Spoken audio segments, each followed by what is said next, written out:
Forests have always been a place of mystery, magic, and untold stories.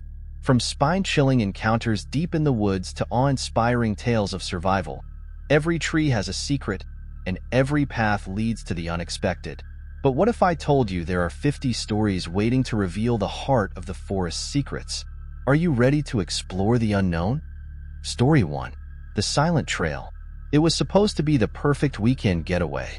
A small group of friends, Megan, Jake, Sarah, and Tom, decided to leave the hustle of the city behind and take a camping trip in the deep, untouched woods of Blackwater Forest. The forest had a reputation for being quiet and serene, a place where the sounds of nature dominated. But they were about to learn that some quiet was unnatural. The first day was full of adventure. They hiked through thick trees, laughed around the campfire, and marveled at the beauty of the untouched land. As night fell, the forest grew darker and the sounds of nocturnal creatures filled the air. The wind rustled the leaves, and distant owls hooted in the trees. But there was one sound that they hadn't heard, one that should have been ever present: the sound of the forest trail itself. The next morning, after a restless night's sleep, they decided to explore further into the woods. They packed their bags, made sure their GPS devices were charged, and set off down a trail that they hadn't noticed the day before. The trail was narrow and winding, disappearing into the thick foliage. They had seen no one else on the trail since they arrived, and that seemed odd for such a popular area. Still, they pushed forward. As they walked deeper into the forest, something felt wrong. The air grew dense and the trees loomed closer together, blocking out much of the sunlight. There was a strange stillness that hung in the air. Megan tried to brush it off, attributing it to the dense woods, but the silence was oppressive. "I've been to plenty of forests," Tom said, adjusting his backpack. "But this place is different. It's too quiet. No birds, no rustling of animals. It's like the forest is holding its breath." Jake nodded in agreement, his unease growing. He looked around, half expecting to see something move in the underbrush, but there was nothing. It was as if the entire forest was frozen in time. They continued walking, but as the hours passed, they began to realize that the trail didn't look like it was leading anywhere. The path seemed to curve and loop back on itself. Megan stopped, her hand resting on a tree as she stared ahead. "Wait, didn't we just pass this tree? It looks familiar." The others glanced around. They had passed the same twisted oak a few minutes ago, or had it been longer? There was a sense of déjà vu, but they couldn't pinpoint why. "We should turn back," Sarah suggested, her voice shaking slightly. "We're not making any progress. The trail seems to be going in circles." But as they turned around to head back, they realized something even more unsettling. The trail had disappeared. The familiar landmarks, the old oak, the bend in the path, were gone. The dense forest around them stretched endlessly in every direction. Where did the trail go? Tom whispered, his voice barely audible. "That's impossible," Jake said, trying to sound more confident than he felt. "We're just disoriented. Let's walk back the way we came." They did, but each direction they tried led to nothing but more trees and thick undergrowth.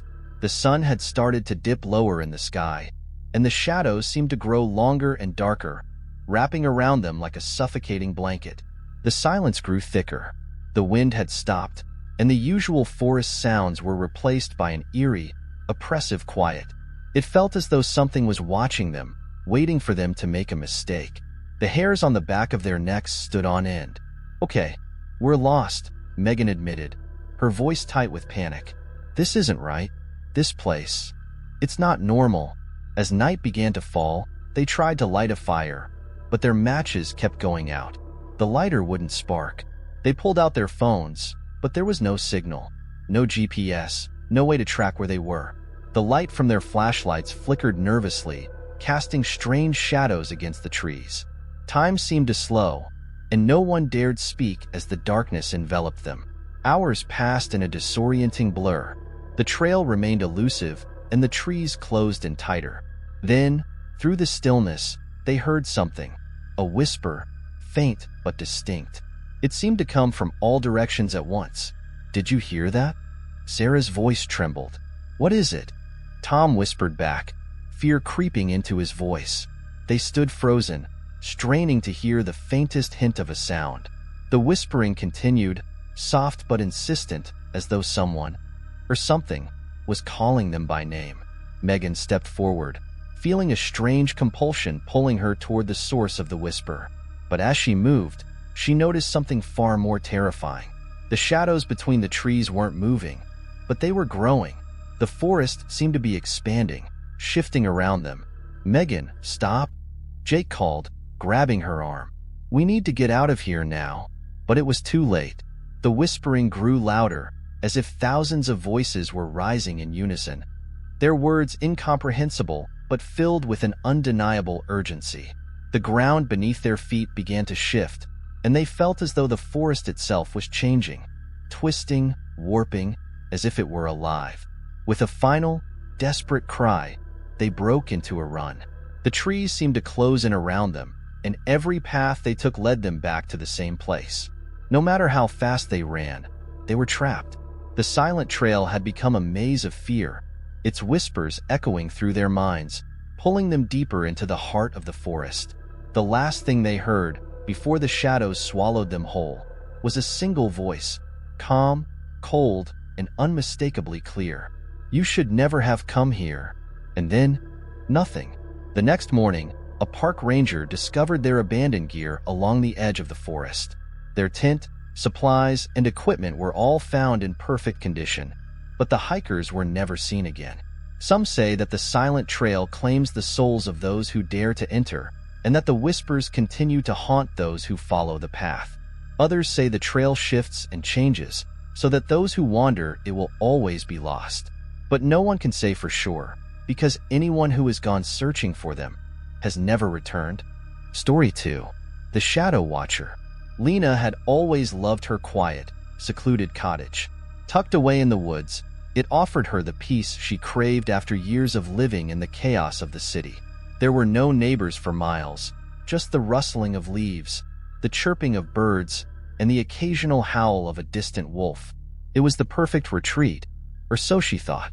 One evening, as the sun dipped below the horizon and the shadows began to stretch across the forest floor, Lena sat in her cozy living room, reading a book by the soft light of a lamp. The fire crackled in the stone fireplace, and a gentle breeze ruffled the leaves outside. Everything was as it should be, peaceful, serene. But as the clock struck midnight, something began to feel off. At first, it was subtle, a strange chill in the air, a slight shift in the shadows. Lena shrugged it off, blaming it on the draft from the cracked window. She adjusted the curtains, ensuring they were tightly shut, and settled back into her chair, trying to ignore the sudden prickling sensation at the back of her neck. A few minutes later, Lena froze mid-turn of a page. From the corner of her eye, she thought she saw movement, a dark figure, standing just outside the window. It was tall, unmoving, and impossibly black against the night. She blinked, and it was gone. Her heart raced, but she rationalized it as a trick of the light or the sway of the trees in the wind. She stood up, walked over to the window, and peered outside. The moonlight cast long shadows across the ground, but there was no one there, only the stillness of the night. Shaking her head, Lena returned to her chair and tried to focus on her book, but her mind kept drifting back to what she'd seen. Had she imagined it? She wasn't sure, but the feeling of being watched gnawed at her, growing stronger with each passing minute. As the hours crept by, the air grew colder. Lena began to feel as though the shadows were moving on their own, shifting and stretching in the corners of the room. She tried to ignore it, but the sensation of being observed was impossible to shake. It was as though someone, or something, was silently watching her from the darkness just beyond her line of sight. She rose from her chair again, feeling a sense of urgency. She checked the locks on all the doors and windows. Everything was secure, but as she passed by the hallway mirror, something caught her eye, a fleeting shadow moving just behind her reflection. Her breath hitched. She spun around, but no one was there. Her pulse quickened, and her legs felt like lead. Lena rushed back to the living room, her gaze flicking nervously to the windows, the door, the hallway. It was then that she saw it, a silhouette, standing in the doorway to the kitchen. The shadow was tall, thin, and unnaturally still. It loomed in the doorway, its outline sharp and defined against the dim light from the living room. Her eyes widened in terror as the figure didn't move, not even a single twitch. It was like it was waiting for her to acknowledge it. Lena's breath caught in her throat, and her instinct screamed at her to run. But she couldn't. Her legs felt heavy, as though something was keeping her rooted in place. The figure in the doorway slowly stepped forward, and Lena's heart hammered in her chest. Every part of her wanted to scream, to flee, but she couldn't tear her eyes away from the shadow as it advanced. It didn't make a sound. No footfalls, no rustling, just a thick silence that pressed against her ears. The figure reached the edge of the living room, standing in the dark corner, watching her. Its face was obscured in shadow, its features too indistinct to make out, but Lena could feel its gaze on her, cold, calculating, unblinking. The room seemed to grow darker as it stood there, and Lena's world shrank down to just the flickering light of the fireplace and the oppressive presence in the corner. She wanted to move, to flee, but something kept her paralyzed, as though the figure had some sort of control over her. Then, in a voice like dry leaves scraping against stone, it whispered, "You shouldn't have come here." The words were faint, almost drowned by the silence, but Lena felt their weight press into her chest. Her body screamed at her to escape, but she was frozen in place, staring into the depths of the shadow's form. Suddenly, the shadow lunged forward, but just as quickly, it dissipated into the darkness, vanishing without a trace.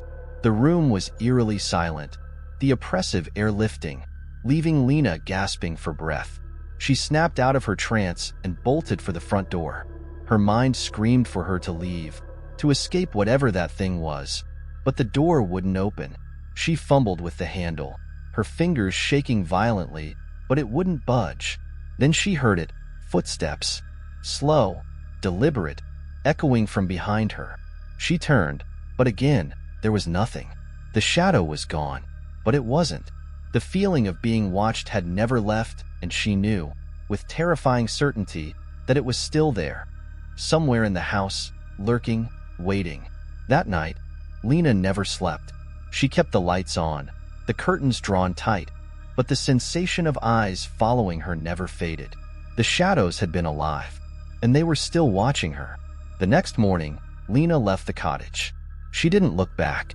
Years later, the cottage was abandoned once again, its walls growing weathered and decayed.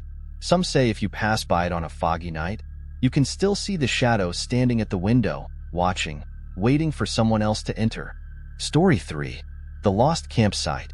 Every year, Jake and his friends, Megan, Liam, and Claire, would escape the bustle of their busy lives for a weekend of camping.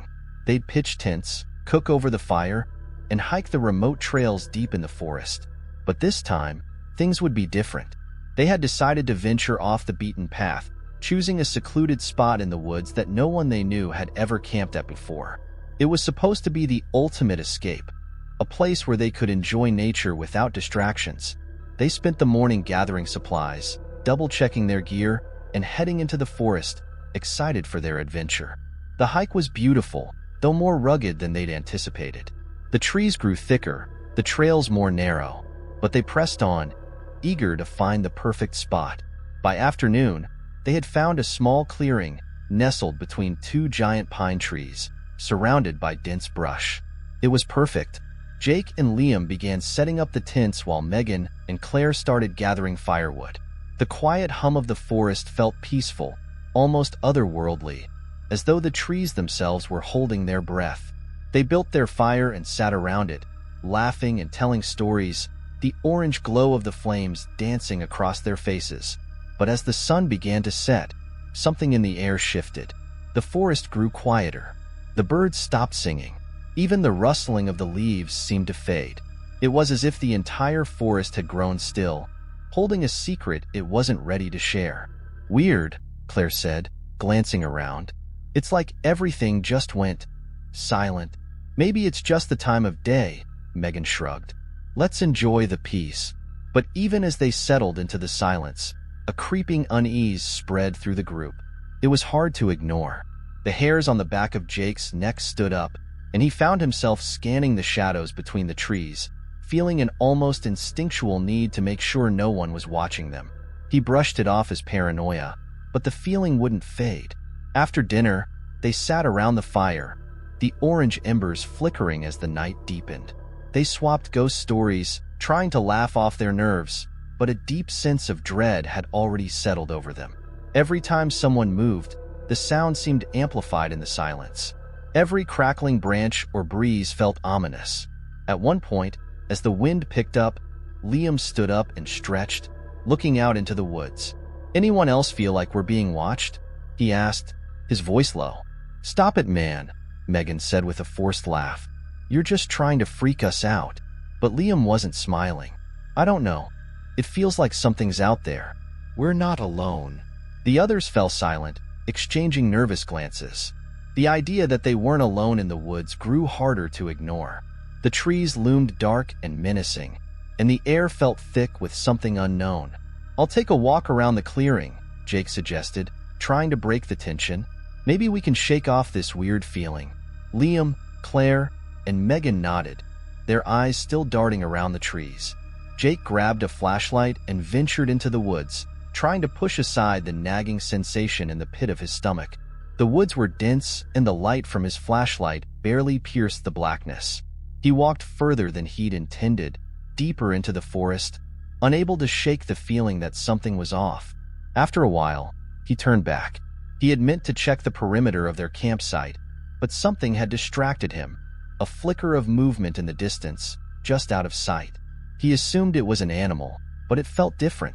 There was something about it that didn't feel natural.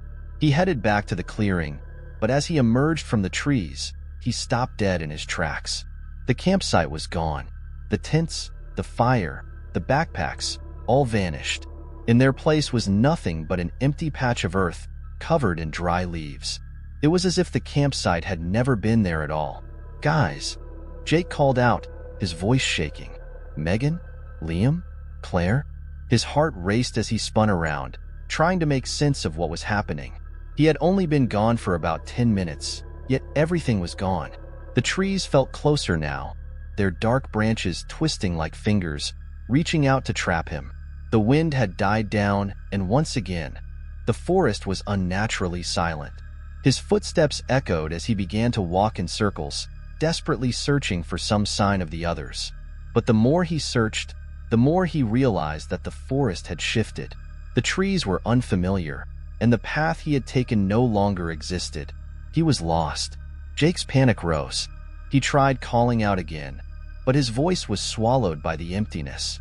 He stumbled through the forest, hoping to find something, anything that made sense, but it felt like he was walking in circles.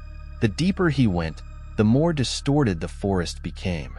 The shadows stretched unnaturally long, and the trees closed in on him like walls.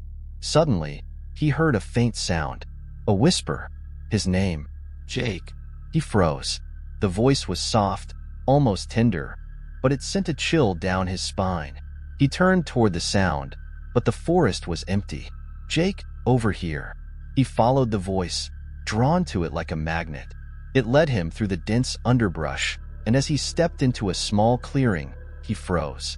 There, in the center of the clearing, stood a familiar figure. It was Megan.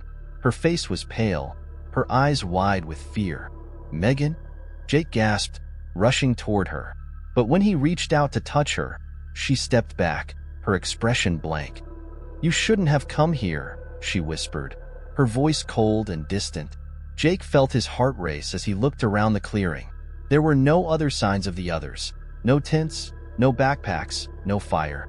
Only the figure of Megan, staring at him, frozen in place. He turned to run, but as he did, everything around him shifted again. The forest seemed to collapse inward, the trees swirling around him. The path he had walked was gone. The clearing was gone, and he was left standing in the middle of a dark, unfamiliar forest, with only the eerie silence for company. And then, for the first time, he understood. The lost campsite wasn't a place, it was a trap, and it had claimed them all. The next morning, the campsite was found, but it was empty. No sign of Jake or his friends. The rangers searched the area but found nothing. Just a quiet forest, as though nothing had ever happened. Some say the lost campsite still waits, hidden deep in the woods, for the next unsuspecting travelers to wander into its grasp. And once you enter, you're never meant to leave. Story 4. The Cabin in the Woods. It was supposed to be a peaceful weekend getaway, a chance to escape the noise and stress of city life, a retreat into the quiet embrace of nature. Emily, Tom, Sarah, and Jack had rented a cabin deep in the woods, miles away from civilization. They'd been planning the trip for months, and everything seemed perfect. The cabin was cozy, the surroundings were tranquil, and the weather was just right. The drive to the cabin had been long, winding through dense forests and up narrow mountain roads.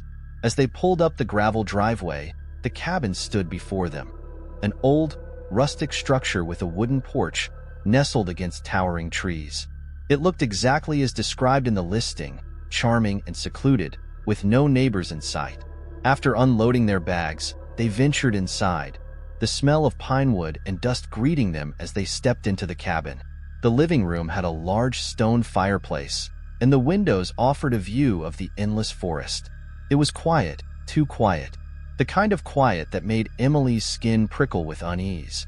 "Perfect," Jack said, clapping his hands together. "Just what we needed."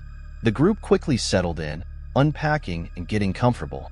The night was falling, and the sun dipped below the horizon, casting long shadows across the cabin. As they gathered around the fireplace, the warmth of the fire felt inviting, and they shared stories, played games, and joked with each other. The night seemed to pass without incident, and they eventually went to bed, each retreating to their own rooms. But the tranquility didn't last long. Around midnight, Emily woke up suddenly. The room was cold, the fire long since burned out. She lay still, listening to the absolute silence around her. But there was something off. A faint creaking sound echoed through the cabin. At first, she thought it was just the house settling, but then it came again, louder this time. Footsteps, slow and deliberate. Her heart began to race. She strained her ears, but there was no other sound. She grabbed her phone, the dim light casting eerie shadows across the walls, and tried to call Tom, but there was no signal. The footsteps were getting closer now, heavy and dragging, like someone or something was walking across the floor just outside her room. Frozen with fear, Emily tried to convince herself it was just the wind, the house creaking, or even one of her friends playing a prank. But deep down, she knew it wasn't. The footsteps stopped outside her door, and Emily held her breath, her body tense with anticipation. And then, just as suddenly, the sound stopped. Emily waited in the silence, her heart pounding in her chest. She slowly reached for the door handle and cracked the door open. Her eyes scanned the dark hallway, but there was no one there, just shadows. Relieved but still uneasy, she closed the door and locked it, pulling the covers over her head. She tried to go back to sleep, but the feeling of being watched lingered.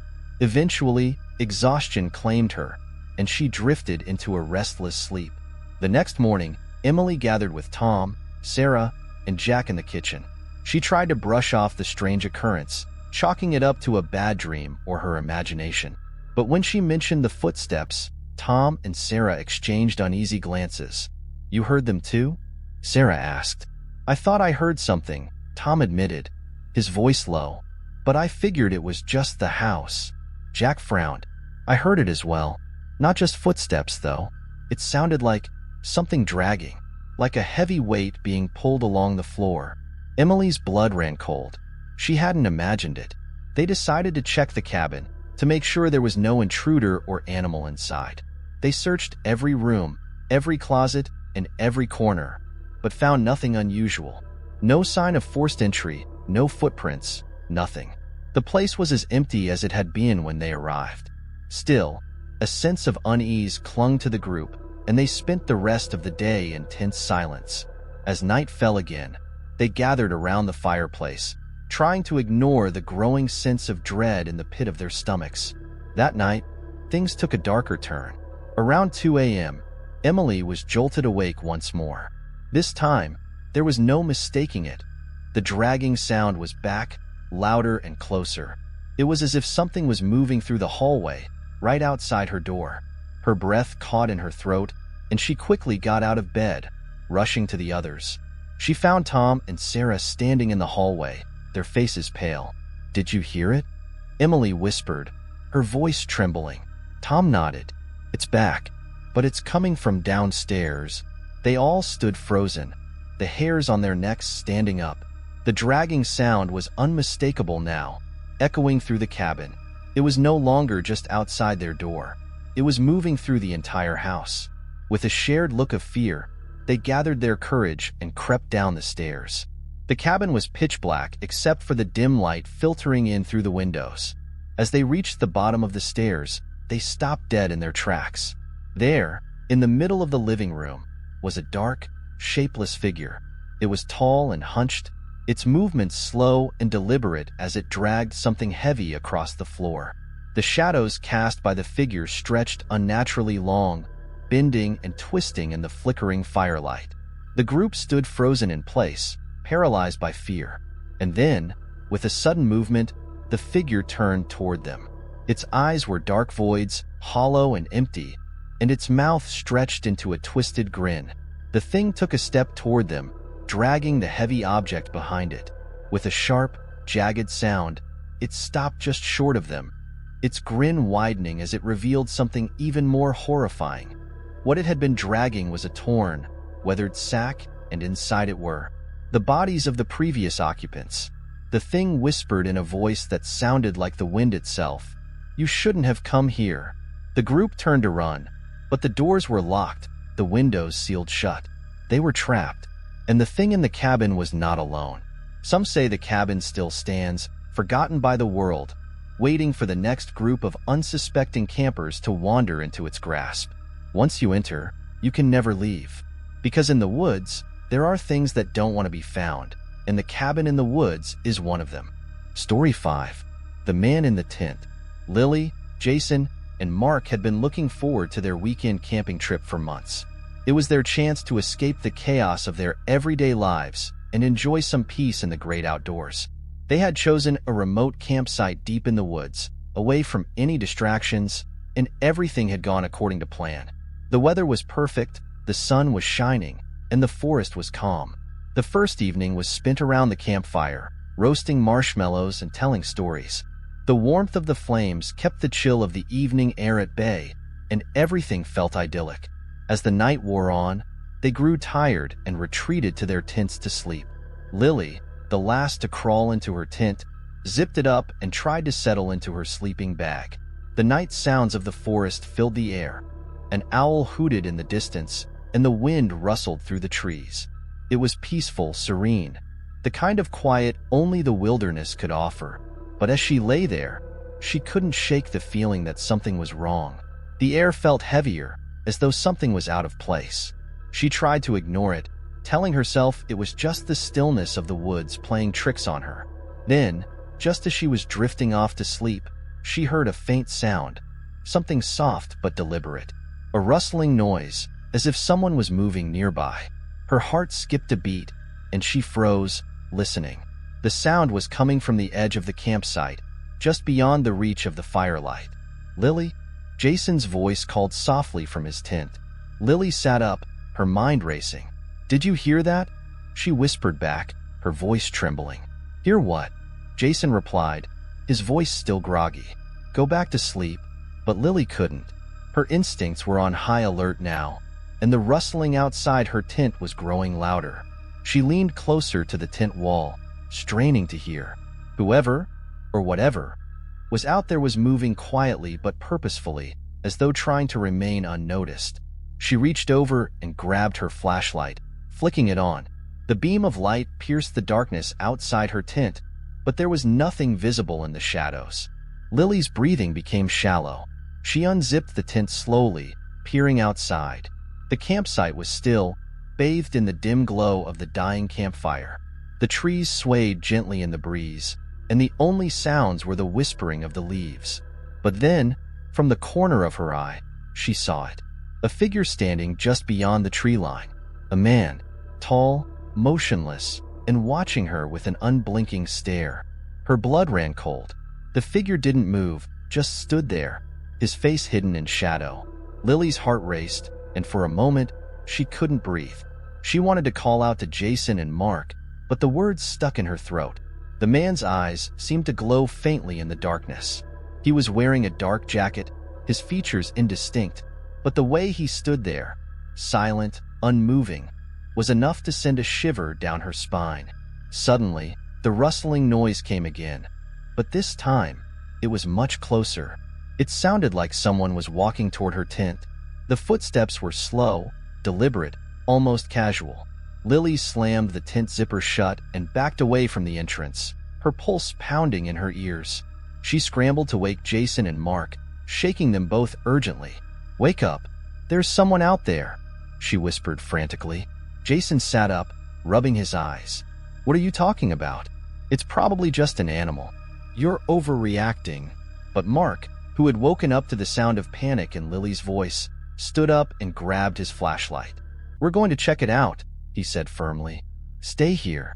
The two of them stepped out of their tents and into the cold night air, their flashlights cutting through the darkness.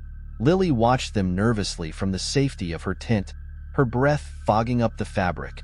Jason and Mark moved cautiously, their beams of light sweeping across the campsite. The shadows seemed to stretch unnaturally long, and every movement made Lily's heart race. They reached the edge of the campfire's light, but the man was gone. No sign of him, no footprints, no trace. "See? Told you it was nothing," Jason said, his voice a little more nervous than before. "Let's just go back to bed." But Mark wasn't so sure. He scanned the woods, the beam of his flashlight flicking back and forth across the trees. "I don't know. I have a weird feeling about this." As they made their way back to the tents, Lily heard it again. A faint, shuffling noise. And then, suddenly, a voice. Low, raspy, but unmistakable. "Get out of here." It wasn't loud. It wasn't a shout. It was a whisper, but it was clear, as if it had come from right behind her. Lily spun around, but there was no one there. Jason and Mark had stopped in their tracks, looking around, confused and uneasy. "Did you hear that?" Mark asked. Lily nodded, her face pale. "There's someone out there. A man. He was just standing there watching us." The rustling began again, closer this time, as though the person was circling them. The air felt thick, oppressive, and Lily could no longer tell where the noises were coming from. Were they real? Were they just her mind playing tricks? Suddenly, the man appeared again. This time, he was standing right beside her tent, just outside her view. His face was still hidden, but Lily could feel his presence. His eyes locked onto her through the thin fabric of the tent. "Leave now," the voice hissed, closer than before. The flashlight flickered in Mark's hand, casting strange shadows on the ground. But when it steadied, the man was gone. They didn't wait to investigate any further. They packed up their things in a frenzy, throwing clothes and gear into their bags without a second thought. They weren't staying another minute. The fear was overwhelming, and every creak of the trees seemed to echo the same warning. "Leave now." By the time they were ready to go, the woods were eerily quiet again. The rustling had stopped. The oppressive feeling lifted, but they still felt watched. As they hurried down the trail back to their car, they dared not look behind them. The drive back was long, filled with tense silence, none of them daring to speak about what had happened. But as the headlights swept over the road, Lily glanced back into the rearview mirror, just for a moment. And in that brief instant, she saw him again. The man, standing on the side of the road, watching them drive away. They never spoke of the incident again. Some things, they felt, were better left forgotten. But the image of that man, standing silently in the woods, remained with them forever. Story 6. The Forest Echoes. It had been a long week, and when Sarah and her friends decided to go camping for the weekend, they were eager for the break. A weekend in the quiet solitude of the forest would be just what they needed. The group consisted of Sarah, her boyfriend Jake, and their two best friends, Emily and Ryan. They had all been friends since childhood, and now in their late 20s, they were looking to relive some of their fond memories of past camping trips. They arrived at the campsite late in the afternoon, just as the sun was beginning to dip below the horizon. The forest was dense and silent, save for the soft rustling of leaves in the wind.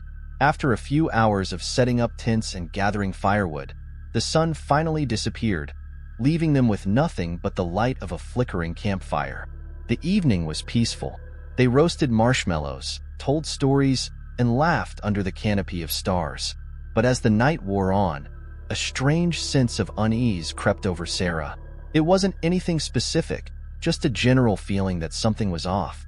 The sounds of the forest, the chirping of crickets and distant hoots of owls, suddenly seemed too loud, almost unnatural. "Sarah, you okay?" Jake asked, noticing her discomfort as she stared into the fire, her eyes distant. "Yeah, I'm fine," she said, shaking her head as if to brush off the feeling. "Just tired, I guess." Emily and Ryan were still talking animatedly, unaware of Sarah's unease. She tried to shake it off, but the feeling wouldn't leave. It wasn't just the noises that felt wrong. It was the silence that followed them. Every time the wind died down, the forest became eerily still. And then, there were the echoes. At first, Sarah thought it was just the way sound traveled in the forest. A distant animal call, a shifting of branches in the wind, repeated and distorted. But as the night went on, the echoes grew more pronounced, more unnatural. They came from all around them, first from behind the trees, then from the shadows near their campsite, and soon, they were coming from all directions. They were faint at first, like whispers carried on the wind. But soon, Sarah could hear them clearly. "Sarah, Sarah." She froze. The voice was unmistakable. It was her name, whispered softly, yet clearly, as if someone was standing right behind her. She whipped around, but no one was there. The others didn't seem to notice, lost in their conversation. She tried to laugh it off, convinced it was just her imagination playing tricks. The night was growing colder, and the forest seemed to be closing in on them. But then the voice came again, louder this time. "Sarah, help me." Her heart skipped a beat. The voice sounded desperate, pleading, and it echoed through the trees, coming from somewhere deep within the forest. It was her name again, but this time, it wasn't a whisper. It was like a cry for help, distant yet close at the same time. "Did you hear that?" Sarah asked, her voice shaking as she turned to Jake. "Hear what?" Jake asked, looking up at her with a confused frown. "You okay?" It was my name," Sarah stammered, her eyes darting to the edges of the campsite. "Someone's out there." Ryan chuckled, trying to lighten the mood. "Sarah, relax. It's probably just an animal or the wind." But Sarah wasn't so sure. The voice sounded too real, too human. It wasn't just an echo, it was something else, and it was calling her. The group fell silent as they listened, straining to hear.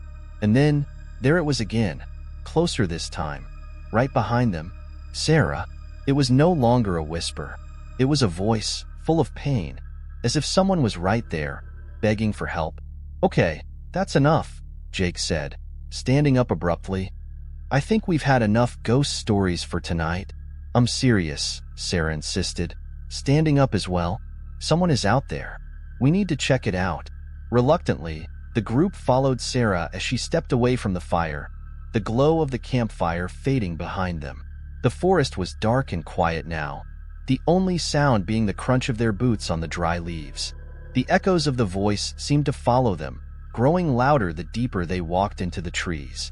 "Sarah, there's no one out here," Jake said, his voice a mixture of concern and annoyance. But Sarah wasn't listening. She was focused, her eyes scanning the darkness, listening intently for the voice. It was getting closer now, clearer. "Help me, Sarah."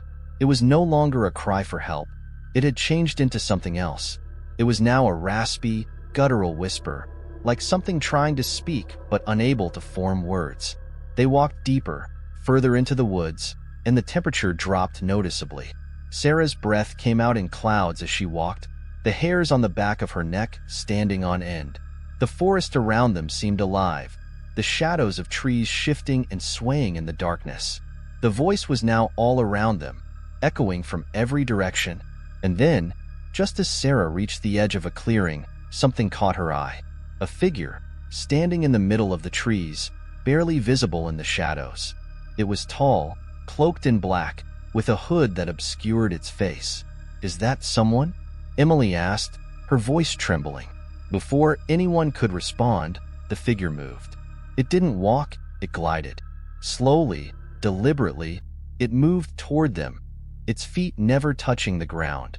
The voice grew louder, more insistent, almost frantic. "Sarah, don't come closer." The figure was almost upon them now. Sarah's heart raced, and she instinctively stepped back, but her feet felt like they were glued to the ground. The forest seemed to close in around her, the trees bending unnaturally, the wind howling louder than before. The air was thick with something suffocating, something ancient. "Run!" Jake shouted, grabbing Sarah's arm and pulling her back toward the campsite. But it was too late. The figure stopped right in front of them, its hooded face hidden in darkness.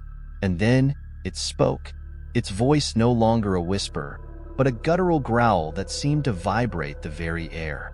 "Get out of my forest." With a sudden burst of energy, the group turned and fled, running back toward the campsite, their hearts pounding in their chests. The echoes of the voice followed them, but they dared not look back. They didn't stop running until they reached their car, and when they finally did, they all piled in, panting and terrified. They didn't speak as they drove away, the headlights illuminating the empty road in front of them. The forest behind them seemed to fade into the night, but Sarah couldn't shake the feeling that it was still watching, waiting. The voice, the echoes, would never leave her, and in the forest, something remained, hidden in the shadows, waiting for the next unsuspecting travelers to hear its call. Story 7. The Flickering Lantern. It had been a long day of hiking, and the sun had already dipped below the horizon when Emily and her friend Tom reached their campsite. The dense forest, with its towering trees and whispering winds, had kept them moving steadily, eager to make camp before nightfall. But despite their best efforts, the forest had swallowed up the light, leaving them with only a few minutes of twilight before the complete darkness set in. "Let's set up by the stream," Tom suggested, pointing to the quiet trickle of water just beyond a clearing. Emily nodded in agreement, grateful for a chance to rest her sore feet. They quickly set up their tents and unpacked their gear. Tom lit a small fire, and they sat close to it, enjoying the warmth and the gentle sound of the water nearby. The forest around them seemed alive with the sound of night creatures, the hoot of an owl, the rustle of leaves, the distant chirp of insects. But as the firelight flickered, Emily began to feel uneasy. The woods felt different now, in the thick of the night. The darkness wasn't just the absence of light. It seemed to press in on them, heavy and suffocating. "Everything okay?" Tom asked, noticing the tense look on her face. "Yeah, just, the forest feels weird tonight," Emily said, trying to shake the feeling. "Maybe we should get some more firewood." They both stood up, walking into the darkness beyond the firelight to gather more wood. The trees loomed over them like silent sentinels, their branches creaking in the wind. It was unsettling how quiet it had become in the woods, as if the forest had gone still. As they collected the wood, a sudden movement caught Emily's eye. Something was flickering near the edge of the clearing, just outside the reach of the firelight. She paused, squinting into the darkness. "Did you see that?" she whispered to Tom. Tom turned, following her gaze, but he didn't see anything. "It's probably just an animal," he said, but Emily wasn't convinced. It had been too bright, too intentional, like the glow of a lantern moving through the trees. "Let's go check it out," she suggested, her curiosity piqued despite her growing unease. They moved cautiously toward the source of the light. The closer they got, the clearer it became. A soft, flickering glow, like an old oil lantern swinging gently in the breeze. But no one was there. The lantern swung back and forth, casting strange shadows on the ground. Emily's breath caught in her throat. It was as though someone had been standing there, holding the lantern, and then disappeared. She stepped forward, reaching out to touch it, but Tom stopped her. "Emily, don't," he said, his voice low with warning. "This doesn't feel right." But Emily was already kneeling down next to the lantern. It was old, tarnished brass with faded glass. She picked it up, her fingers brushing the cool metal. As soon as she touched it, the lantern's flickering light dimmed and then went out completely, plunging them into darkness. What the hell? Emily muttered, standing up quickly. She glanced around, half expecting someone to step out from the shadows. But the forest remained silent and still. No sounds, no movement, nothing but the cold air and the rustling of the trees. "We need to go back to camp," Tom said urgently, his voice tight with anxiety. Emily nodded, still holding the lantern. She felt an odd compulsion to keep it with her, even though it felt wrong, like a piece of something that didn't belong. The two of them hurried back to their campsite, the lantern now completely dark in her hands. When they returned, the fire was burning low, the embers casting faint red light across their campsite. But there was something off. The shadows around the campsite seemed deeper than before, stretching further into the trees. "I don't know why, but I feel like we're being watched," Emily said, her voice barely a whisper as she sat down by the fire. "Yeah," Tom agreed, his eyes scanning the woods around them. "It's like the forest is alive." They both fell silent, listening to the night. The wind had picked up, carrying with it a strange, distant sound. It was faint at first, but it grew louder, a rhythmic tapping. The unmistakable sound of footsteps, slow, deliberate, and approaching. "Do you hear that?" Emily asked, her voice shaking. Tom's face had gone pale. "Yeah, someone's out there." The footsteps came closer, but no one emerged from the trees. The air felt thick with tension, and the flickering firelight cast long, distorted shadows across their campsite. The footsteps stopped suddenly, and for a moment, everything was still. And then, the lantern flickered back to life. Emily jumped, startled by the sudden glow. The lantern she had left on the ground beside her had lit up again, its soft, warm light flickering in the darkness. But this time, it wasn't just the lantern. The shadows near the trees seemed to shift, as though something was moving within them, just beyond the reach of the firelight. It was as if the shadows themselves were alive, creeping closer with every flicker of the lantern. Without thinking, Emily stood up and took the lantern, her heart pounding in her chest. "We need to leave," she said, her voice trembling. But as she turned to go, she stopped. Standing just beyond the firelight, almost blending in with the trees, was a figure. A man, wearing dark clothing, his face hidden beneath a hood. His hands were empty, but the lantern he had once held was now sitting on the ground at his feet. Emily's breath caught in her throat. She couldn't move, couldn't speak. The man remained motionless, his presence unnerving, as though he had always been there, watching them from the shadows. Tom reached out, grabbing her arm. "Emily, let's go," he whispered, pulling her away from the figure. As they hurried back to their tent, Emily glanced over her shoulder one last time.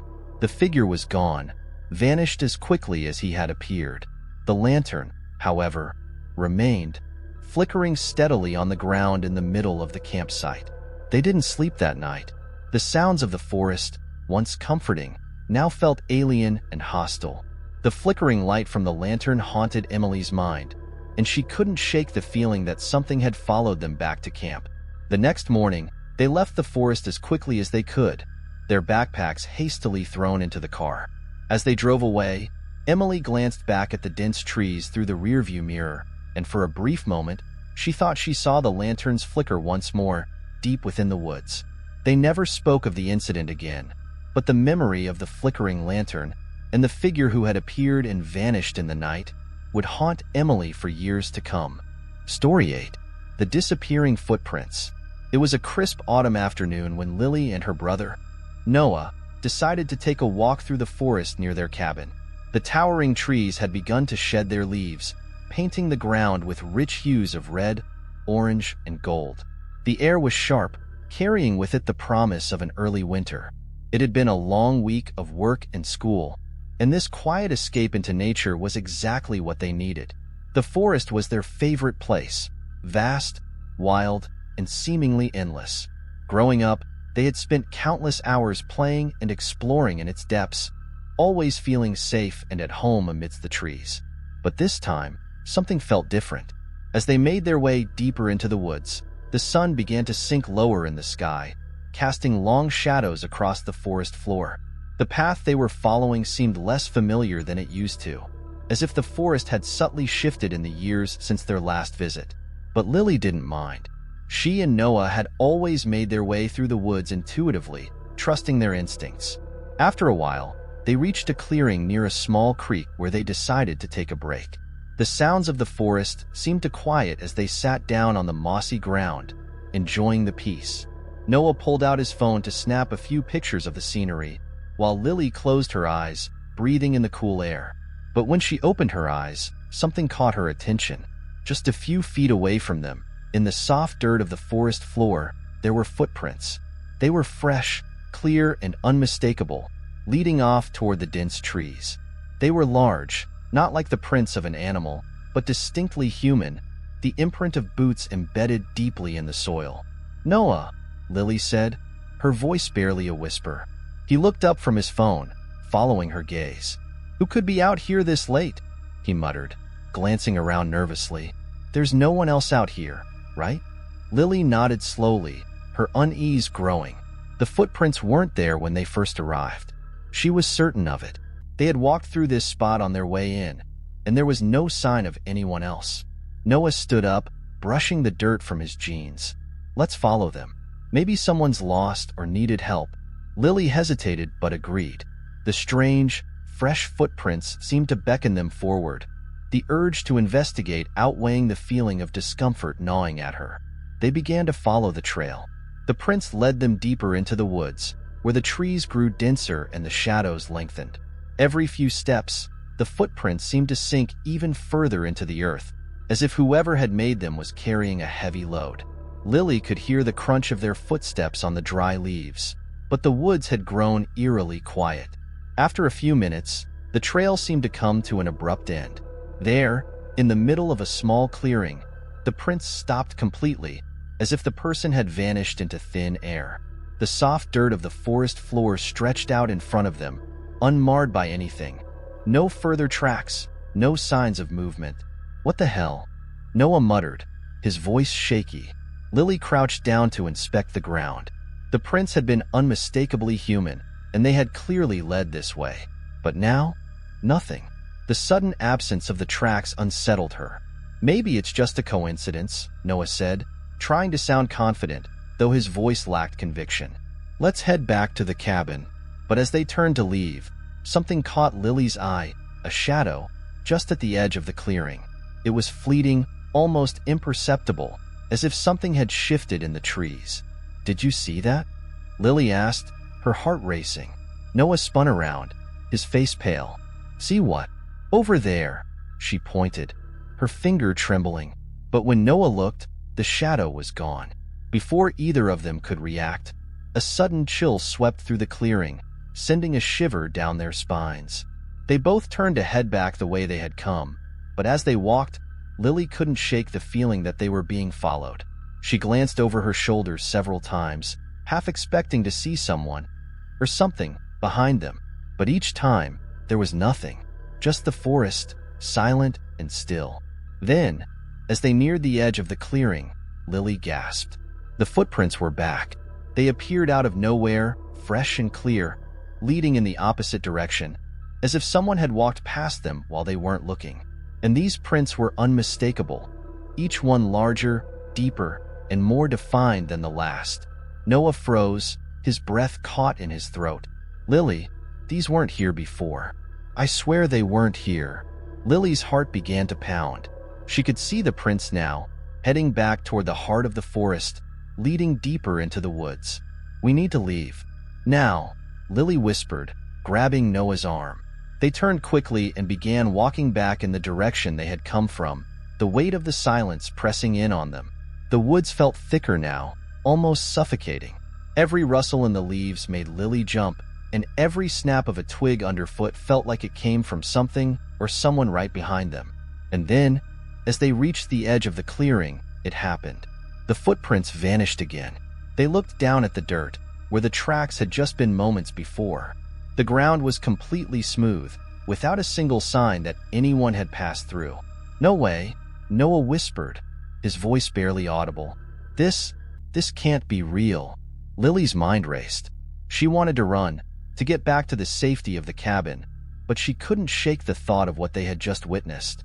The footprints, the shadow, the eerie disappearance.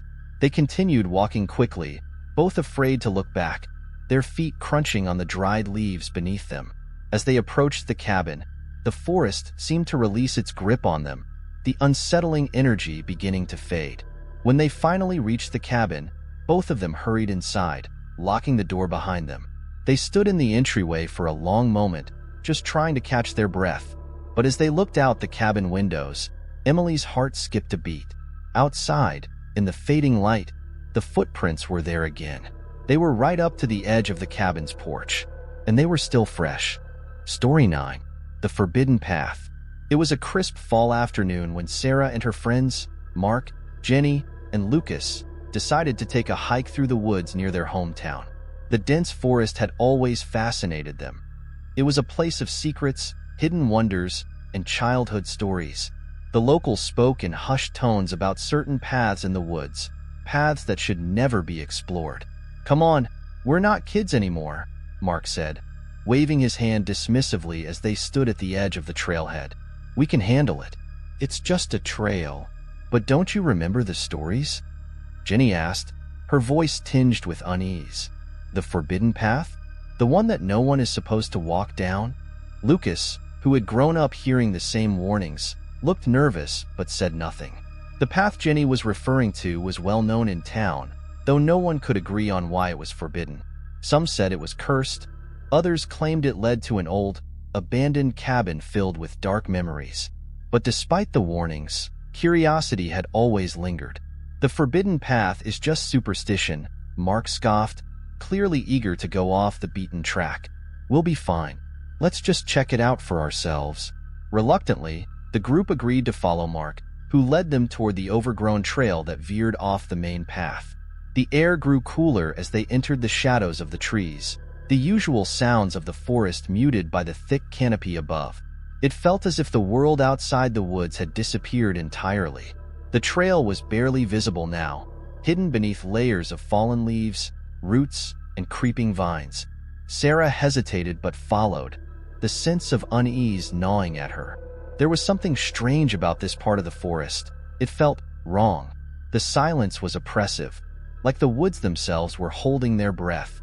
As they walked deeper into the woods, the sunlight grew dimmer, the trees pressing closer together. The path twisted and turned, winding its way further into the heart of the forest. No one spoke much anymore. The further they went, the more the atmosphere seemed to change. After what felt like hours, they came to a small clearing. In the center stood an old, dilapidated sign with faded letters. It was so worn that it was nearly unreadable, but one word was still visible: return. "We should go back," Jenny said, her voice trembling. "This feels wrong. I told you.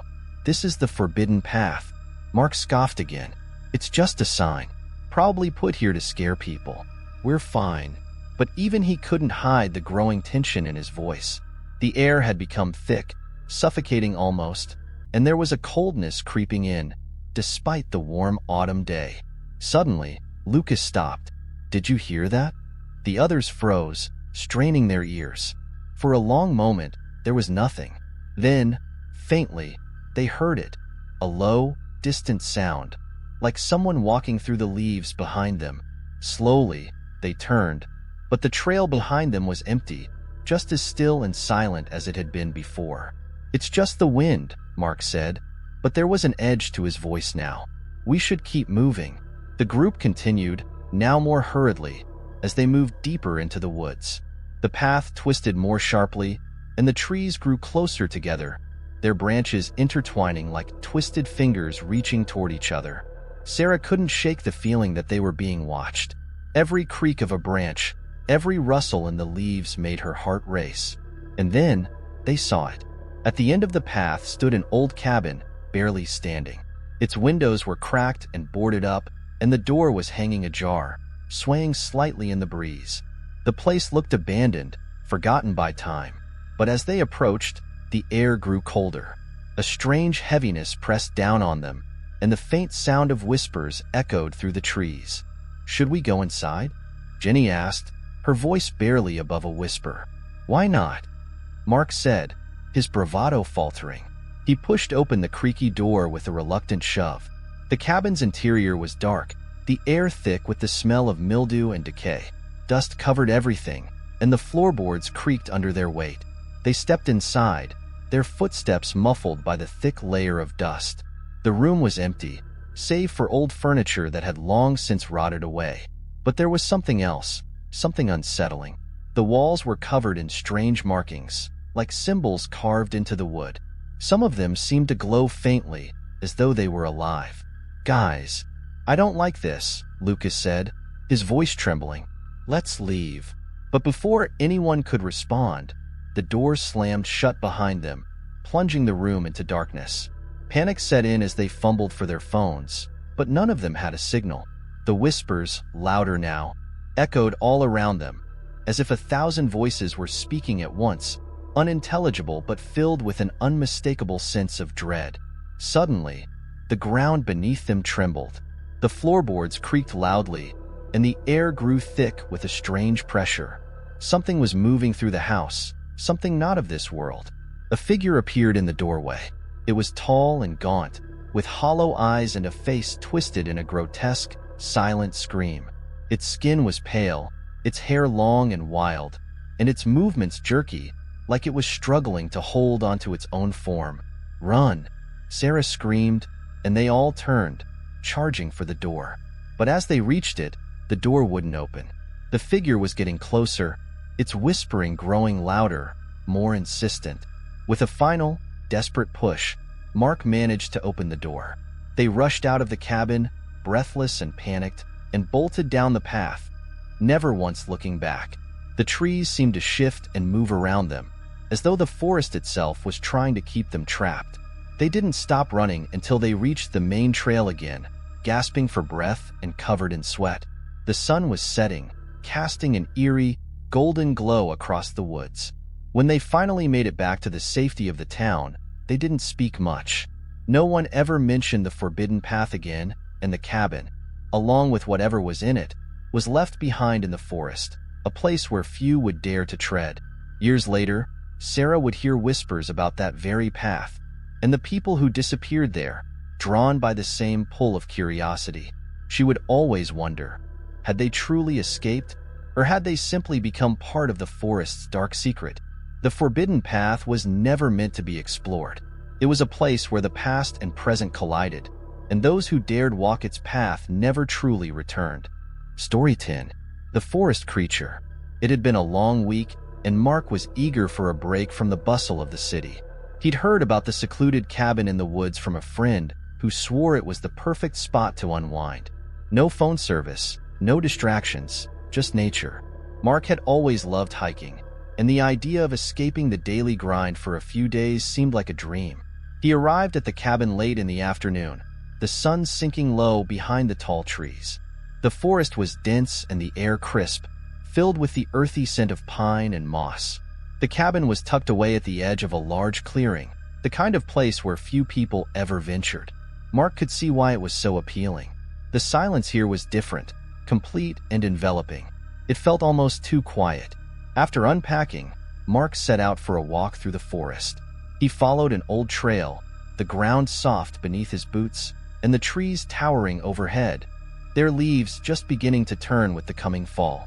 The deep woods were familiar to him.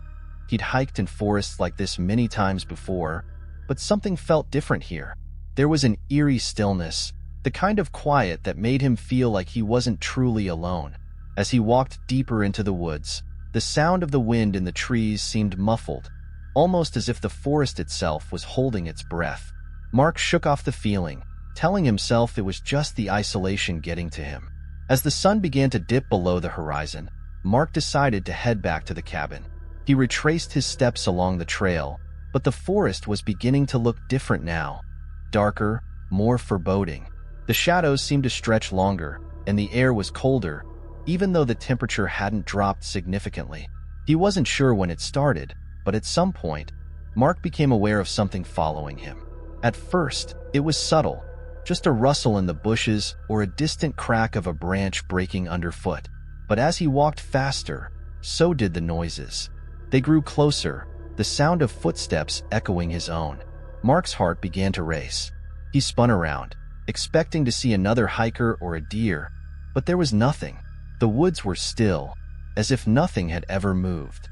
He tried to shake the feeling and hurried his pace, but the sound kept getting closer, steady, deliberate, like someone or something was matching his every step. Panic clawed at his chest. He broke into a run, hoping to escape whatever was following him. As he ran, the sound of footsteps grew louder, but now there was something else. Scratching noises, like claws scraping against bark. And then, a low growl, barely audible, but enough to make Mark's blood run cold. He glanced behind him, but the trees were too thick to see what was following him. His breath came in ragged gasps, and his legs burned with the effort to outrun whatever was in pursuit. The growl echoed again, louder this time, and he knew he had to get back to the cabin, fast. Mark pushed himself harder, not daring to look back again. The path seemed to twist and turn in ways he didn't remember, and the familiar trail now felt like an endless maze. He stumbled, tripping over roots, but kept going, the growls growing closer, now accompanied by the unmistakable sound of something heavy crashing through the underbrush. Finally, the clearing around the cabin came into view. Mark burst through the trees, desperate to reach the safety of the cabin, but as he approached, he saw something that stopped him in his tracks. Standing at the edge of the clearing was a creature. It was tall, at least 7 feet, and hunched, its body covered in matted, dark fur. Its face was a twisted mask of animalistic hunger, with glowing yellow eyes that locked onto Mark's. Its mouth was open, revealing rows of sharp teeth, and a low growl rumbled deep from its chest. Mark froze, his mind racing. The creature didn't move, but its gaze never left him. He could feel its presence, heavy and suffocating, like the forest itself had turned against him. For what felt like an eternity, they stared at each other, neither moving. Mark's heart pounded in his ears, his legs trembling from exhaustion and fear. He had no idea what the creature was, some kind of wild animal, or something far worse. But he knew one thing. It was not something that belonged in the forest. The creature took a slow step forward, its claws scraping against the earth. Mark's instincts screamed at him to run, but his legs felt like lead, as if the forest itself was holding him in place. Then, just as the creature began to move toward him, the sound of a distant howl split the silence. The creature stopped, its head snapping in the direction of the noise. For a moment, it seemed torn, caught between the pull of whatever had called it and the prey standing in front of it. Before Mark could react, the creature turned, its massive form disappearing into the woods with inhuman speed. The growls faded into the distance, and Mark was left standing in the clearing, his heart still racing, his body drenched in sweat. He stumbled back toward the cabin, locking the door behind him as he collapsed against it, gasping for breath. The sound of the creature's growls echoed in his ears, the image of its yellow eyes burned into his mind. The rest of the night passed in a blur. Mark couldn't sleep, and when he finally dared to peek outside, the woods were silent again. But he knew what he had seen, what he had heard, and he knew it wasn't just his imagination. The creature was real, and it lived in those woods. Mark left the cabin the next morning, his mind still reeling from the events of the night before. He didn't tell anyone what had happened, not even his friend who had recommended the cabin. The woods were too dangerous, too filled with things that should never be seen or understood. But as he drove away, he couldn't shake the feeling that the creature was still watching, waiting, lurking just beyond the edge of the forest. And no matter how far he went, he knew it would never truly let him go. Story 11. The Strange Whispering. Clara had always loved her quiet countryside cottage. Tucked away from the hustle of the city, it was her sanctuary, her retreat from everything. The air was clean, and the nights were peaceful, filled with the soothing sounds of nature. But that all changed one crisp autumn evening. It was just after dusk when Clara first heard the whispers. At first, she thought it was the wind, the trees rustling, or perhaps the faint chatter of distant animals. But as the evening wore on, the whispers grew clearer, more distinct. They seemed to echo from the walls themselves. Clara sat on the edge of her couch, knitting in front of the fireplace, trying to ignore the odd sensation that something was off. The whispers persisted, just beyond the range of clear comprehension. It was as if someone who wasn't there, was softly speaking her name. Clara? She froze, her knitting needles pausing mid-stitch. She was alone in the cottage, right? She glanced around nervously, but nothing seemed out of place. The fire crackled, casting warm shadows along the walls, and outside, the wind howled, but everything inside the cottage felt still. The whispers continued. Clara, come. It was faint, a delicate sibilance, but there was no mistaking it. Clara felt her pulse quicken. She stood up slowly, her legs trembling slightly, and walked toward the hallway. The voice, now louder, seemed to come from the far end of the house, just beyond the kitchen. She hesitated but pressed on, telling herself it was just the wind or maybe the house settling. After all, old houses had a way of making strange noises. But as Clara approached the kitchen, the whispers stopped. Dead silence. She looked around, feeling a chill creep over her skin. The room was empty, just as it had been before, but the temperature had dropped and a strange heaviness hung in the air. Clara's breath came out in a mist as she instinctively wrapped her arms around herself. Maybe it's nothing, she muttered to herself, trying to shake off the unsettling feeling. But then she heard it again, a soft whisper, almost as though it was right behind her. Clara. She spun around, but there was no one there. Heart pounding, Clara bolted from the kitchen, retreating to the safety of the living room. The whispers seemed to follow her, always just behind her, always just out of reach. No matter where she went in the cottage, she couldn't escape them. She tried to turn on the television to distract herself, but the screen flickered and went black. The whispers grew louder. Clara, come closer. Clara's body tensed with fear. She needed to leave. She needed to get out of this house. But the door wouldn't open. She twisted the handle, then tried again, but it was stuck, impossibly stuck. Panicking, she ran to the back door. But the same thing happened. The door wouldn't budge. Her breath came in quick, shallow gasps, and she backed away, desperate. That was when she heard it, the whisper, no longer distant, but right next to her, as though someone was standing just beside her. Clara, come outside. She spun around, but there was still no one there. The voice was chilling, echoing in her ears as though it had come from the very walls of the cottage itself. The air was thick with dread. Suddenly, the window above the sink rattled. Clara froze, staring at it. The curtains were drawn tightly, but the glass shook as if something, or someone, was on the other side. The whisper came again, louder this time. Come outside. We are waiting for you. She didn't know what to do, where to go. Every instinct told her to run. But where could she go? The whispers had made the entire cottage feel like a trap, a maze she couldn't escape from. Clara backed away from the window, her mind racing. The feeling of being watched intensified, as if hundreds of unseen eyes were studying her, waiting for her next move. She glanced at the clock on the wall. The hands had stopped moving. Time had frozen, and so had she. A sudden thought pierced her mind. What if the whispers weren't just voices? What if they were something else? Something trying to lure her out of the cottage, into the woods that surrounded it.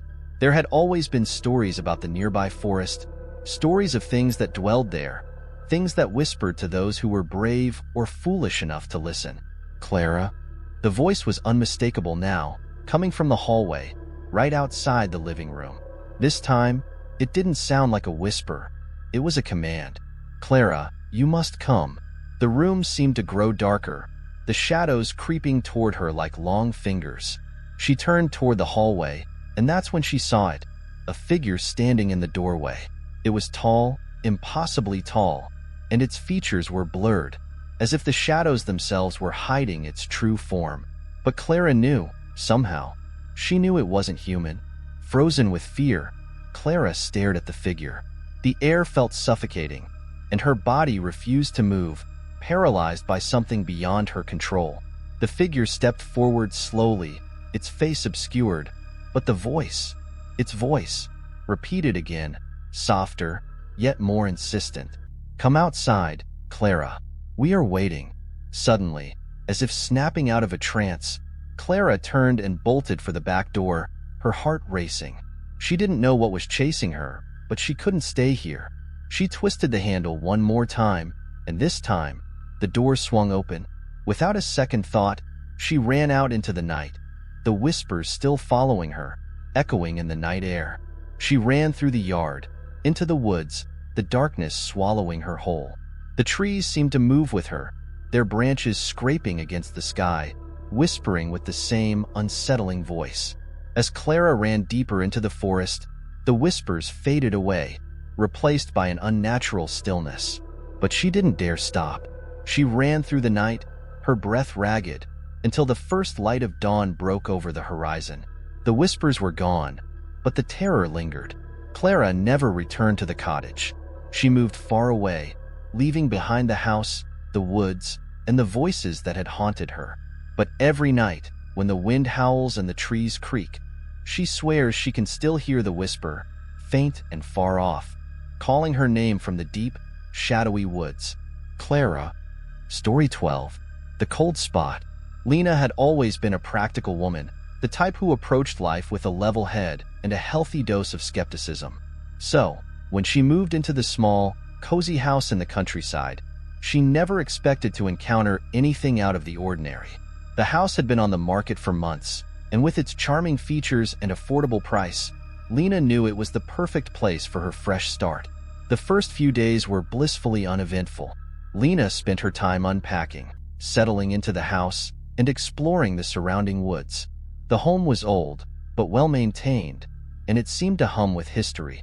Everything was normal until the first night she noticed something strange. It was late. Lena had just finished a long shift at her new job and was ready to relax. As she made her way down the hallway toward her bedroom, she felt a sudden chill in the air.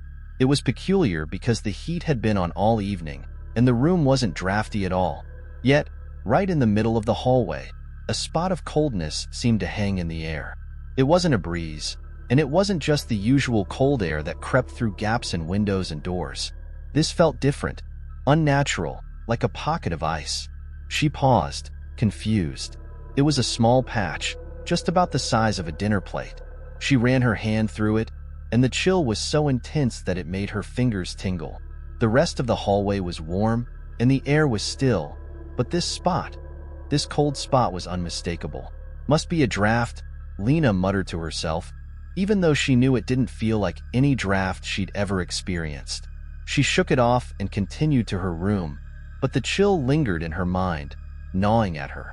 The following evening, as Lena passed through the hallway again, she felt it once more. The cold spot, exactly in the same place. This time, her curiosity got the best of her. She reached out to touch the spot, and as her fingers brushed the air, she felt the temperature drop even more. It was as though the coldness was coming from within the walls themselves, as though the house had frozen in that one tiny, isolated area. Okay, this is weird, Lena thought, but she chalked it up to old pipes, an old house, and her imagination. She spent the next few days trying to ignore the odd occurrence, but no matter how many times she walked past that spot, the chill remained. One night, as she lay in bed trying to fall asleep, she heard a soft sound. It was faint, almost imperceptible, but it was there. A low, almost inaudible whisper coming from the hallway. Lena froze. It sounded like voices, but no one was supposed to be in the house. She tried to ignore it, convincing herself it was the wind or the house settling. But the whispering persisted, low and murmuring, as though the air itself was speaking in hushed tones. Then, a sudden, sharp coldness swept over her body. She gasped as the temperature in her room dropped so quickly it felt like she was lying in a freezer. Her breath fogged in the air, and she could see her own shivering reflection in the window. A strange pressure filled the room, as though something, or someone, was watching her. Lena bolted out of bed, her heart pounding. She grabbed a flashlight from her nightstand and, with trembling hands, made her way into the hallway. The cold spot was there, as always, and the whispering grew louder. It wasn't just one voice anymore. It was multiple, overlapping, murmuring unintelligibly. The hair on the back of her neck stood up, and she felt the overwhelming sensation that she wasn't alone. "Who's there?" she called, her voice shaking as she pointed the flashlight into the darkness. The beam of light cut through the air, but there was no one there. Just the cold, the whispers, and the eerie presence that seemed to linger in the walls. Suddenly, the temperature plummeted even further. The flashlight flickered and went out, leaving her in complete darkness. Lena's breath came in shallow gasps as she scrambled to turn it back on, but her fingers were numb, and the cold was unbearable. In that moment, the whispering stopped. Dead silence. Lena felt her heart hammering in her chest. The cold spot had spread.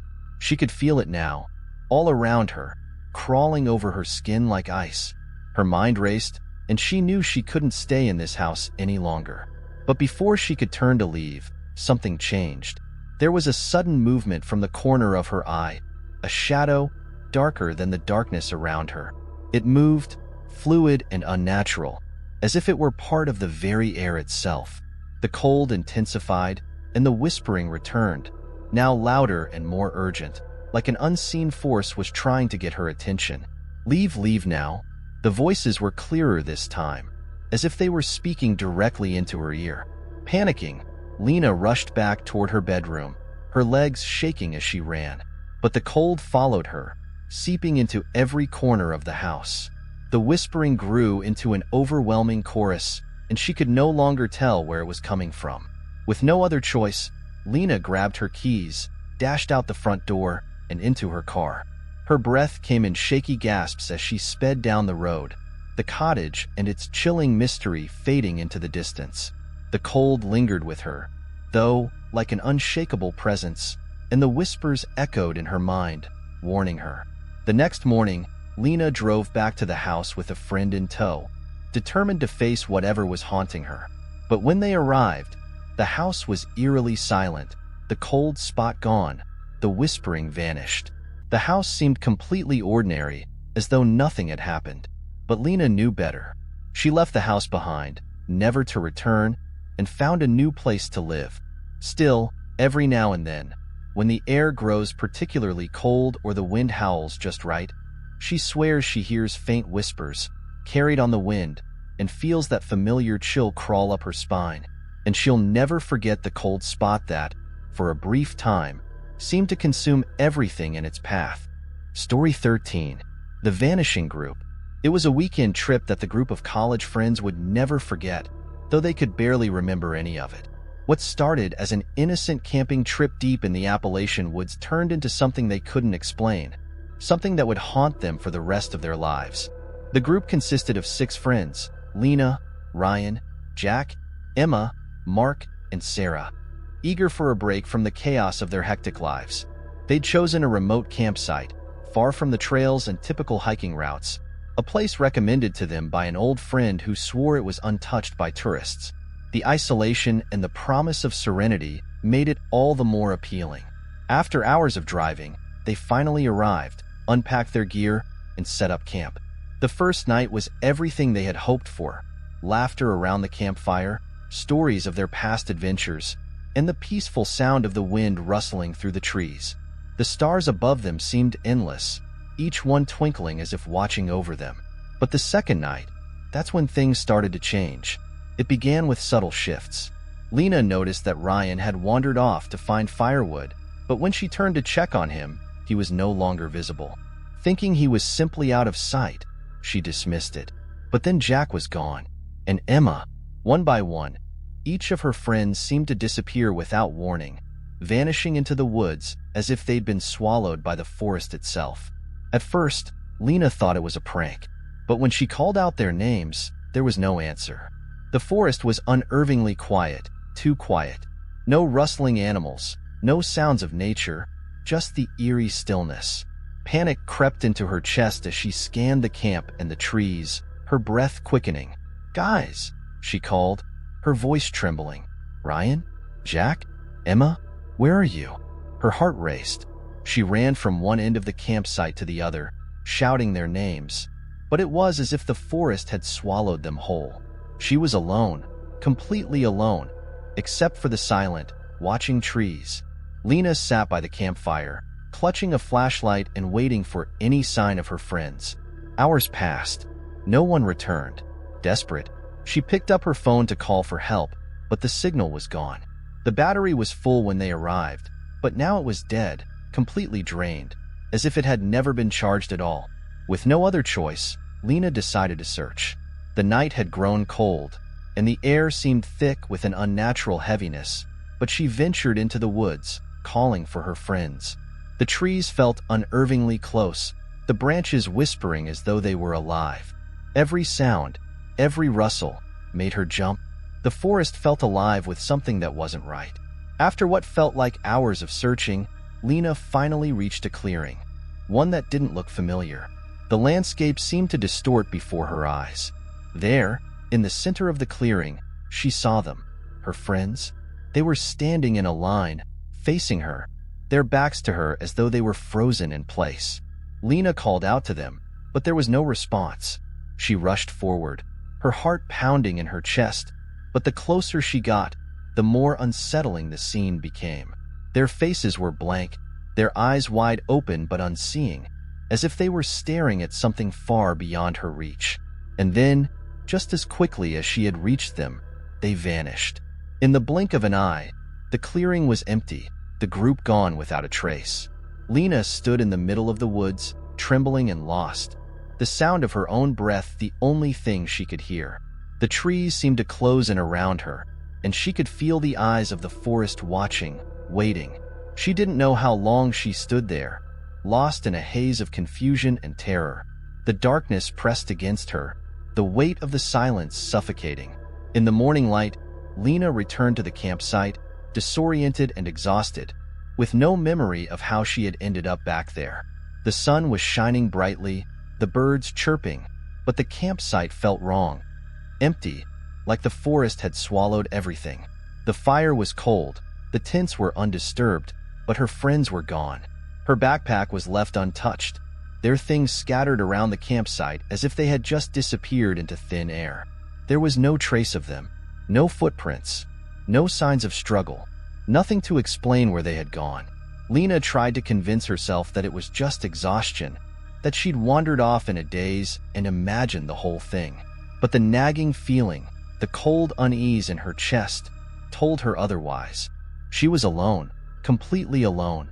She returned to town and told the authorities. But when they came back to search, there was no sign of her friends. The woods had swallowed them whole, leaving only the faintest traces of their presence behind. A broken branch, a scuff on the ground, and the lingering scent of something that felt wrong. The police were baffled, and as weeks turned into months, the case was filed away, unsolved. But Lena would never forget that night. The strange clearing, the vanishing group, and the feeling that something in those woods had watched them all, waited for them to cross some invisible boundary. Something ancient, something that had been there long before they ever arrived. Years later, people still spoke of the disappearing group.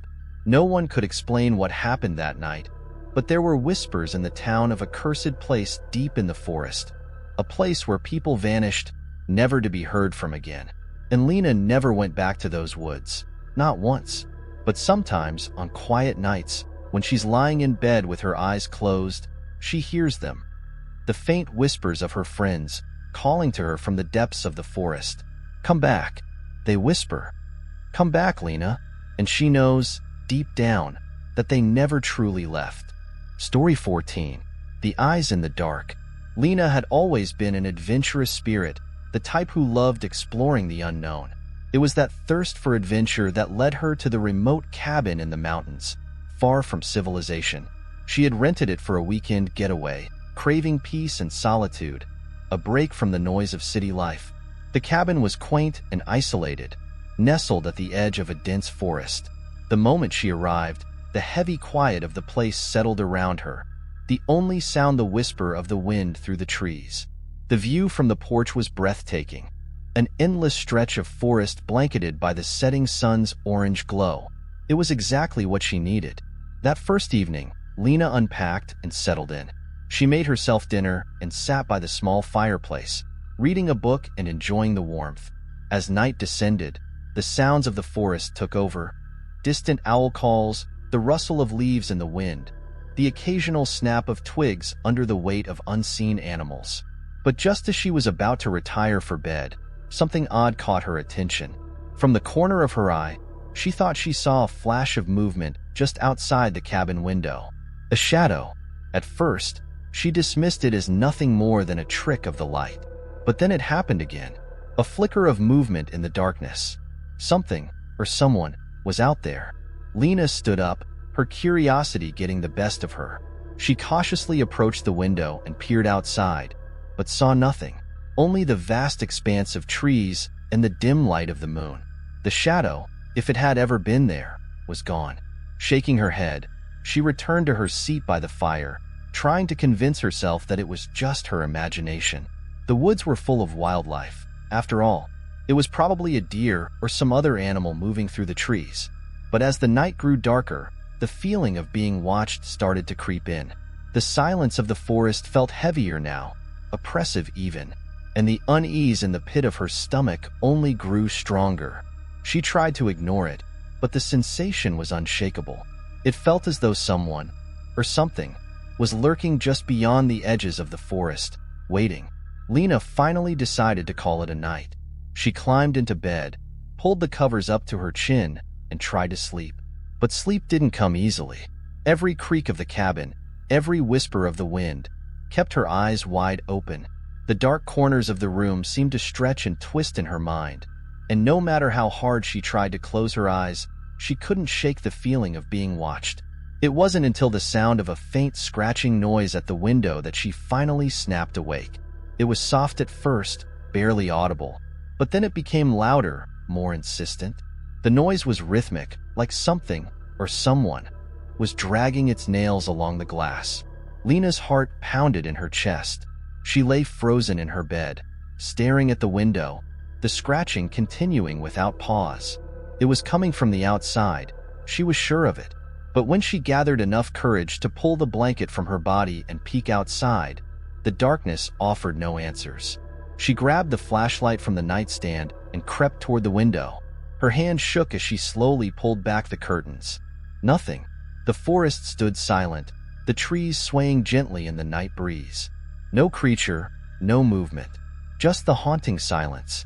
But then, just as Lena began to lower the flashlight, she saw it. Two glowing eyes, faint at first, but unmistakable. They gleamed in the darkness, positioned just beyond the tree line, watching her. She gasped, stumbling back from the window. The eyes did not blink. They did not move. They simply stared, unmoving, unblinking, as if waiting for her to make the next move. And then, just as quickly as they had appeared, they vanished. Gone. Just like that. Her breath came in ragged gasps as the reality of what she had seen set in. There was no mistaking it. Those were not the eyes of a deer or any other animal she knew. They were too human, too intelligent, and they had been watching her. The rest of the night was a blur of fear and uncertainty. Lena could not bring herself to sleep. She kept the flashlight on, casting its beam around the room, half expecting those eyes to reappear in the corners of the cabin. Every sound, every movement, made her jump. She couldn't shake the image of those unblinking eyes, locked on her from the darkness outside. The next morning, she packed her things in a rush. She didn't even finish her coffee. As she stepped outside to leave, she glanced at the woods one last time, half expecting to see the eyes watching her from behind the trees. But the forest stood still, peaceful and undisturbed, as if nothing had happened. Lena left the cabin behind, her mind racing with the questions she couldn't answer. Who, or what, had been out there in the woods, watching her through the night? What were those eyes? She had no explanation, only the overwhelming sensation of dread that lingered long after she drove away. As she made her way back down the winding mountain road, she glanced in her rearview mirror, and for a split second, she thought she saw something standing at the edge of the trees. Two glowing eyes, staring back at her. But when she blinked, they were gone. The woods would never be the same for her again. And every night, long after the cabin had disappeared from view, she would sometimes find herself searching the dark corners of the room, half expecting to see those eyes watching her once more. Story 15. The Phantom Camper. It was the perfect weekend for a camping trip. Alex and his friends, Nina, Jake, and Sarah, had decided to spend their days off in a secluded spot deep in the forest. They had chosen the site after researching online for a quiet place away from the crowds, hoping to enjoy nature in its purest form. The campsite was located near a serene lake, surrounded by towering pines, and the air smelled fresh and earthy, with the faint scent of moss and wood smoke. After setting up their tents and gathering firewood, the group sat around the campfire, chatting and roasting marshmallows. It was one of those nights where everything seemed just right. The sky was clear, the stars sparkling above them like diamonds, and the gentle crackling of the fire was soothing. Alex and his friends had laughed and talked late into the night, sharing stories of their childhoods and past adventures. Around midnight, the conversation shifted to something a bit darker: ghost stories. Sarah, who had always been into the supernatural, began telling a tale about a ghostly figure that haunted the forests around the area. According to local legend, the Phantom Camper was said to appear in the woods, a lone figure who would set up camp in the same spot each night but would disappear by morning, leaving no trace behind. Jake scoffed at the story. "It's just an old legend. There's no way something like that could happen. It's all in your head." But the wind howled through the trees, the fire flickered, and for a brief moment, an eerie chill filled the air. They all laughed nervously, shaking off the uneasy feeling. After some time, everyone decided to head to their tents. Alex, who was always the last to bed, was the last one standing by the fire. He watched the flames dance, the shadows twisting in the dark forest, before reluctantly heading into his tent. The others were already asleep when he crawled in, and the sounds of the forest, the rustling leaves, the occasional owl hooting, filled the silence. It was peaceful, almost too peaceful. Alex lay in his sleeping bag, his eyes growing heavy with sleep. But just as he was about to drift off, he heard something strange. A soft thudding noise, like footsteps on the forest floor. It was faint at first, but it grew louder, closer, until it sounded like someone was walking around the campsite. His heart skipped a beat. Was one of the others still awake? He listened for a moment, but there were no voices, no sounds of movement near the tents, just the heavy, rhythmic thudding. His curiosity got the better of him, and he decided to unzip the tent and investigate. The night was dark, the only light coming from the dim embers of the campfire. The forest was silent except for that sound, the steady, methodical thudding of footsteps.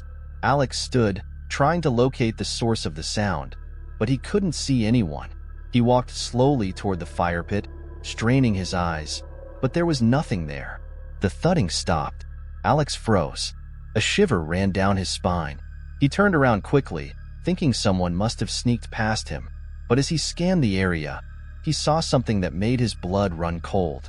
A figure was standing by one of the trees at the edge of the campsite. It was a tall, thin silhouette, standing perfectly still. At first, Alex thought it might be one of his friends playing a prank, but something felt off. The figure was too still, too silent. It didn't move, didn't speak. "Hello?" Alex called out, his voice cracking slightly. No response. He took a cautious step forward, but as he did, the figure suddenly began to move. It didn't walk like a normal person.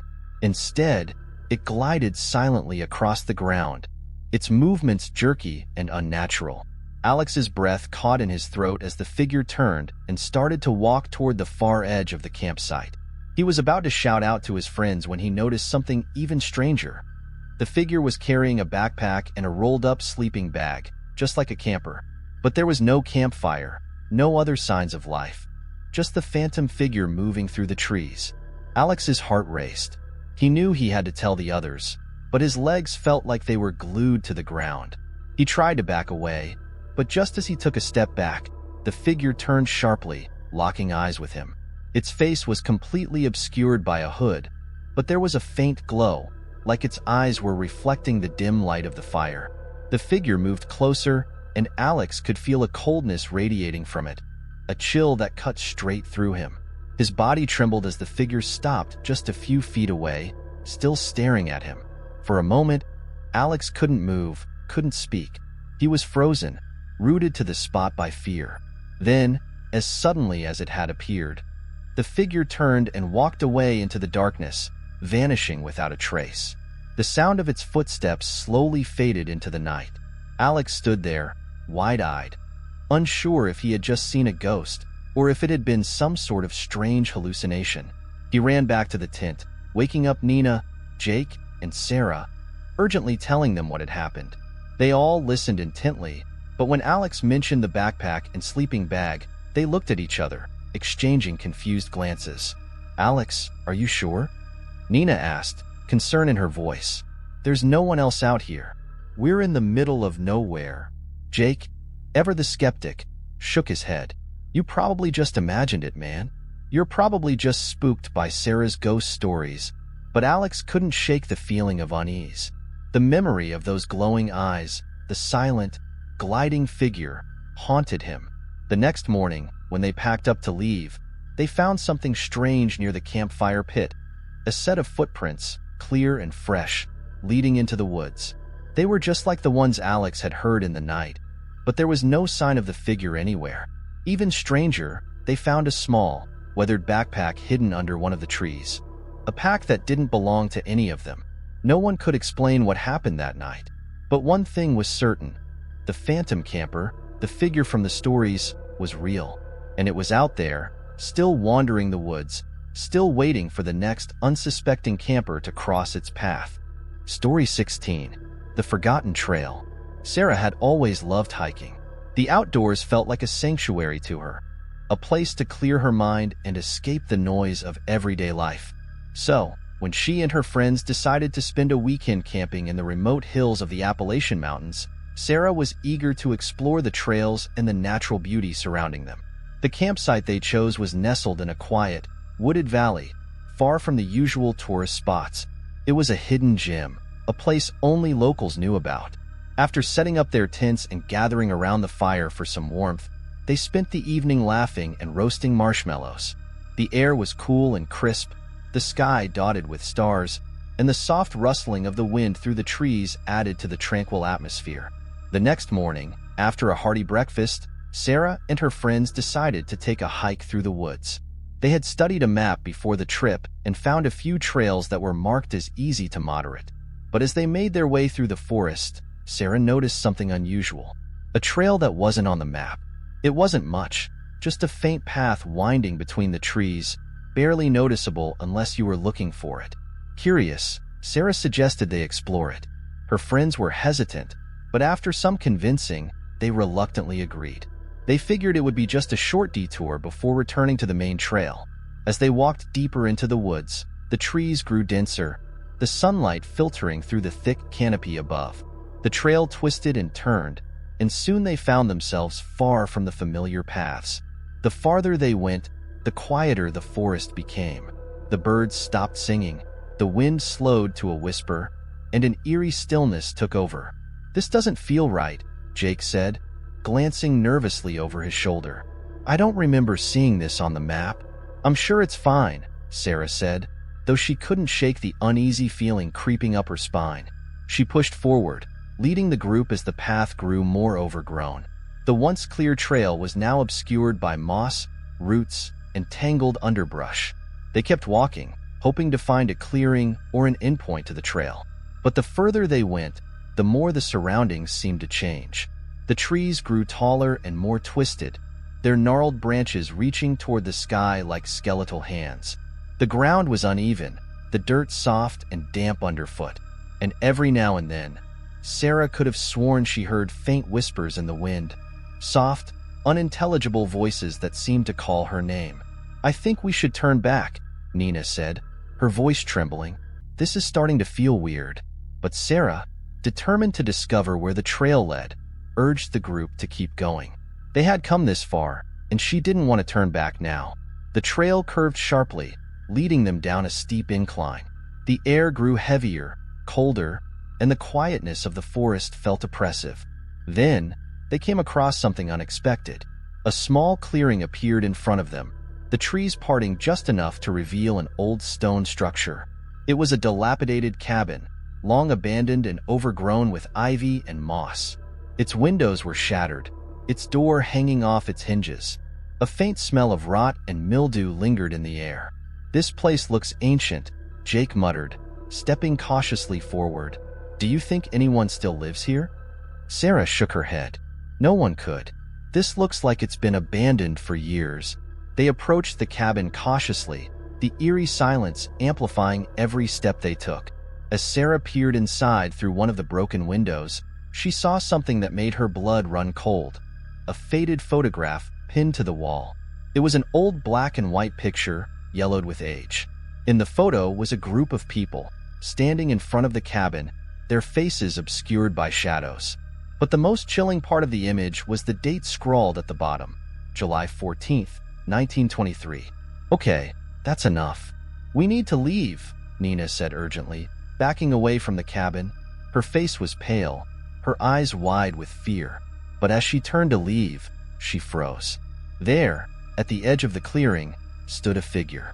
A tall man, dressed in old-fashioned clothes, his face hidden in shadow. He was standing perfectly still, staring at them. The air seemed to freeze.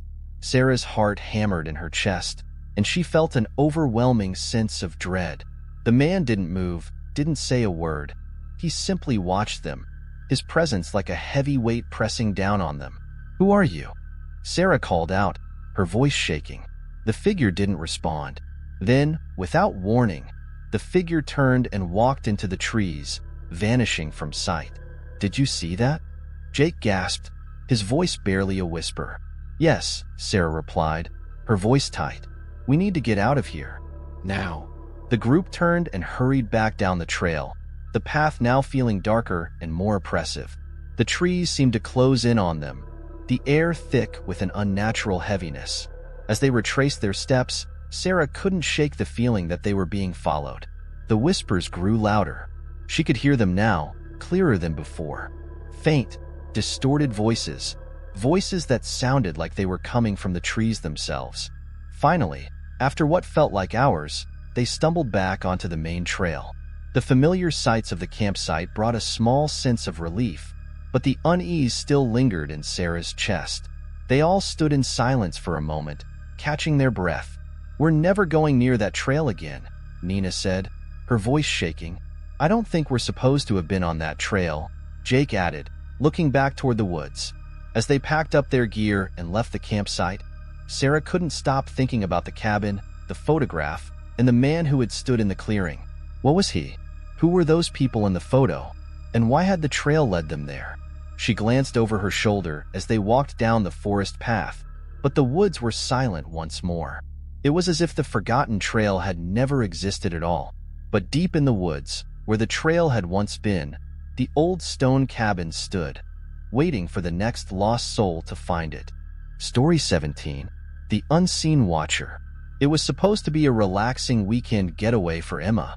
After months of grueling work and constant stress, she needed to unwind. A remote cabin in the woods seemed like the perfect escape. Tucked away in a quiet corner of the forest, far from the bustle of everyday life, Emma was eager to disconnect, enjoy the serenity, and reset. The cabin was quaint, surrounded by towering pines and bathed in soft, golden sunlight. The air was fresh, filled with the earthy scent of moss and pine needles. Emma had no plans other than to read, cook simple meals, and take long walks through the forest. For the first time in a while, she felt at peace. But from the moment she arrived, there was an unsettling feeling in the air, like she was being watched. She couldn't put her finger on it. The silence of the woods should have been comforting, but it was too absolute. The wind didn't rustle the leaves, and the chirping of birds was absent. It felt almost as though the forest itself was holding its breath, waiting for something. At first, Emma dismissed it. It was just her nerves from the long drive. But as the sun began to set and shadows lengthened across the cabin, she started to notice things. Small things. A faint rustle in the trees when there was no wind. A sudden movement from the corner of her eye when she was alone in the living room.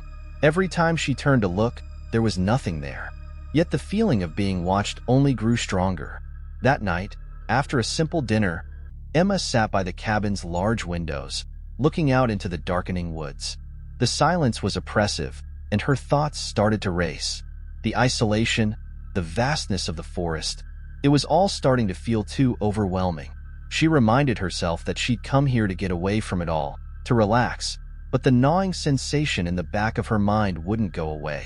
At one point, she thought she saw a figure standing just beyond the trees, barely visible in the shadows. Her heart skipped a beat. She leaned closer to the window, squinting, but the figure was gone, as though it had never been there. Emma shook her head, trying to calm her growing anxiety. "It's just my imagination," she told herself. The woods play tricks on the eyes, especially in the dark. But as the night wore on, the feeling of being watched intensified. She turned off the lights and headed to bed, but sleep didn't come easily. Every creak of the floorboards, every sway of the trees outside the window, made her heart race. The wind howled faintly, but still, the forest felt unnatural, holding a kind of stillness that made it seem like something was waiting. Around 2 a.m., Emma awoke to the sound of soft footsteps outside her window. Her heart pounded in her chest. "It's just an animal," she reasoned, though the rational thought did little to calm her. She lay still, listening intently. The footsteps were slow, deliberate, like someone walking just beyond the trees, circling the cabin. She pulled the blanket over her head and closed her eyes, trying to block out the sound. The footsteps continued, growing closer. A chill swept through the room, even though the window was closed and the cabin was warm. She squeezed her eyes shut tighter, her thoughts spiraling. "It's nothing. It's nothing." Suddenly, the footsteps stopped. There was a long, eerie pause. Then she heard it. A faint whisper. "I see you." Her breath caught in her throat. The voice was soft, like a sigh carried by the wind, but it was unmistakable. It came from outside her window, and it was followed by the faintest sound, something brushing against the cabin wall, just below the window. Emma's mind raced. She wasn't alone. Someone was out there. Her hands trembled as she reached for her phone, but the screen remained black. No service. She felt a surge of panic. It wasn't just the woods anymore. Someone, was in the forest, watching her, waiting. Her instinct screamed at her to run, to leave, but the thought of going outside into the dark, knowing something was out there, paralyzed her. She stayed perfectly still, listening. The whisper came again, this time louder, clearer. "I see you, and I'm coming closer." The voice seemed to come from all around her, as though it was in the trees, in the wind, in the very walls of the cabin itself. She could hear it, feel it, like it was inside her head. The sensation of being watched grew unbearable, the feeling that something was just outside the walls, waiting for her to make a move. Emma tried to summon the courage to get up, to find a weapon or a way out, but her limbs felt heavy, like they were glued to the bed. Her breath came in shallow gasps, her eyes darting around the room, searching for any sign of movement. The whispering continued, echoing through her mind, now accompanied by a soft, scraping noise, like fingers trailing across the walls. Without warning, there was a knock. Not at the door, but at the window. It was slow, deliberate. A faint tap, tap, tap. She couldn't breathe.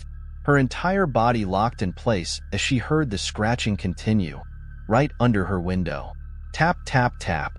The moonlight cast long, twisted shadows on the wall, and for the briefest moment, Emma thought she saw something, an outline, a figure, half obscured in the darkness outside, staring at her through the glass.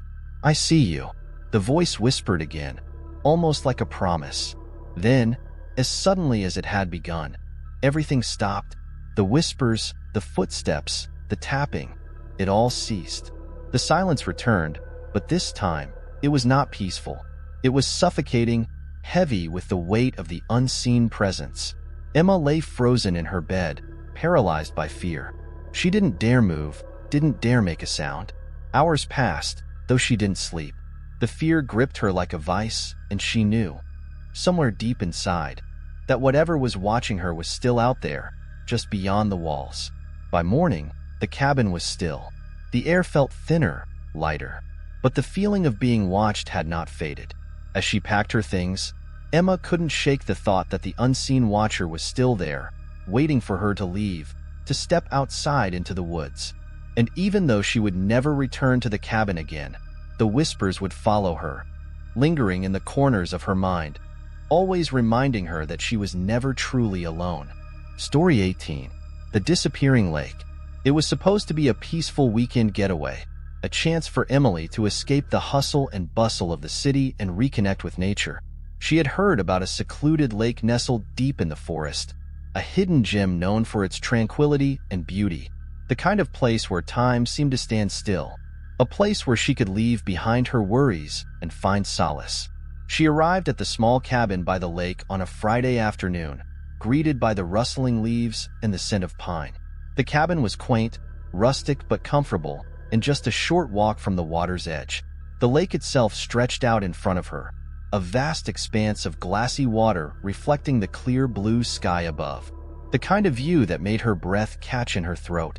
After unpacking her things, Emily spent the rest of the afternoon walking around the shoreline, enjoying the peace and serenity.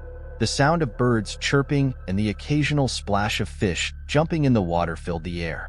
Everything felt perfect, untouched by the noise of civilization.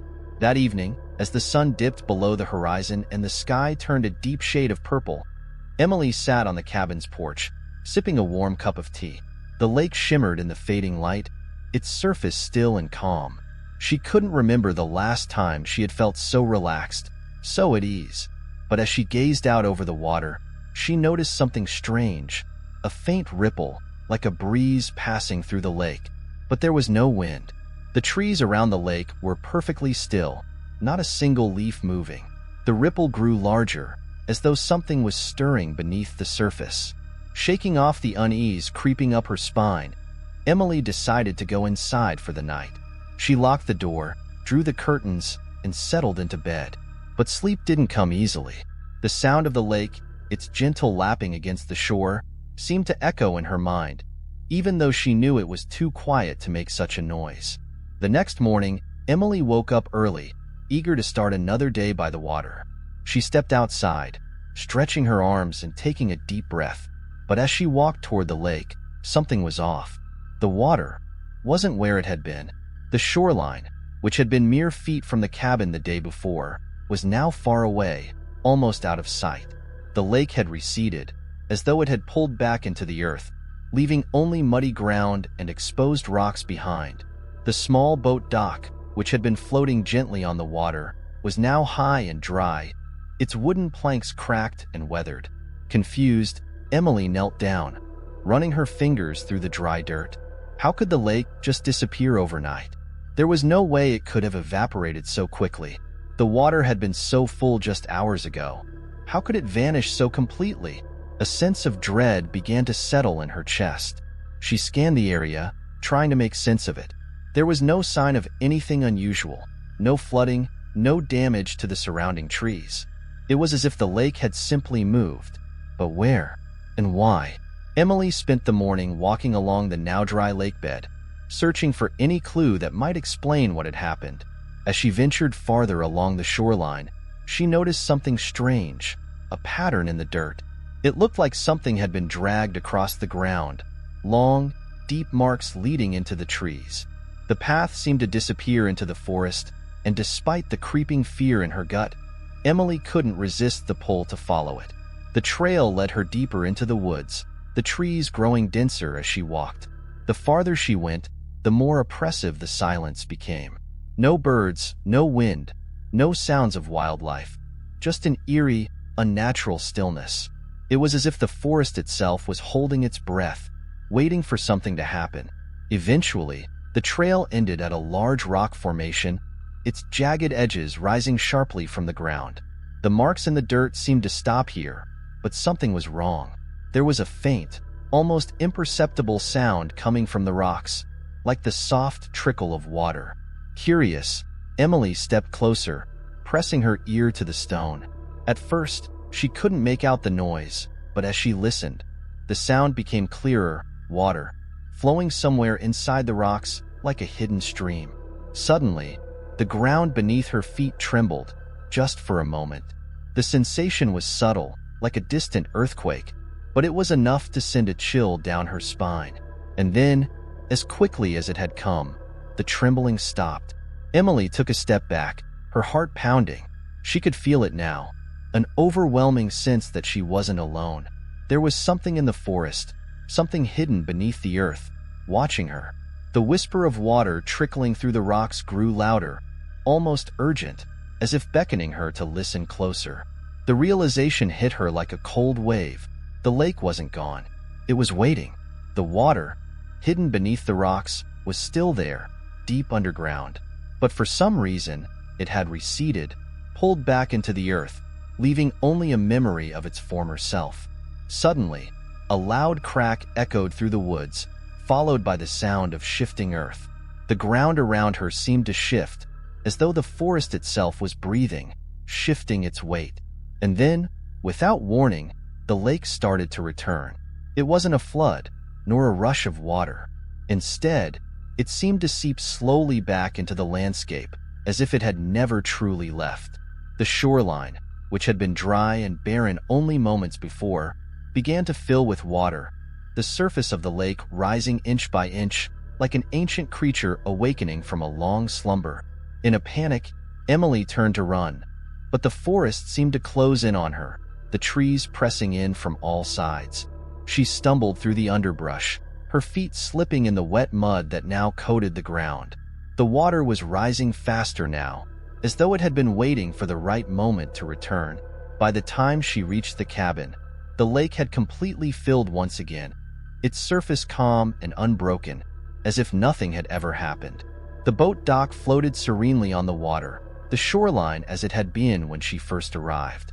Everything was as it should be, but Emily knew better. The lake was not a normal body of water. It was something else, something ancient, something that could disappear and reappear at will, as if it were alive. And it was waiting for her to leave, waiting for her to return to the city where she belonged, where she could never return to the lake again. That evening, as Emily drove away, the lake was behind her, silent and still. But deep in her mind, the memory of the disappearing water lingered, a reminder that some things in nature were not meant to be understood, and some places, like the disappearing lake, were never meant to be found again. Story 19. The Distant Drums. It was a quiet, warm summer evening when Jake and his friends, eager for adventure, decided to take a camping trip in the nearby forest. The dense woods were known for their serene beauty, but also for the strange, unexplained tales that had circulated for generations. Stories of odd sounds and eerie occurrences that seemed to vanish as mysteriously as they arrived. Yet, as they set up camp by a small stream, none of them paid much attention to the warnings. It was supposed to be a fun, carefree weekend. The group spent the first few hours of the evening chatting and laughing around a campfire, roasting marshmallows, and sharing ghost stories. The crackle of the fire and the chirping of crickets were the only sounds that filled the night air. However, as the night deepened, a distant sound began to intrude upon their conversation. At first, it was faint, almost like the wind, but then it became clearer, the rhythmic beating of drums. It was a steady, methodical sound, deep, resonating, and unmistakable. The beat echoed through the trees, just beyond the reach of the campfire's light. It wasn't loud, but it was impossible to ignore, its presence almost like a pulse in the air.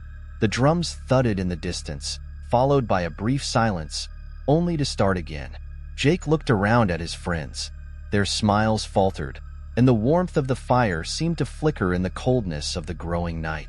"Do you hear that?" he asked. "Yeah, drums," said Max, one of his friends, his voice laced with uncertainty. "Where's it coming from?" "I don't know," Jake replied, looking around the clearing. "It sounds like it's deep in the forest." The group grew uneasy, exchanging glances. They had heard rumors of strange happenings in these woods, whispers of ancient rituals and people who lived on the outskirts of society, but none of them had ever believed them. Until now, as the minutes passed, the drumming continued, steady and unwavering, like an ancient call. The more they listened, the more it seemed to draw closer, a low hum reverberating through the ground beneath them. Despite the warmth of the fire, a chill crawled down their spines. "I think we should check it out," said Sarah, her voice trembling. She had always been the curious one, but even she seemed unsure. I don't know if that's a good idea, Max said, his eyes darting nervously into the dark. We should just stay here. The fire's still strong. But Jake, driven by a mix of fear and fascination, stood up. Let's at least take a look. We can't just sit here and wonder about it.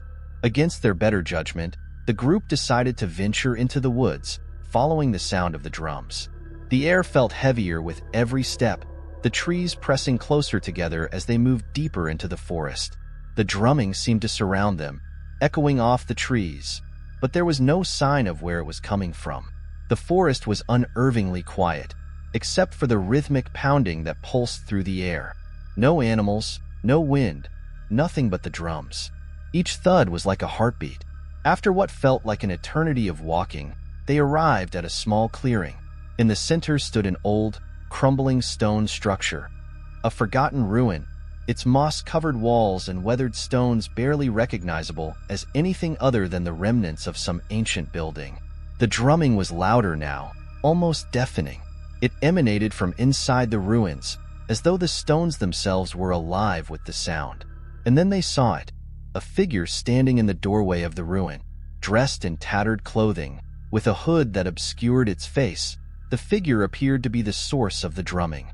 It raised its arms, as if conducting an invisible orchestra, and the drums echoed in unison with its movements. Who are you?" Jake called out, his voice shaky. The figure didn't respond, its movements continuing in eerie silence, as though it didn't acknowledge their presence. Sarah took a step forward. "What's going on here?" The figure paused, then slowly turned its head toward them. For a moment, there was no sound, only the wind rustling through the trees.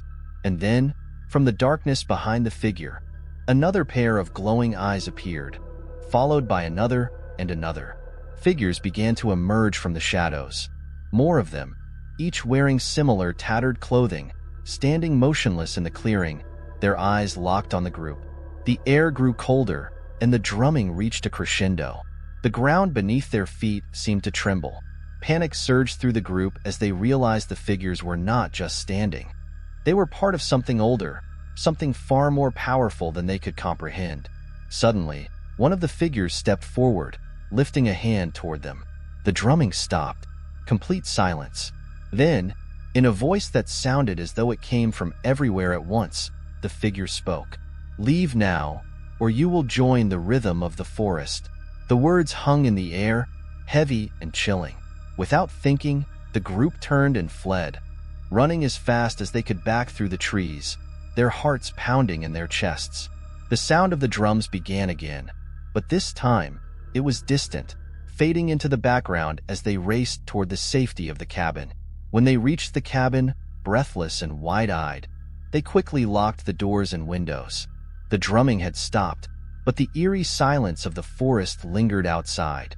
They huddled together, too terrified to speak, listening for any sign of the figures from the clearing. By morning, the drumming was gone, the sun breaking through the trees with a warm glow that made everything seem normal again. But when they looked outside, the clearing where they had seen the figures was empty, and the stone ruin was gone, vanished without a trace. Jake and his friends left the forest that day, never to return. They spoke little of what happened, but the memory of the distant drums, the strange figures, and the warning would stay with them forever. And every time they heard the sound of drums in the distance, they would remember that some things in the forest are better left undisturbed, because there are ancient rhythms that still echo through the trees, waiting for those who dare to listen.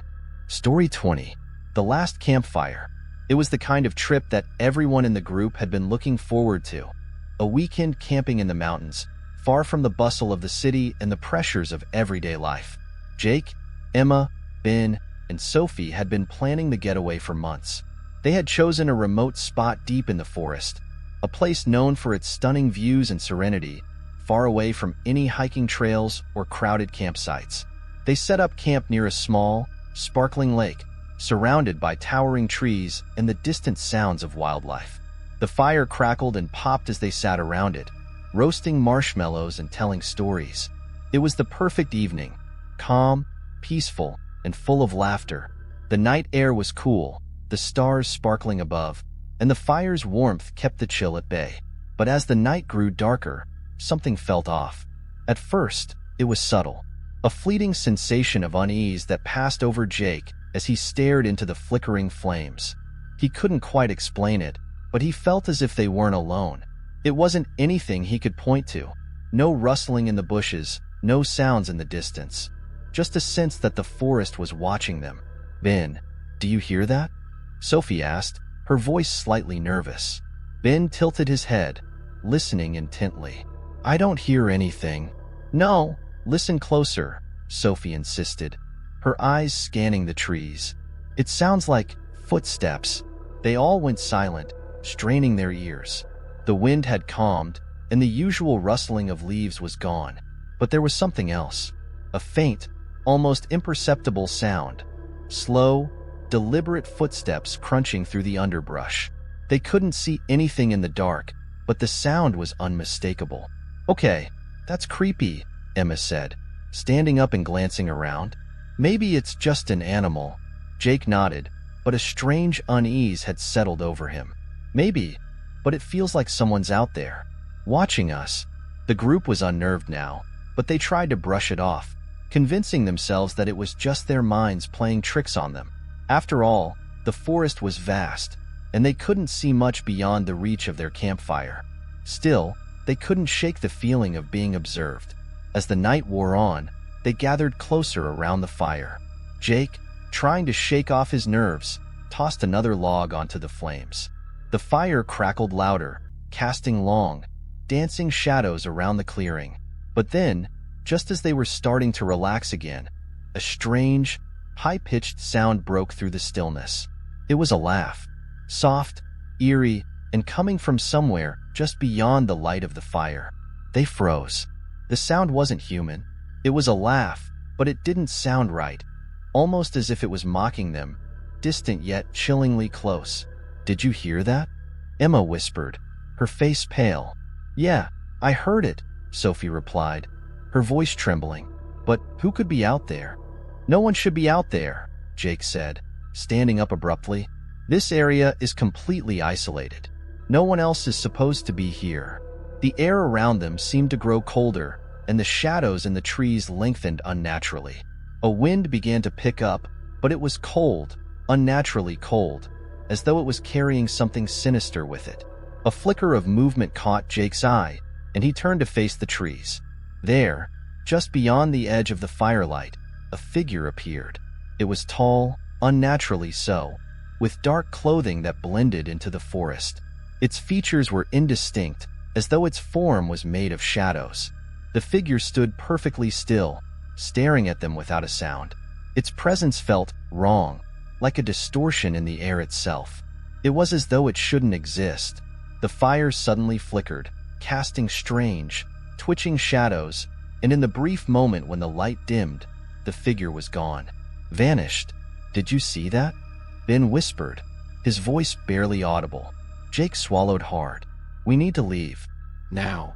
They scrambled to pack up their things, their hands trembling as they moved in a frenzy. The distant laugh echoed again, this time louder, sharper, and filled with malice. It came from all around them, as though the forest itself had come alive.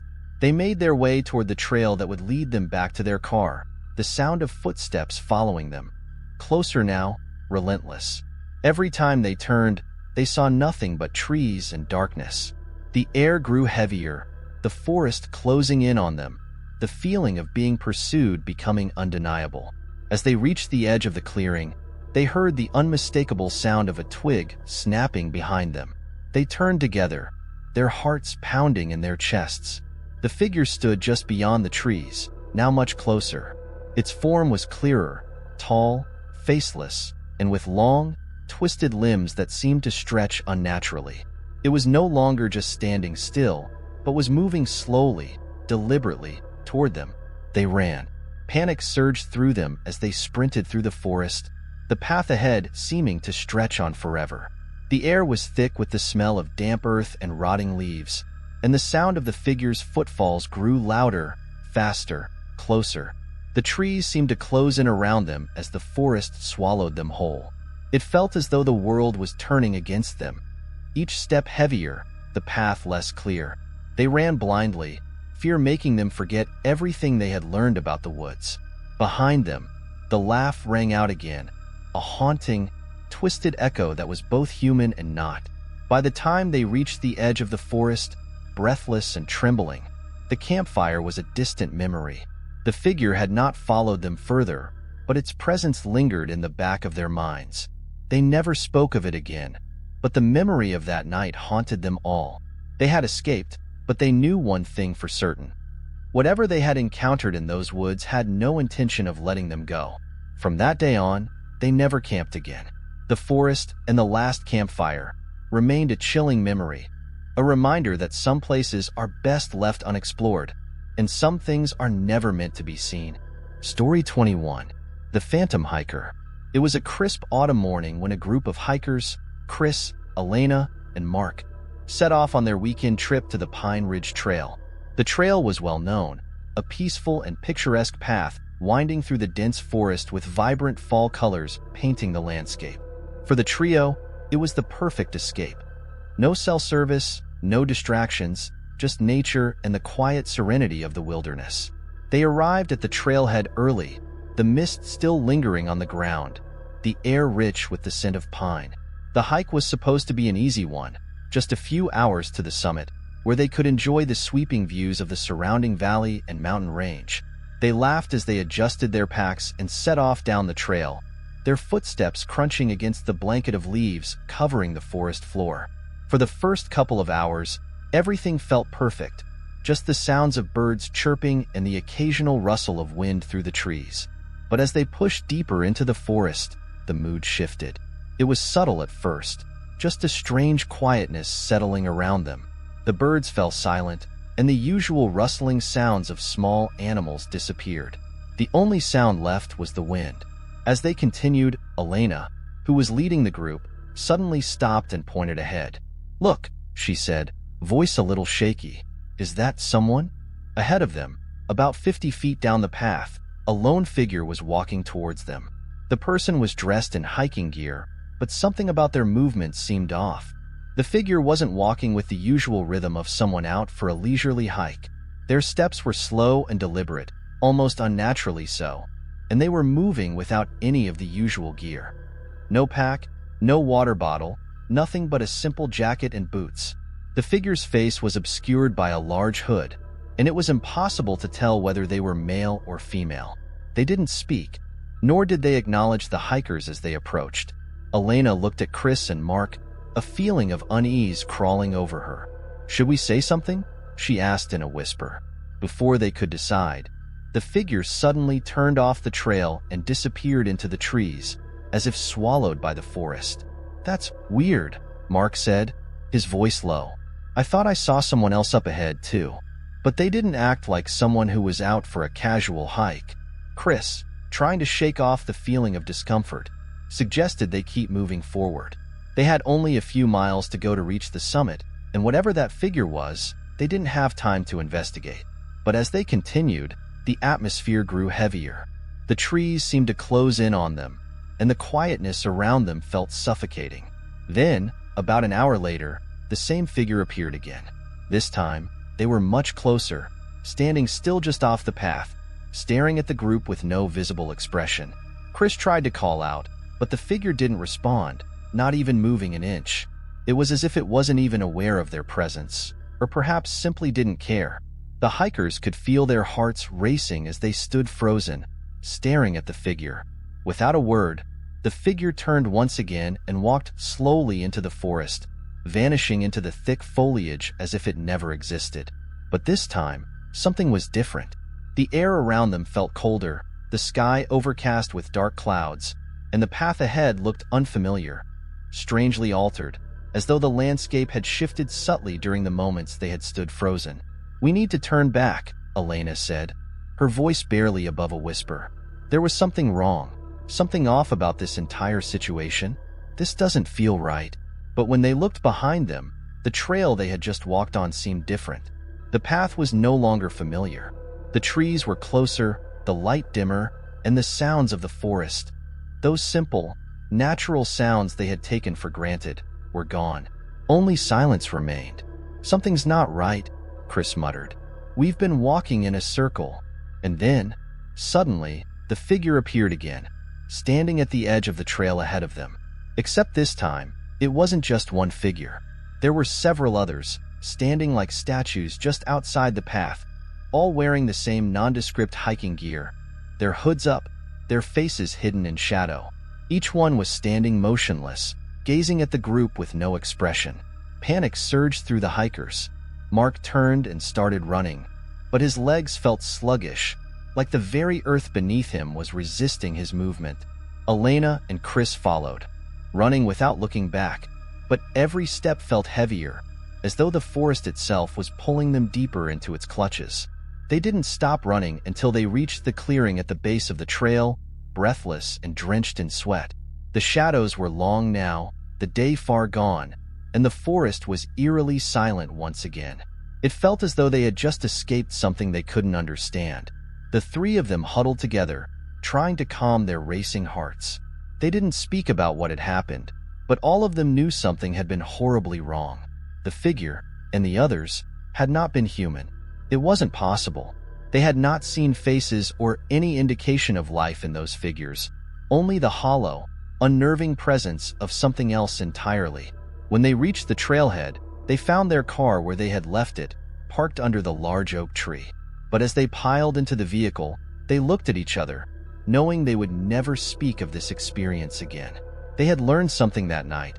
Some trails weren't meant to be hiked, and some hikers were never meant to be found. As they drove away, the last thing they saw in the rearview mirror was a single figure standing in the shadows of the forest, watching them leave. Story 22. The Forest of Lost Souls. For years, the locals had warned travelers to stay away from the dark, dense woods known as the Forest of Lost Souls. It was a place shrouded in superstition, where strange things happened and people had disappeared without a trace. Legends spoke of an ancient curse that haunted the forest, a curse that claimed those who dared venture too deep into its heart. Despite the warnings, a group of adventurous friends, Katie, Tom, Rachel, and Jack, decided to hike through the forest, ignoring the tales and rumors that had kept others at bay. They were confident, equipped with their backpacks, flashlights, and maps, ready to conquer the mysterious woods and make memories of their own. The forest greeted them with silence. Thick trees loomed overhead, their branches forming an unbroken canopy that blocked out the sun. The only sound was the crunch of their boots on the damp leaves and the occasional rustle of a small animal in the underbrush. At first, the hike was uneventful, with the friends laughing and chatting, enjoying the thrill of being somewhere no one else dared to go. As they ventured deeper into the forest, the air grew heavier. The dense trees seemed to close in around them, casting long, eerie shadows on the ground. Katie noticed that the path, once clear, was becoming increasingly difficult to follow. The trees twisted in strange angles, and the undergrowth thickened, almost as though the forest was shifting, guiding them somewhere they didn't want to go. "We should turn back," Rachel said, looking uneasy. It's not right." Tom scoffed, brushing it off. "It's just a forest, Rachel. Don't let the stories get to you." But something in the air felt wrong. The further they walked, the quieter it became, as though the forest itself was holding its breath. The trees seemed to stretch higher, their branches bending inward as if closing off the sky. And then, in the distance, they saw something that made their blood run cold. A figure. At first, it seemed like a person, standing still among the trees. But as they looked closer, the figure didn't move. It wasn't breathing. It was standing motionless, facing them, its face hidden by a long, tattered cloak. "Who's that?" Jack whispered, his voice shaking. Before anyone could respond, the figure began to move, slowly, deliberately, its footsteps eerily silent. It didn't walk toward them, but instead seemed to glide, its form blending into the shadows. As it moved, the trees around it seemed to shift, creating a new path, one that hadn't been there before. "I don't like this," Katie said, her voice barely audible, but Tom was already moving forward. "It's probably just another hiker. Let's go ask if they know the way out." Rachel tried to grab his arm, but he shrugged her off. "We'll be fine." As Tom stepped closer to the figure, something strange happened. The figure didn't turn to acknowledge him. Instead, it began to dissolve into the air, its body fading like smoke, leaving only a faint, whispering sound behind. The whispers were unintelligible at first, but then they grew clearer, sounding like the voices of people, crying out for help. "Tom, stop," Rachel cried, grabbing his arm and pulling him back. But it was too late. The whispers grew louder, and the ground beneath their feet seemed to tremble. Suddenly, the forest around them seemed to come alive. The trees creaked and groaned, their trunks shifting, twisting, as if they were alive. The path they had been following now appeared to be a winding maze, with no clear direction. The whispers turned to laughter, low, guttural, mocking. It was as if the forest itself was alive, toying with them. "We need to leave. Now," Jack said, panic rising in his chest. But no matter which direction they tried to go, the trees seemed to close in on them, trapping them within the ever-shifting labyrinth of the forest. Every time they turned a corner, they found themselves back at the same spot, as if the forest was playing tricks on them. They were lost, but they weren't alone. The whispers began to take shape. Figures began to appear at the edges of their vision, barely visible, their faces obscured by shadows. There were more of them now, lurking just beyond the trees, watching, waiting.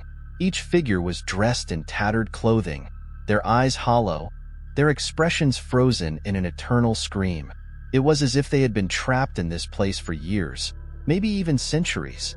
Katie felt a hand on her shoulder, cold and clammy. She spun around, but there was no one there.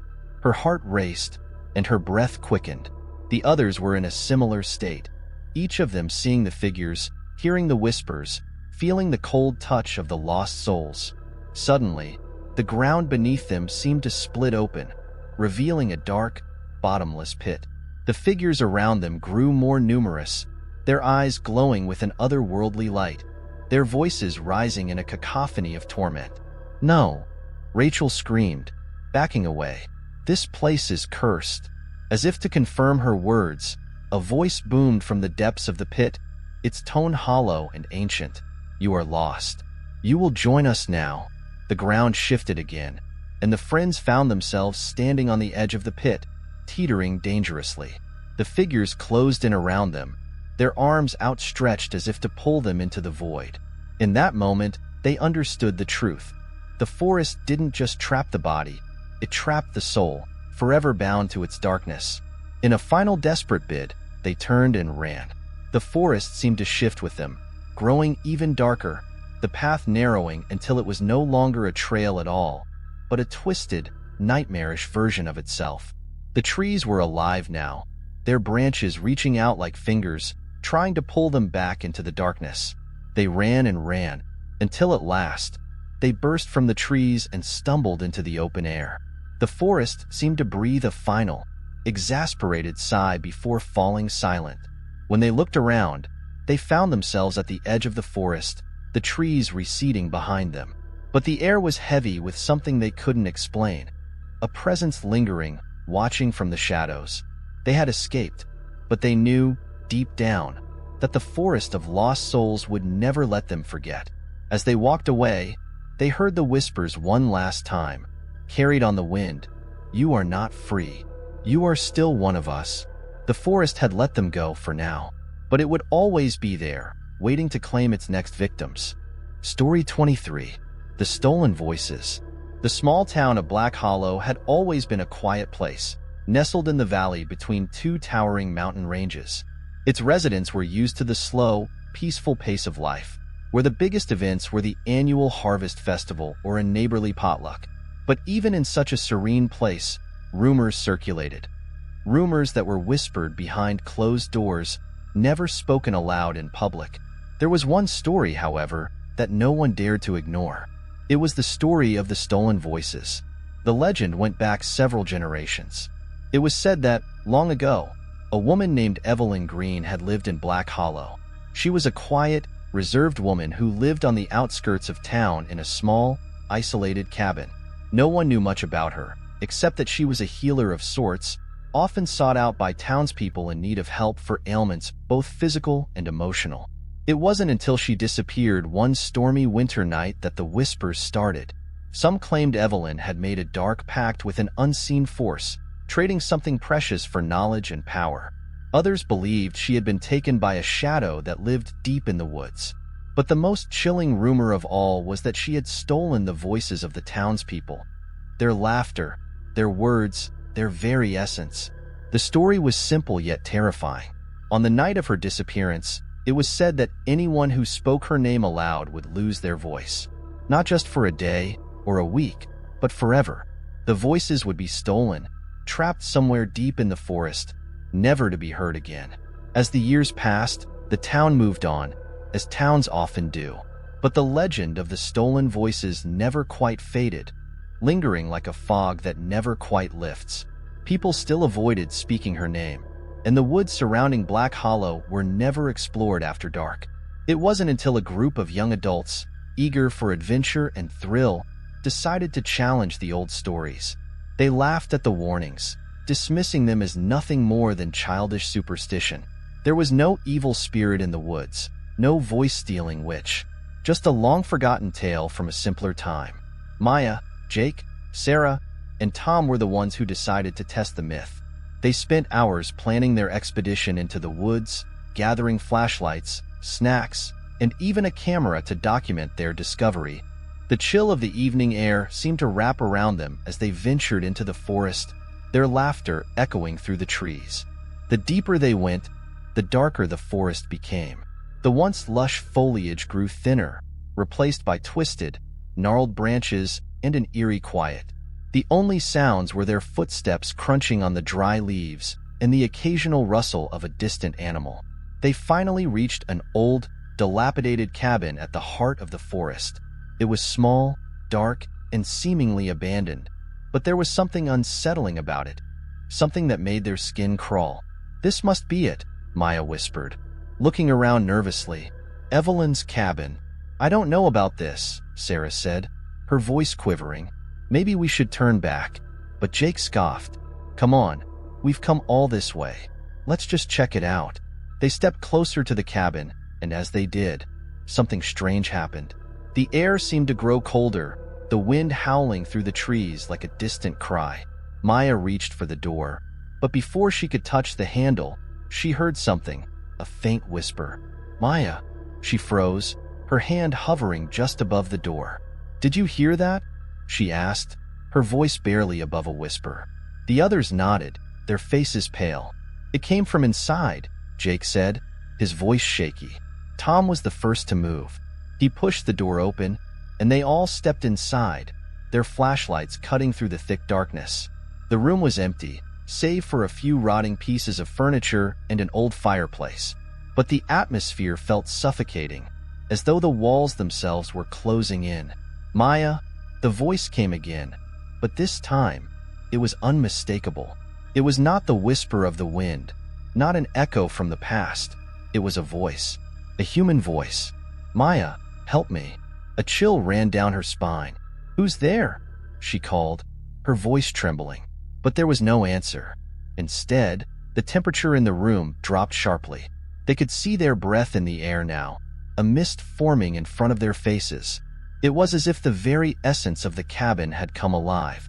And then, it happened. One by one, the voices of the group began to fade. Maya tried to speak, but her voice was gone, replaced by an eerie silence. She opened her mouth, but no sound emerged. Panic swept over her as she turned to the others. Tom, Jake, and Sarah were all frozen, their eyes wide with terror, their mouths open in silent screams. It was then that they realized the stories had been true. The voices of the town, the voices of the people who had ventured too close to Evelyn's cabin, had been stolen, trapped in the forest, never to return. Maya could only watch in horror as the others struggled to make sound, their hands grasping at their throats in desperation. The walls of the cabin seemed to close in tighter, the shadows growing longer, darker, until there was no way out.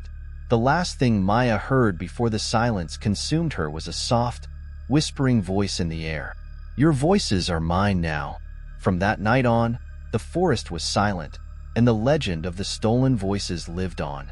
The cabin was abandoned once again, left to rot in the heart of the woods. The townspeople would tell the story, as they always had, warning anyone who would listen. And for those who didn't, well, the forest was waiting, its stolen voices echoing in the wind. Story 24. The Silent River.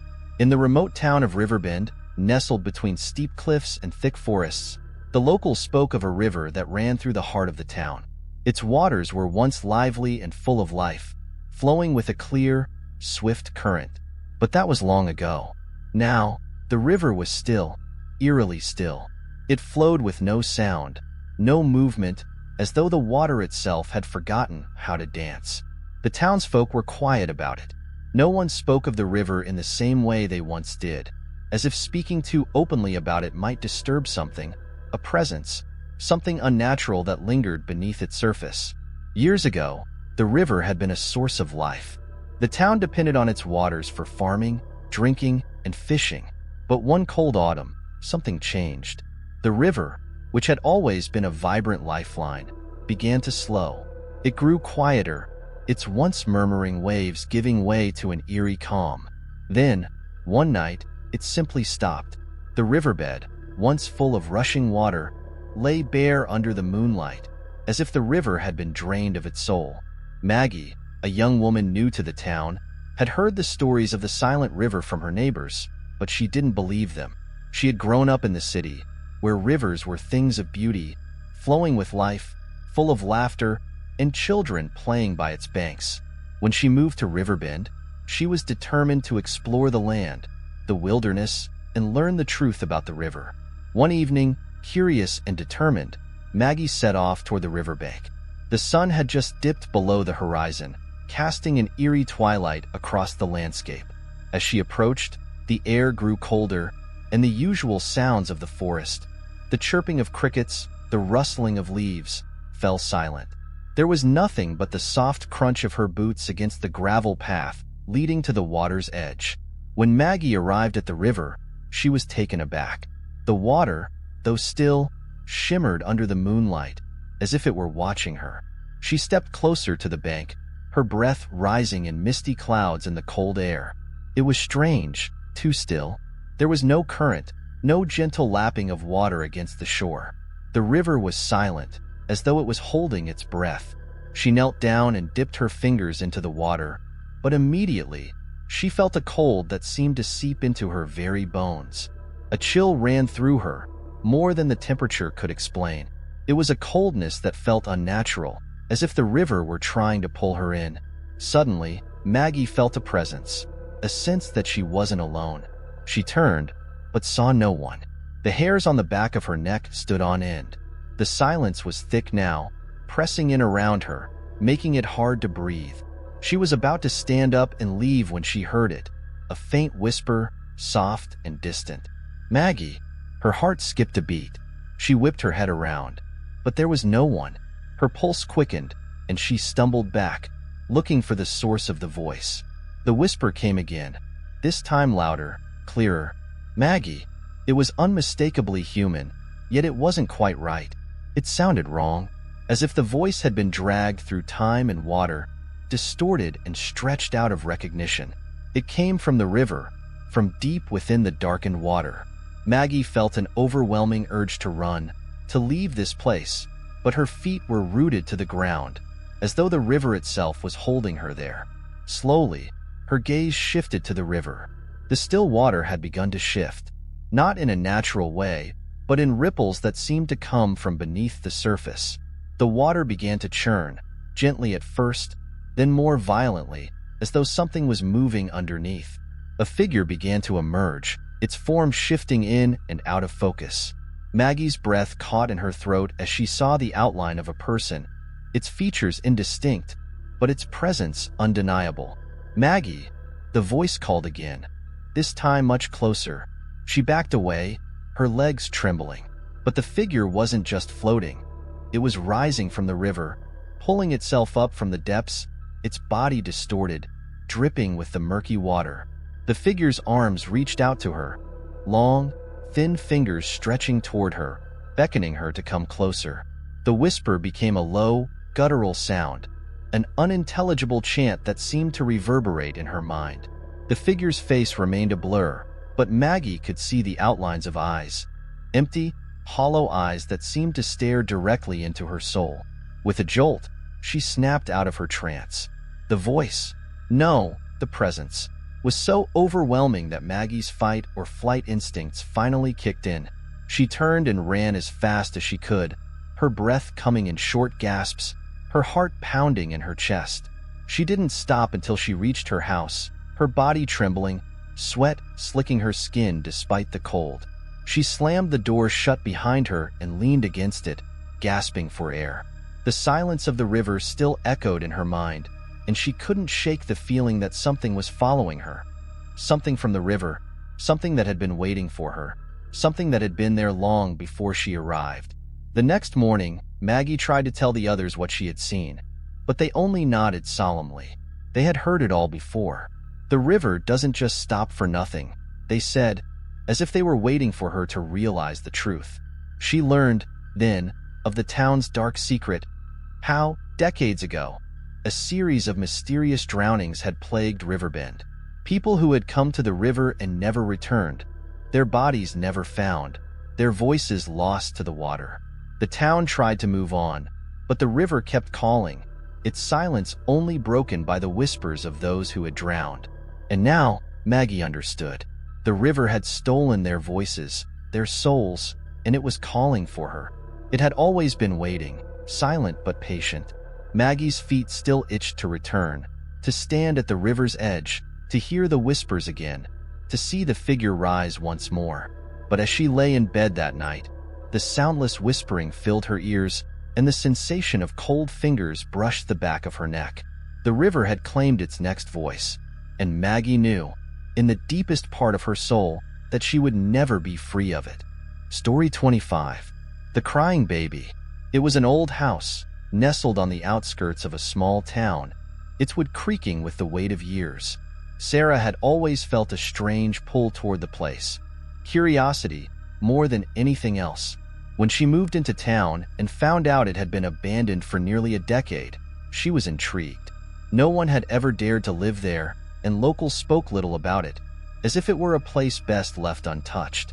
But Sarah, with her adventurous spirit, saw the house as a blank canvas, a new beginning. The house was eerily quiet when she first moved in. Dust covered every surface, cobwebs hung in the corners, and the air felt heavy, like the house was holding its breath.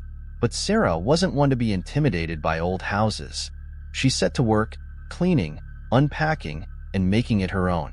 The first night, after she settled into bed, something strange happened. She had just drifted off to sleep when she heard it, soft at first, then growing louder. A faint cry, a baby's cry. It was coming from somewhere deep within the house. She sat up in bed, her heart racing. But no baby. There was no baby in the house. Her eyes darted around the dim room, her ears straining to locate the sound. It wasn't outside. It wasn't from the street. The cry was too close, too real. It was inside. Creeping out of bed, she made her way to the hallway, the floorboards groaning under her weight. The house seemed to breathe around her, the silence punctuated by the distant cry. It was coming from upstairs, somewhere down the long, dark hallway. The house felt colder now, the temperature dropping with every step she took. The old wooden stairs creaked under her feet as she ascended, each step echoing in the silence. The crying continued, louder now, its pitch rising with each passing second. When she reached the top of the stairs, she paused. The hallway was dark, the shadows deep and unwelcoming. The sound was coming from the end of the corridor, from the closed door at the farthest point. Sarah hesitated. There was no baby. There had been no sign of anyone else when she moved in. It didn't make sense. With trembling hands, she pushed open the door. The room was small and dusty, filled with old furniture draped in white sheets. The window was open, letting in a chill breeze that rustled the curtains. The crying stopped. Sarah stood frozen in the doorway, staring at the empty crib in the corner of the room. No baby, no movement, just a dark, quiet space. And then, without warning, the crying began again. Louder, closer, as though it were right behind her. She spun around, her breath catching in her throat, but the room was empty. The door was still open, the hallway beyond it still dark and silent. The crying didn't stop. In fact, it seemed to be coming from the very walls, echoing through the house as if it was trapped inside. Sarah's pulse quickened. She backed away from the crib, her feet stumbling over the old carpet as she retreated toward the door. The crying was deafening now, filling the room, filling her head. The floor beneath her feet began to shake, a low rumble vibrating through the wooden planks. Her eyes darted to the crib once more, and that's when she saw it. A small, pale hand, reaching out from under the blanket. Her breath caught in her chest, and she stumbled back, hitting the door frame. The hand moved again, slow and deliberate. Then, the blanket was pulled back. A face appeared, pale and hollow, the eyes wide and unblinking. It was a baby. No, not a baby. Something that looked like a baby, but wrong. Its skin was too pale, its eyes too dark, like something long dead. Its mouth opened, and the cry that followed was not the sound of a newborn, but something guttural, something ancient, full of pain. Sarah screamed and bolted from the room, running down the stairs, her heart hammering in her chest. The house seemed to stretch around her, the walls closing in, the air thick with the scent of mildew and something else, something faintly metallic. She stumbled into the living room, gasping for air, her hands shaking as she tried to steady herself. The crying had stopped, but the silence that followed was just as suffocating. She had to leave. The house had to be abandoned for a reason, she realized. It wasn't the house itself that was haunted. It was something else, something far darker that had made its home there. She grabbed her coat and rushed toward the door. As her hand touched the handle, she heard it again. A whisper, soft and cold, right behind her ear. "Stay." She whirled around, but there was no one. The house stood silent, its empty walls staring back at her. The whisper came again, this time louder, more urgent. "Stay with me." Sarah turned the handle, flung the door open, and ran out into the night, her heart still racing. The cries of the baby followed her, but now they were fading, echoing through the air as if they were being carried away by the wind. She never returned to that house. In the days that followed, Sarah heard the stories. The house had once belonged to a young couple who had lost their baby to illness. The pain had consumed them, and the woman, desperate to hold on to her child, had kept the crib in the room, even after the baby had died. Some said the baby's cries still echoed through the house, trapped in time, forever reaching for its mother. Sarah knew the truth now. It wasn't a story. It wasn't a legend.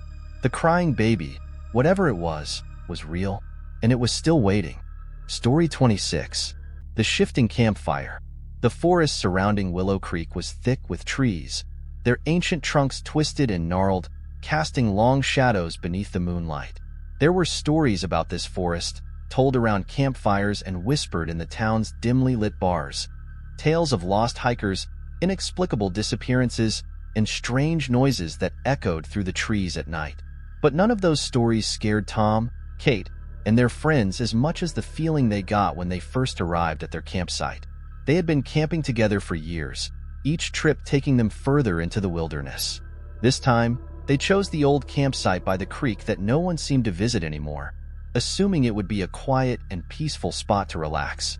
They set up their tents quickly, gathering wood for the campfire as the sun sank beneath the horizon, casting the forest in a soft, fading light. Once the fire was crackling, the group sat around it, laughing and telling stories. The warmth of the flames pushed back the cold of the evening air, and for a while, everything felt normal. But as the night deepened, something strange began to happen. It was subtle at first, just a shift in the way the fire burned, the way the shadows danced across the trees. "Did you guys feel that?" Kate asked, glancing around uneasily. "What?"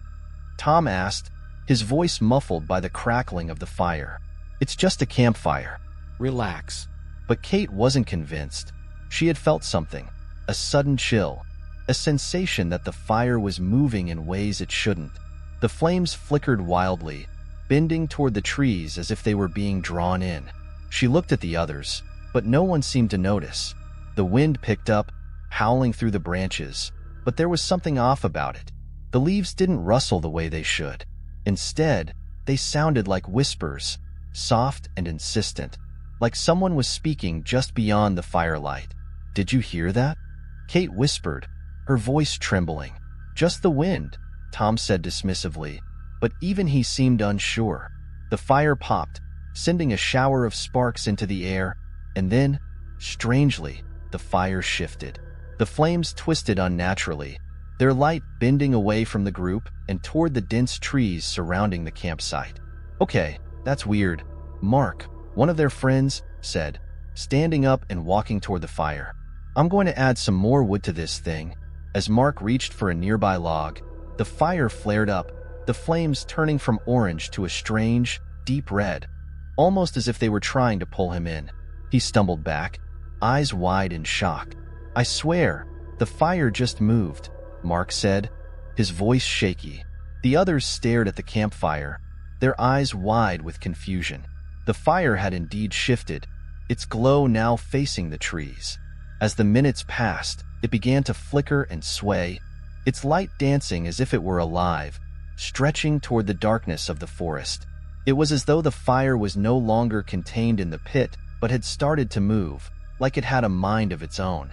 "Maybe we should leave," Kate suggested, her voice tense. "I don't know," Tom said, rubbing his arms. "Something feels wrong." Suddenly, the wind stopped. The air became unnervingly still, and the fire, which had once burned brightly, now seemed weak and flickering, as though it were fighting to stay alive. The shadows in the trees grew longer, deeper, and the space around them felt colder. Then, they heard it. A low, guttural noise came from the darkness, deep in the woods, like something was dragging itself along the ground, the sound of footsteps muffled by the thick underbrush. The group fell silent, straining to hear. The noise grew closer. "Is someone else out there?" Mark asked, but no one answered. No one could speak. The fire snapped and crackled again, its flames suddenly shooting up, casting long, warped shadows that danced along the trees. Then, as if it were being pulled by an unseen force, the fire shifted, right toward the forest. It didn't flicker or die out.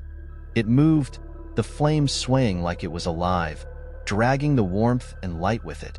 "Run!" Tom yelled. The group scrambled to gather their things, but it was too late.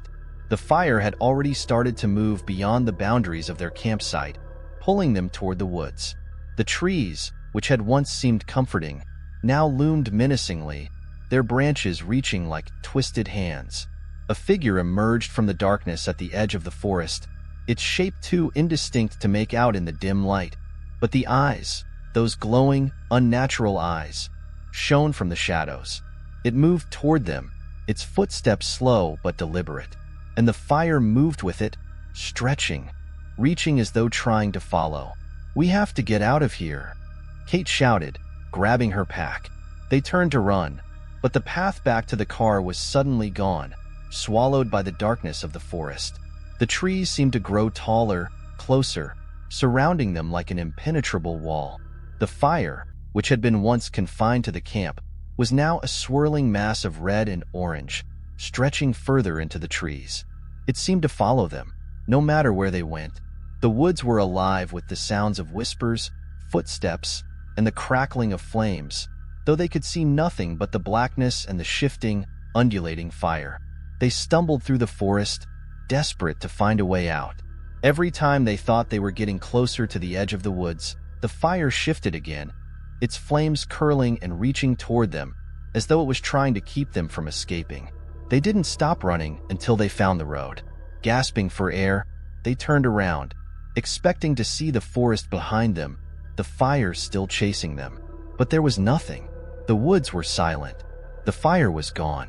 The path was clear, but the unease lingered. As they caught their breath, they realized they had crossed an invisible boundary, a line between the real world and something else, something ancient and powerful. And they could never escape it, not completely. The fire, the shifting flames, would always follow them.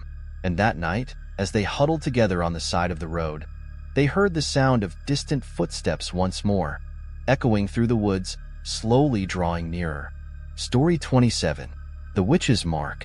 In the small, sleepy village of Everwood, nestled at the edge of a dark, untamed forest, there was an old legend, one that mothers whispered to their children on stormy nights, and the elderly spoke of in hushed tones over their evening tea. It was the story of the witch, and how her curse still haunted the village. The villagers avoided the forest, for it was said that those who ventured too close would find the witch's mark, an ancient symbol burned into their skin, and with it, an inescapable doom. Lena had heard the story many times, but she never truly believed it. Her grandmother had passed down the tale, and as a child, Lena had dismissed it as nothing more than a frightening bedtime story. But now, as an adult, she began to wonder if there was more truth to it than she had once thought. The village had always been calm, with only the occasional mysterious disappearance or odd happening. But things started to change when Lena's younger brother, Ethan, went missing. One evening, he had gone into the woods to collect firewood, promising to return before dark. But when night fell, he never came home.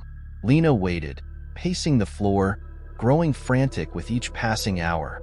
The village rallied together to search for him, but it was as though the forest had swallowed him whole.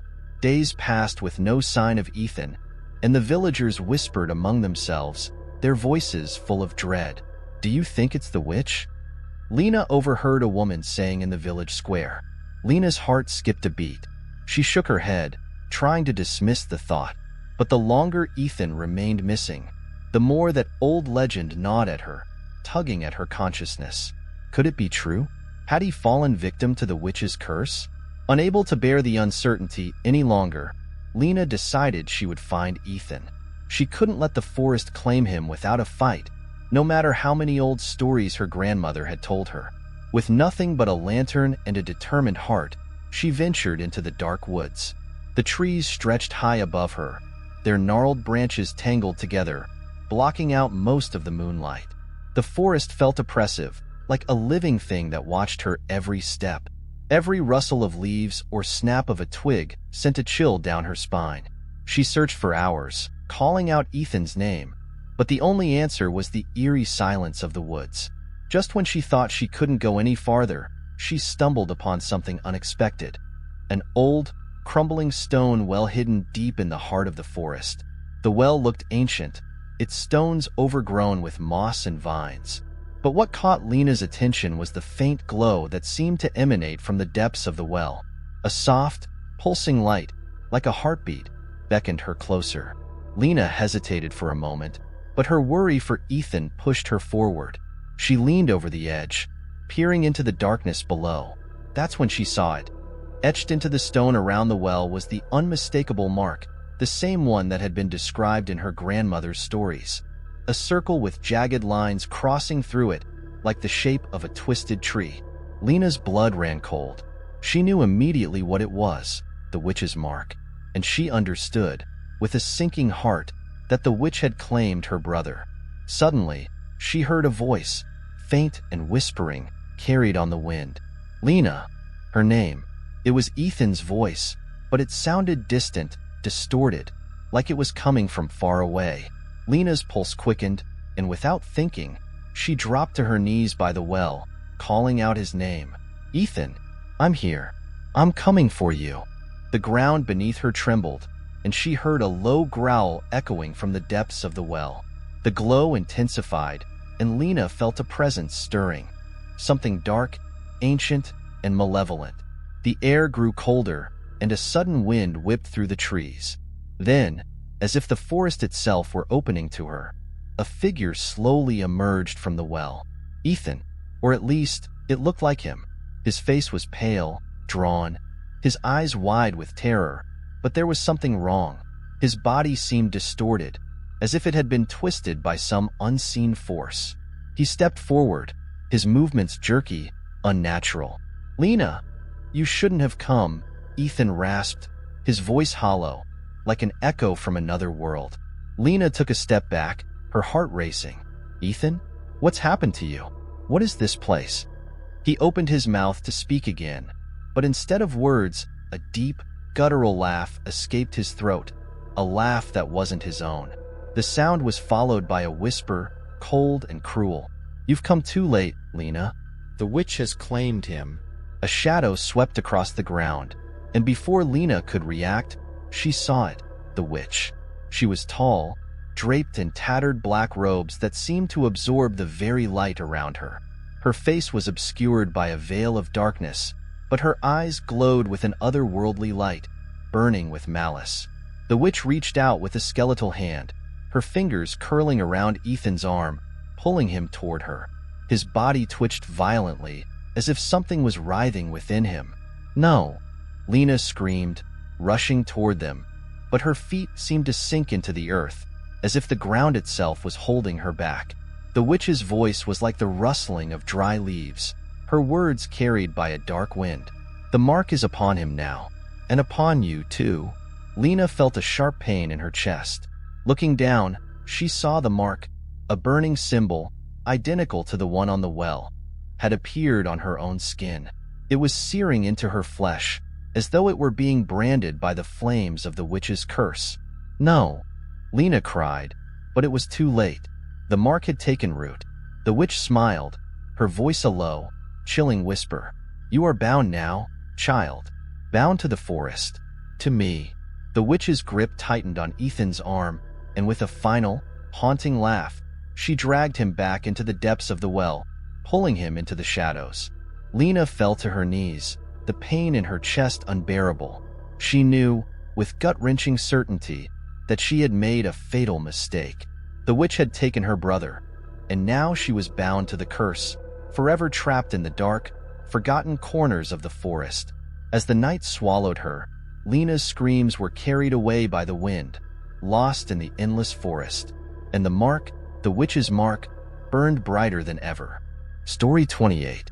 The Old Ranger. The dense forest surrounding the town of Hallow's Edge was an untamed wilderness, vast and full of secrets. For generations, the townspeople had steered clear of the woods, their warnings passed down like family heirlooms. It was said that the forest held more than just wildlife. It was home to something ancient, something that watched the paths and listened to the whispers of the trees. In the small, quiet town, there was an old man who lived on the outskirts, just at the edge of the forest. His name was Jim, but everyone called him the Old Ranger. He had been the forest protector once, long ago, spending his younger years patrolling the woods, ensuring that nothing disturbed the natural balance of the land. But that was before the forest started to change.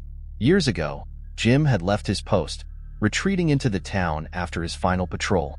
He never spoke of what he had seen in those last days, but his weathered face and haunted eyes told the story without words.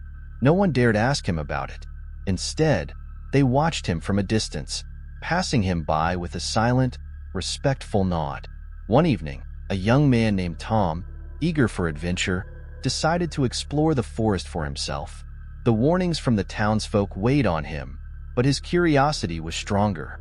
Tom had heard of the Old Ranger and his mysterious reclusiveness, and he wondered if Jim's fear was just an old man's superstition. The forest was beautiful in the early evening light, sunset casting long, stretching shadows through the trees. The air smelled of pine and earth, and the quiet was almost soothing. Tom walked deeper, enjoying the isolation, the feeling of being completely alone. But as the sun dipped below the horizon, the forest seemed to change. The air grew heavier, colder, and the light shifted, turning from golden to a murky gray. Tom began to feel the hairs on the back of his neck rise. The deeper he ventured, the more the forest seemed to close in around him. The sounds of the birds and rustling leaves grew distant, replaced by an eerie silence. It was as though the entire forest was holding its breath. That's when he saw it, a figure standing among the trees. At first, he thought it was just another trick of the fading light, but as he got closer, he realized it was a man. An old man, hunched over and wearing the weathered uniform of a park ranger. "Lost, are we?" The old man's voice cracked like dry leaves underfoot. Tom froze, his heart racing. The man's eyes were clouded with age, his face wrinkled and lined with years of exposure to the harshness of the forest. But there was something unsettling in his gaze, something that made Tom feel as though he were being sized up, examined like prey. "I'm just exploring," Tom said, trying to mask the unease that crept up his spine. The old ranger's lips twitched into a half-smile, but it didn't reach his eyes. "Exploring, eh? You'd best turn back, son. This place isn't what it seems." Tom chuckled nervously. "It's just a forest, old man. Nothing to be afraid of." The ranger's expression darkened. His voice dropped to a low whisper, almost lost in the wind. "This forest isn't like the others. You won't find what you're looking for here, and what you find might not let you leave." Tom's stomach churned. He had heard rumors of strange happenings in these woods, of people going missing, of things that didn't belong, but he hadn't believed them. Now, in the presence of the old ranger, those stories seemed to come to life. "Why did you leave your post?" Tom asked, his curiosity getting the better of him. The ranger's eyes flickered with something. "Regret? Fear? I didn't leave it. It left me. The forest, it changes. It starts to want things. Things you can't give." Tom felt a shiver run down his spine. He took a step back, suddenly unsure of the path he was on. "What do you mean? What happened here?" The old ranger's face grew pale as he shook his head slowly. "There are things in this forest, things older than anything you've ever imagined. Things that watch and wait. And when the trees start to whisper, it's already too late." Tom didn't know whether to laugh at the old man or run in the opposite direction. But before he could respond, the ground beneath them rumbled, sending a ripple through the air. The trees creaked and groaned as if they were waking from a deep slumber. The air grew thick, as if something invisible pressed in from all sides. A voice, deep and guttural, seemed to echo through the trees. It was ancient, full of malice. "Leave." The word resonated in Tom's chest, a command that left him frozen, rooted to the spot. The old ranger stepped forward, placing a weathered hand on Tom's shoulder. "You don't hear it yet, but you will. The forest doesn't forget. It takes what it needs." His voice was shaky now, a tremor of fear breaking through his calm facade. Tom could hear it then, the whispering. The wind seemed to carry voices, soft and indistinct at first, but growing louder, more insistent. "Leave. Now." The ranger's grip tightened, his nails digging into Tom's skin. "You need to go," he rasped, eyes wide with terror. Tom didn't need to be told twice. He turned and sprinted, tearing through the underbrush, his heart hammering in his chest. The sound of the whispering followed him, the trees groaning as if reaching for him. But Tom didn't dare look back. His feet pounded the earth as the eerie whispers grew louder, chasing him. When Tom finally stumbled back into town, gasping for breath, the old ranger was gone. No sign of him remained. No trace of the man who had been standing in the woods, warning him. Tom rushed to the village, but the moment he spoke of what had happened, the older villagers grew quiet, their faces hardening. "You saw him, didn't you?" one old woman asked, her voice barely above a whisper. "The old ranger doesn't just wander the woods. He's the last one who knows the truth about the forest, and if it wanted him gone, then you'll never be free of it." Tom didn't understand. What did the woman mean? But as the days passed, the whispers that had followed him that night grew louder, more persistent. And sometimes, just before he fell asleep, he could hear the wind call his name. And one night, when he woke up with a start, he saw a figure standing at the edge of the woods, an old man, wearing the tattered uniform of a ranger. It was then that Tom understood. The forest never forgets, and the old ranger, he had never truly left. He was just another part of the woods now, another lost soul trapped by its endless hunger. Story 29. The Nocturnal Beast. The small town of Ashbrook was nestled deep within the forest, surrounded by thick trees and rolling hills. It was a peaceful place where the townsfolk lived simple lives, their days filled with farming, small-town gossip, and the quiet rhythms of rural life. But that peace was shattered by a creature that roamed the woods at night, a beast that none had seen, but all had heard. It started with whispers. The first to notice was an elderly woman named Mrs. Barker, who lived at the edge of the town. Her small cottage sat near the heart of the forest, and she had lived there for decades without issue.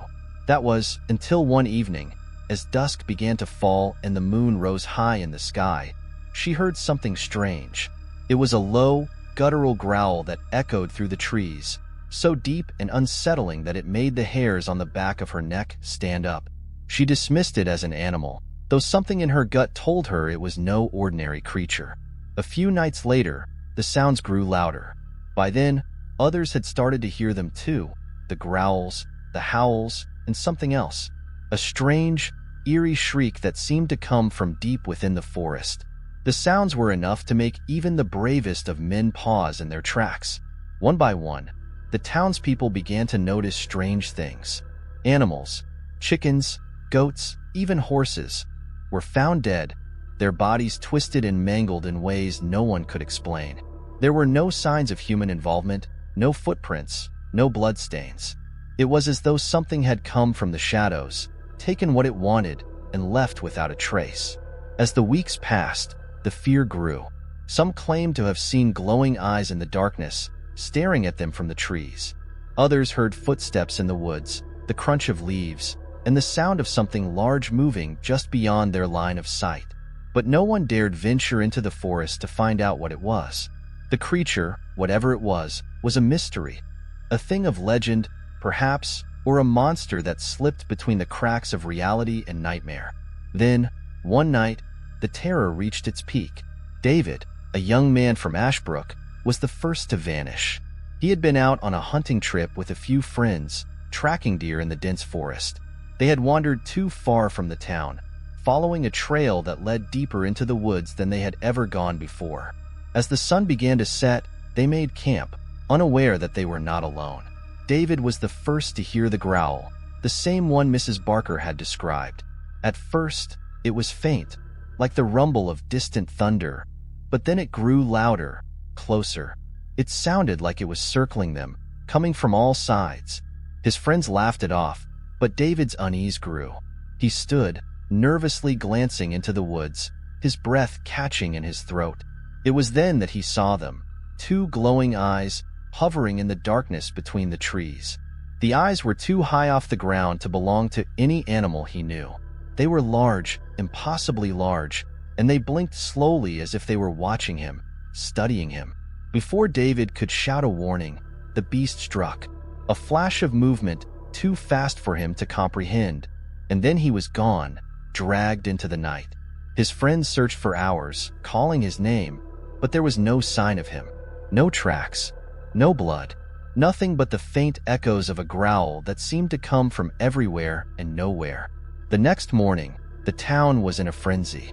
The local authorities were called, but they found no evidence of what had happened to David. There were no tracks, no signs of struggle. It was as if he had simply disappeared into thin air. As the days wore on, the strange occurrences escalated. More people went missing, always at night, always from the edges of the town. The growls grew louder, more frequent, and the glowing eyes began to appear in places no one dared to go.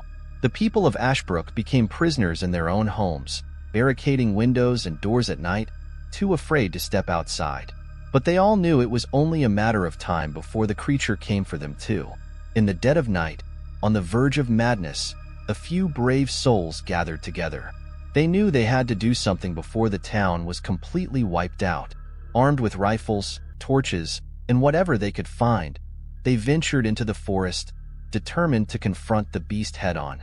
They walked for hours, the moon barely breaking through the thick canopy of trees. The air was heavy with silence, and the forest seemed to hold its breath as they pressed forward, deeper into the heart of darkness. As they walked, the ground beneath them began to shift. Strange, unnatural markings appeared on the trees, scratches, gouges, as if something with claws had torn through the bark. The further they went, the stronger the sense of being watched became. It was then that they saw it, standing at the edge of the clearing, half shrouded in shadow. It was enormous, easily 10 feet tall, its body covered in matted fur, eyes glowing an unnatural red. It stood on 2 legs like a man, but its face was twisted into something monstrous. Its jaws stretched wide, filled with sharp, jagged teeth. The creature growled, the sound vibrating through the very ground beneath them. Its eyes flicked from one man to another, sizing them up. And then, in an instant, it lunged. The group scattered, firing their weapons as they ran. But the creature was too fast, too powerful. One by one, they fell, dragged into the woods without a sound, their screams muffled by the forest's eerie silence. When dawn broke, the survivors, if you could call them that, emerged from the woods. Their faces were pale with terror, their clothes torn and stained with blood. But they had seen the creature, and they knew what it was. It was no myth, no legend. It was a beast that hunted at night, a nocturnal predator that had been hiding in the forest for centuries. And as they returned to the town, the remaining townspeople locked their doors and windows, knowing that the beast was still out there, waiting for the next nightfall. The nocturnal beast had claimed Ashbrook, and it would not stop until it had taken everyone. Story 30. The Mirror in the Woods. The woods outside of the small village of Thornhill were known for being dense, quiet, and mysterious. No one ventured far into them, for the locals spoke in hushed tones about the strange occurrences that had happened to those who dared. There were stories of people who had gone into the woods and never returned, of eerie lights flickering between the trees at night, and of whispers carried by the wind that seemed to call your name. But there was one tale that was told with particular unease, the tale of the mirror in the woods. The story began decades ago, when a young woman named Eliza moved to Thornhill with her husband, Thomas. They had heard rumors about the mysterious forest, but as city folk who had grown up in bustling towns, they thought nothing of it. They enjoyed the tranquility of their new home, tucked away on the edge of the woods, and spent their days hiking and exploring. One crisp autumn afternoon, while walking along a narrow trail deep into the forest, Eliza and Thomas stumbled upon something odd. A large, ornate mirror leaning against a tree. It was beautifully framed, with intricate carvings of leaves and vines that seemed to twist and curl into patterns too elaborate to be of human origin. The glass, though old, was flawless, its surface perfectly clear, reflecting the world around it with an almost unnatural sharpness. At first, Eliza thought it might be a relic left behind by a forgotten traveler, but as she gazed into the mirror, she felt an eerie sensation creeping over her, a sense that something was off. The reflection of the forest appeared too vivid, too still, as if the world in the glass was not quite the same as the one outside it. The colors were brighter, the shadows darker, and there was something wrong in the way the trees seemed to sway unnaturally. "Thomas, do you feel that?" Eliza asked, her voice trembling. Her husband, who had been examining the mirror as well, felt a sudden coldness in the air. He nodded, unease settling in his chest. "I don't like it. We should go." As they turned to leave, Eliza couldn't shake the feeling that something, or someone, was watching them from the mirror. She looked back one last time, and for a brief moment, she thought she saw a figure standing behind her reflection, though when she spun around, no one was there. The feeling lingered as they walked back home, but neither of them spoke of it again. That night, however, Eliza found it hard to sleep. She kept thinking about the mirror and the strange sensation it had given her. What if it was cursed? What if it was alive? The next day, Thomas went into town, leaving Eliza alone. Her curiosity gnawed at her, and she found herself drawn back to the woods, back to the mirror. She knew it was foolish, but she couldn't resist. The questions burned in her mind. What was it? Why was it there? When she arrived at the spot where they had left the mirror, her heart skipped a beat. The mirror was gone. At first, she thought someone had moved it, perhaps a stranger passing through. But as she searched the woods, there was no sign of it. The trees stood as they always had, silent and still. It was as if the mirror had vanished entirely, swallowed by the forest. Days passed, and Eliza tried to put the mirror out of her mind, but it haunted her thoughts. That feeling, that strange, eerie presence, lingered like a shadow in her mind. She began to hear whispers at night, soft and faint, calling her name, though she was alone in her room. Then, one evening, Thomas came home from the market with an unsettling look on his face. "Eliza," he said, his voice strained. "Something's wrong." "What do you mean?" Eliza asked, worried. While I was walking through the woods, I saw something. The mirror, he said, his voice faltering. Eliza's heart sank. It's back? No. Thomas shook his head. It wasn't in the woods. It was at the edge of our property, on the hill behind the house. Without saying another word, Eliza grabbed his hand and hurried outside. They reached the hill behind their cottage, and there, to their horror, stood the mirror again. But this time, it wasn't just reflecting the trees or the sky. It was showing something else. The reflection in the mirror was not of the world around them.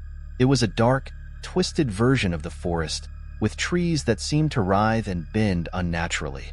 In the mirror's surface, a shadowy figure stood just out of sight, watching them. Eliza's breath caught in her throat as she recognized it. The figure was her, but somehow distorted. The reflection grinned wickedly, its eyes black as voids. Terrified, Eliza backed away, but the mirror seemed to pull her in, like a vortex pulling at her very soul. Her legs trembled, and she felt as though something was forcing her toward it. The whispers were louder now, more insistent. She heard the words clearly this time, a cold voice that sounded too close, as though it were inside her mind. "Come closer, Eliza." With a sudden burst of strength, Thomas yanked her away from the mirror, and they ran back to the house.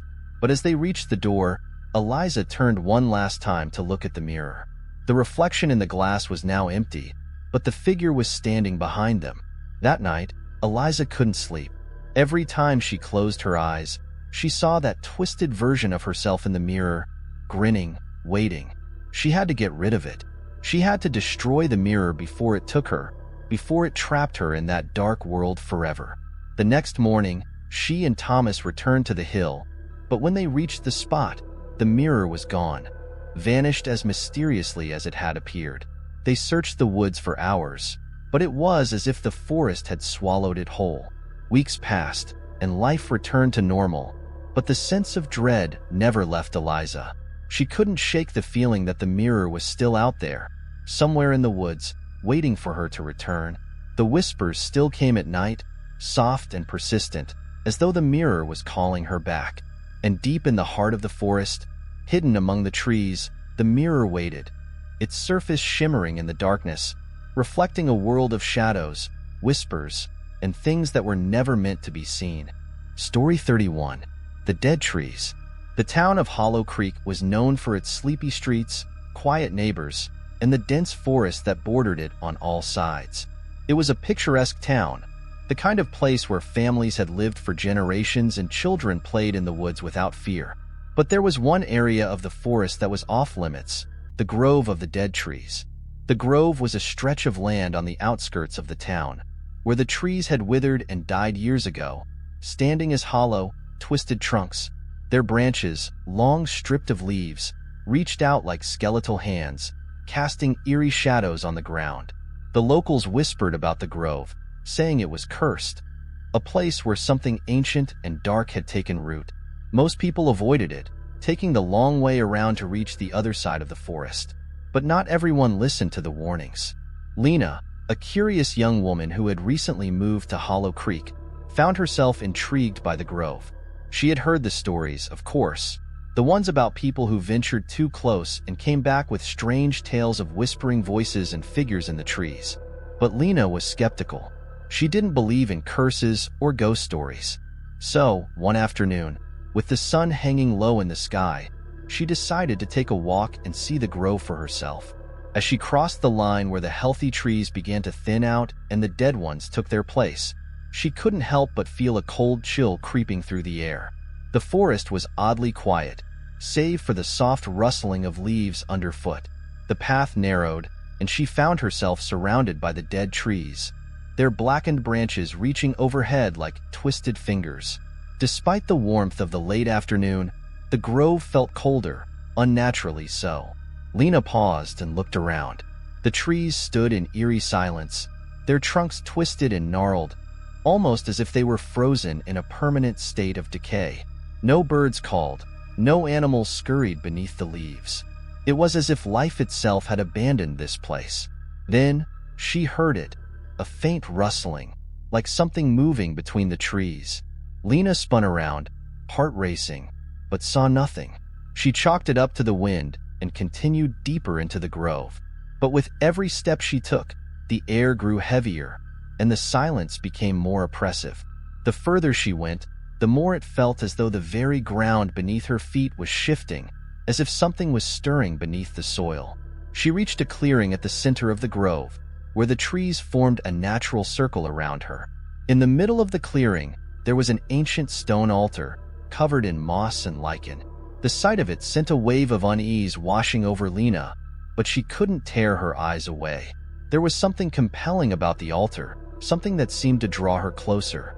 As she stepped forward, a voice, low, gravelly, and barely a whisper, seemed to come from the very earth beneath her feet. "Leave now." Lena froze. Her breath caught in her throat, and for a moment, she felt paralyzed by fear. The voice was unmistakable. It was coming from the ground itself, from the roots of the dead trees.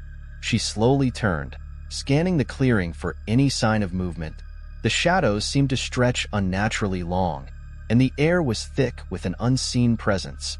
But there was nothing. No figure, no movement, just the trees, standing motionless. Her pulse quickened, and she took a step back, but as she did, the ground beneath her feet seemed to tremble. The trees creaked, their dead branches shifting as though they were waking from a long slumber. The rustling grew louder, and Lena could have sworn she saw something moving within the trees, a figure just out of the corner of her eye. Panic surged within her. She turned to run, but the path had disappeared. The trees around her seemed to close in, their gnarled limbs twisting and contorting as if they were reaching for her, trapping her in place. The whispering grew louder, no longer a voice from the ground, but voices from the trees themselves, murmuring words she couldn't understand. "Leave, now. They are coming." Lena's heart raced. She spun around, desperately searching for a way out, but the clearing had become a maze of shifting shadows and dark figures. The dead trees had come to life, their twisted forms writhing and shifting like snakes. She could feel their eyes on her, watching her every move. The air grew thicker, heavier, suffocating her as if the very forest was trying to swallow her whole. Just as she thought she would be lost forever in the eerie maze, she spotted it, the faint outline of the path she had come in on. With every ounce of strength, she forced herself to move toward it, her feet stumbling over the uneven ground. The voices were louder now, an inhuman chorus that seemed to echo in her ears. "You should have stayed away. It's too late." Lena's breath came in ragged gasps as she ran, heart pounding in her chest. The trees seemed to close in around her, their dead limbs reaching for her, their shadows dancing like ghosts. She could hear something following her, something large, something that moved with unnatural speed. She dared not look back. The path was getting closer. Just a few more steps. With a final burst of energy, Lena broke free from the clearing, stumbling into the safety of the forest beyond the grove. The whispers faded, the rustling ceased, and the oppressive air lightened. She was out, panting, her hands shaking. Lena looked back, but the grove was now quiet. Still, it looked as though nothing had ever happened, as if the dead trees had never stirred. But as she made her way back to town, a lingering sense of dread remained. The voices hadn't stopped. They whispered in the back of her mind, a constant reminder of what lay within the grove, and the warning she had ignored. "You should have stayed away. It's too late." That night, Lena couldn't sleep. Every time she closed her eyes, she could see the dead trees, their twisted forms watching her, waiting for her return. She had disturbed something ancient, something that had been lying dormant in the grove for centuries, and now it was awake. Story 32. The Hidden Cabin. Deep in the heart of the Blackwood Forest, there was a place few had ever seen, the Hidden Cabin. It was said to be concealed by thick underbrush and tangled trees, its location a secret that only the bravest, or most foolish, would dare to uncover. Local legends spoke of the cabin's eerie history, of travelers who vanished into the forest never to return, of strange lights flickering in the windows, and of ghostly whispers that echoed through the trees. But the cabin wasn't just a ghost story. It was a mystery that called to those who were brave enough to explore the darkest corners of the forest. It wasn't long before Rachel, an adventurous young woman with a love for solving mysteries, found herself drawn to the tale of the hidden cabin. Rachel had grown up hearing the stories from the older residents of the nearby town of Maple Ridge. They told her that the cabin had been built long ago by a reclusive hermit who had vanished under strange circumstances. Some said the hermit had made a pact with something dark, and that he never left the forest, even in death. One crisp autumn morning, Rachel decided to search for the hidden cabin herself. Armed with nothing but her backpack, a map, and a camera to document her findings, she set out into Blackwood Forest, determined to find the place that had captured her imagination for so long. The further she ventured into the forest, the darker and quieter it became. The trees grew thicker, their branches knitting together overhead, blocking out the sunlight and casting the forest floor in a gloomy shadow. The path was narrow, overgrown with brambles and thorns, making it difficult to navigate. But Rachel pressed on, her curiosity stronger than her doubts. After hours of walking, she began to feel an unsettling stillness in the air. The usual sounds of birds and animals were absent. The only noise was the crunch of leaves beneath her boots and the occasional rustle of the wind through the trees. But even the wind felt wrong, as if it were whispering something too faint to understand. It was then that she saw it, an overgrown trail, almost invisible beneath the dense foliage. A path hidden from view. The trail led deeper into the forest, and though she couldn't explain why, Rachel felt an irresistible pull toward it. She followed the trail until she reached a small clearing. At the center of the clearing, standing among the towering trees, was the cabin. The cabin was old. More than old, it was ancient. Its wooden walls were weathered and decaying, and the roof sagged under the weight of years. Ivy and moss clung to the structure, and the windows were dark and covered in grime. There was something unsettling about it, something that made Rachel's skin crawl. Yet, at the same time, there was an eerie beauty to it, as if it had been untouched by time. Rachel approached cautiously, her heart pounding. She couldn't shake the feeling that she wasn't alone. It was as if the very air around her was charged with a strange energy, a tension that made her feel as though something was watching her. She stepped up onto the porch, the wood creaking beneath her weight. The door was slightly ajar, as though inviting her in, or perhaps daring her to enter. She hesitated for a moment, but her curiosity got the best of her. She pushed the door open, stepping into the cabin. The interior was dim, the only light coming from small gaps in the walls where the sunlight filtered through. The room smelled musty, like damp earth and decay. Dust covered every surface, and cobwebs hung from the rafters. There was an old fireplace on one wall, its stone hearth cracked and covered in soot. On the opposite side of the room, an old, rotting chair sat by the window, as though someone had once spent hours staring out into the forest. As Rachel explored the cabin, she found strange objects scattered throughout the rooms. Odd trinkets, unfamiliar symbols carved into the walls, and a collection of dusty journals that seemed to have been abandoned long ago. The journals were filled with frantic writing, the handwriting erratic and uneven, as if the author had been losing their sanity.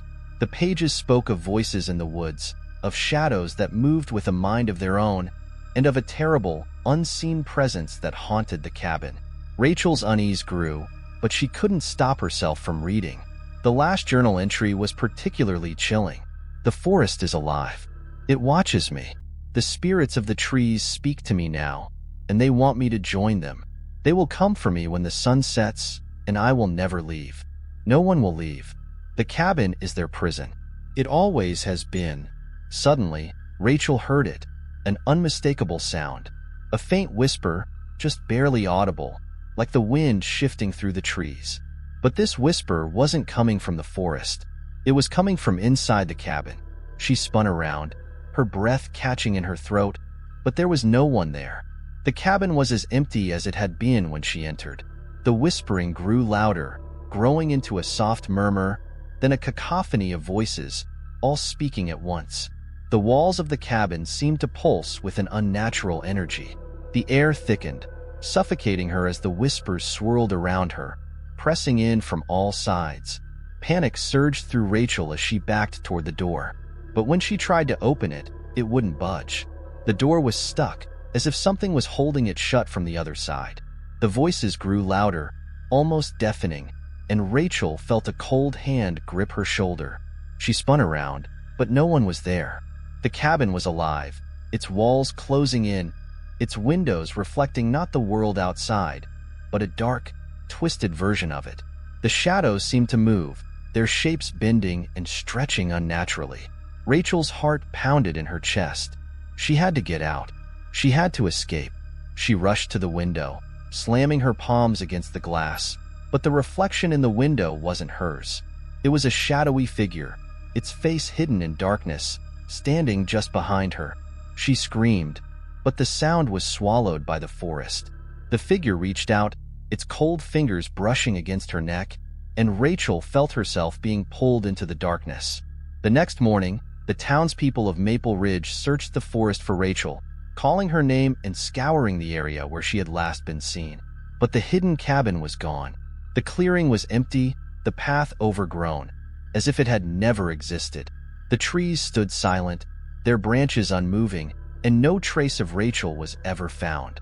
Some say the cabin still exists, hidden deep within Blackwood Forest, waiting for its next visitor. And those who hear its whispers are never the same again. They disappear, drawn into the darkness of the forest, never to be heard from again.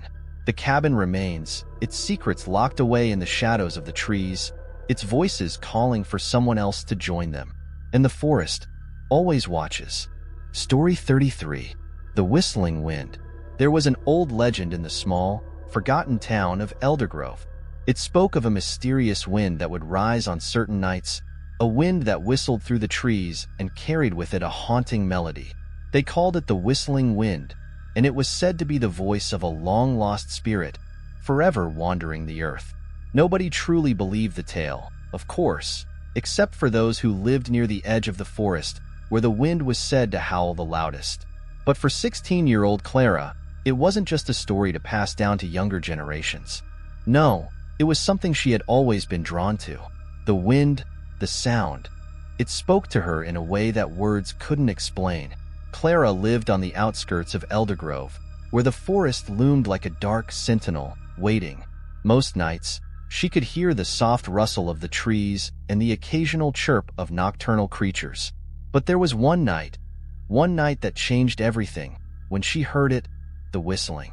It started like a breeze, soft at first, as though the trees were gently swaying in the distance. Then, the air grew heavier, the wind sharper. And then, Clara heard it, high-pitched, melodic whistling, a tune that twisted and twirled like a lullaby carried on the wind. It was faint at first, but the longer Clara stood by her window, the more distinct it became. It was a haunting, eerie tune, but somehow comforting. And in that moment, Clara couldn't help but feel compelled to listen. She stood at her window, staring into the dark, trying to pinpoint the source of the sound. The whistling was coming from the forest, faint but undeniable. Clara had heard the stories, the ones her grandmother would tell her about the lost souls wandering the woods, their voices carried by the wind. But she didn't believe them. Not really. But tonight was different. There was something in the air, something that made her curious, something that made her feel as if she had to find the source of the whistling. Clara grabbed her jacket and slipped out the back door. The air was cold, biting at her skin, and the sky above was a blanket of deep indigo, the moon a mere sliver. The wind was sharper now, the whistling louder, as if beckoning her to come closer. She stepped into the forest, the trees casting long shadows, their branches reaching out like gnarled hands. The further she walked, the more the sound of the wind seemed to envelop her, surrounding her with its eerie melody. It felt as if the forest itself was alive, watching her, waiting. The deeper Clara ventured, the louder the whistling became. She followed it like a trance, each step taking her further away from her home, further into the heart of the forest. The path grew narrow, and the trees seemed to close in on her, their twisted trunks and limbs blocking the way. But the sound, the song, it led her on. Finally, after what felt like hours, she arrived at a small clearing. In the center of the clearing stood an ancient tree, its bark cracked and weathered, its roots sprawling out in all directions. The wind whistled around it, swirling through the branches, and the melody was now unmistakable. It was then that Clara saw it, a figure, standing beneath the tree, cloaked in shadow. The whistling was coming from this figure, though no mouth moved. The figure was tall, its presence unsettling, its form draped in a cloak that fluttered in the wind, yet remained eerily still. The sound of the wind and the song seemed to emanate from it, as though it were one with the air itself. Clara stood frozen, heart pounding, as the figure slowly turned its head toward her. Its face was shrouded in darkness, but Clara could feel its gaze, cold and unblinking. The wind died down for a moment, and in that silence, the figure spoke, its voice echoing in Clara's mind, not through sound, but through a feeling, a whisper that came from deep within her soul. I have waited for so long. The wind carries my soul, lost and wandering. You have found me, child. But do you understand? The wind is my voice, and it calls to you as it called to me. Clara's breath caught in her throat. She wanted to run, to turn and escape, but her body refused to move. The figure reached out with long, slender fingers, its hand glowing with an ethereal light. The wind picked up once more, louder now, swirling around them both. I have been lost for centuries, wandering these woods, and the wind is my only companion. But you, Clara, you have heard me. You have listened, and now I can rest. The figure's hand brushed Clara's cheek, cold as ice, and in that moment, she understood. The wind was not just a sound, it was a voice, a spirit, forever trapped in the forest, calling out to those who would listen. And now that she had listened, Clara realized her role in the story. The wind had found her, and the forest would never let her go. With a final, lingering whisper, the figure melted into the shadows, disappearing as quickly as it had appeared. The wind died down, the forest falling silent once again. Clara stood in the clearing, breathless, the weight of what had just happened pressing down on her. When she finally made her way back home, the wind was quiet, the forest still. But Clara could still hear the faint whistling, lingering in her mind, a melody that would follow her for the rest of her life. The whistling wind had found its voice, and Clara had heard it. Now, she was part of its song. From that night on, the wind never stopped calling, always whispering in the trees, always searching for the next person to hear its mournful tune. The legend of the whistling wind continued, a story that was no longer just a tale, because now it was real. Story 34. The Twisted Footprints. It was the first time Emma had ever camped alone. She had always been part of a group, always with friends or family, but this time was different. She was looking for solitude, for peace, and the quiet beauty of the deep forest called to her. She chose a remote spot near the edge of the woods, far from the usual camping sites. It was the perfect place to disconnect, she thought. The sun dipped below the horizon, leaving the world bathed in a soft twilight glow. Emma set up her tent, built a small fire, and unpacked her things. As night fell, she sat by the fire, listening to the crackling flames and the distant calls of wildlife. The air was crisp, the woods peaceful, and Emma felt a sense of calm wash over her. But as the darkness grew thicker, an unsettling feeling began to stir within her. It started as a small discomfort, a sense of being watched, but she shrugged it off. It was just the isolation, she thought, the eerie quiet of the forest. Still, she couldn't shake the feeling that something wasn't right. She decided to take a walk before bed to clear her mind. Grabbing her flashlight and wrapping herself in a jacket, she ventured into the woods. The beam of light from her flashlight cut through the dark, illuminating the trees and the underbrush. She walked for a while, the sounds of the night gradually enveloping her. The forest was alive, but there was something off about it, a strange stillness beneath the usual sounds of crickets and rustling leaves. After a while, Emma turned back toward the campsite. As she walked, her flashlight caught something on the ground. At first, she thought it was just a trick of the light, but then she saw them, footprints, distinct prints, deep in the soft earth, left by someone or something. They seemed to be human, but they weren't hers. The prints were strangely twisted, the toes bending in odd angles, the heel pointing in the wrong direction. They were wrong, unsettling. Emma's heart rate quickened, her mind racing. Who else could be out here? There was no one else around, and she hadn't seen any other campers nearby. She crouched down, shining the flashlight on the tracks. The prints led off the path and deeper into the forest, curving unnaturally, the angles growing more twisted with every step. The further they went, the more disturbing the footprints became, as if whoever had made them was walking in an unnatural way, their body contorted. Her curiosity got the better of her, and despite the growing unease in her chest, she followed the twisted trail. The wind picked up, rustling the leaves and making the shadows shift unnervingly. Her breath grew shallow, but she pressed on, the twisted prints guiding her through the woods. The path became more disorienting. The prints started to spiral, almost as if they were going in circles. Emma's heart thudded in her chest, but she couldn't stop herself from following. Something in her mind urged her to go further, to understand what was happening, though she couldn't say why. It was as if the forest was calling to her, pulling her deeper. Eventually, the footprints led her to a small clearing. In the center of the clearing stood a tree, gnarled and ancient, its bark twisted in strange patterns. And beneath it, the twisted footprints ended. But there was something else in the clearing. Something Emma hadn't noticed until she shined the flashlight more carefully. A figure. It stood motionless, just at the edge of the tree's shadow. Emma's blood ran cold. The figure was humanoid, but its limbs were contorted, as if it were standing at an unnatural angle. Its body seemed to shift and writhe, the skin stretched tight over something wrong. The figure's face was obscured by the darkness, but Emma could feel its eyes on her, heavy and knowing. Without thinking, she turned to run, but the moment she moved, she realized she wasn't alone. The twisted footprints weren't just the trail of someone who had passed through the forest. They were following her.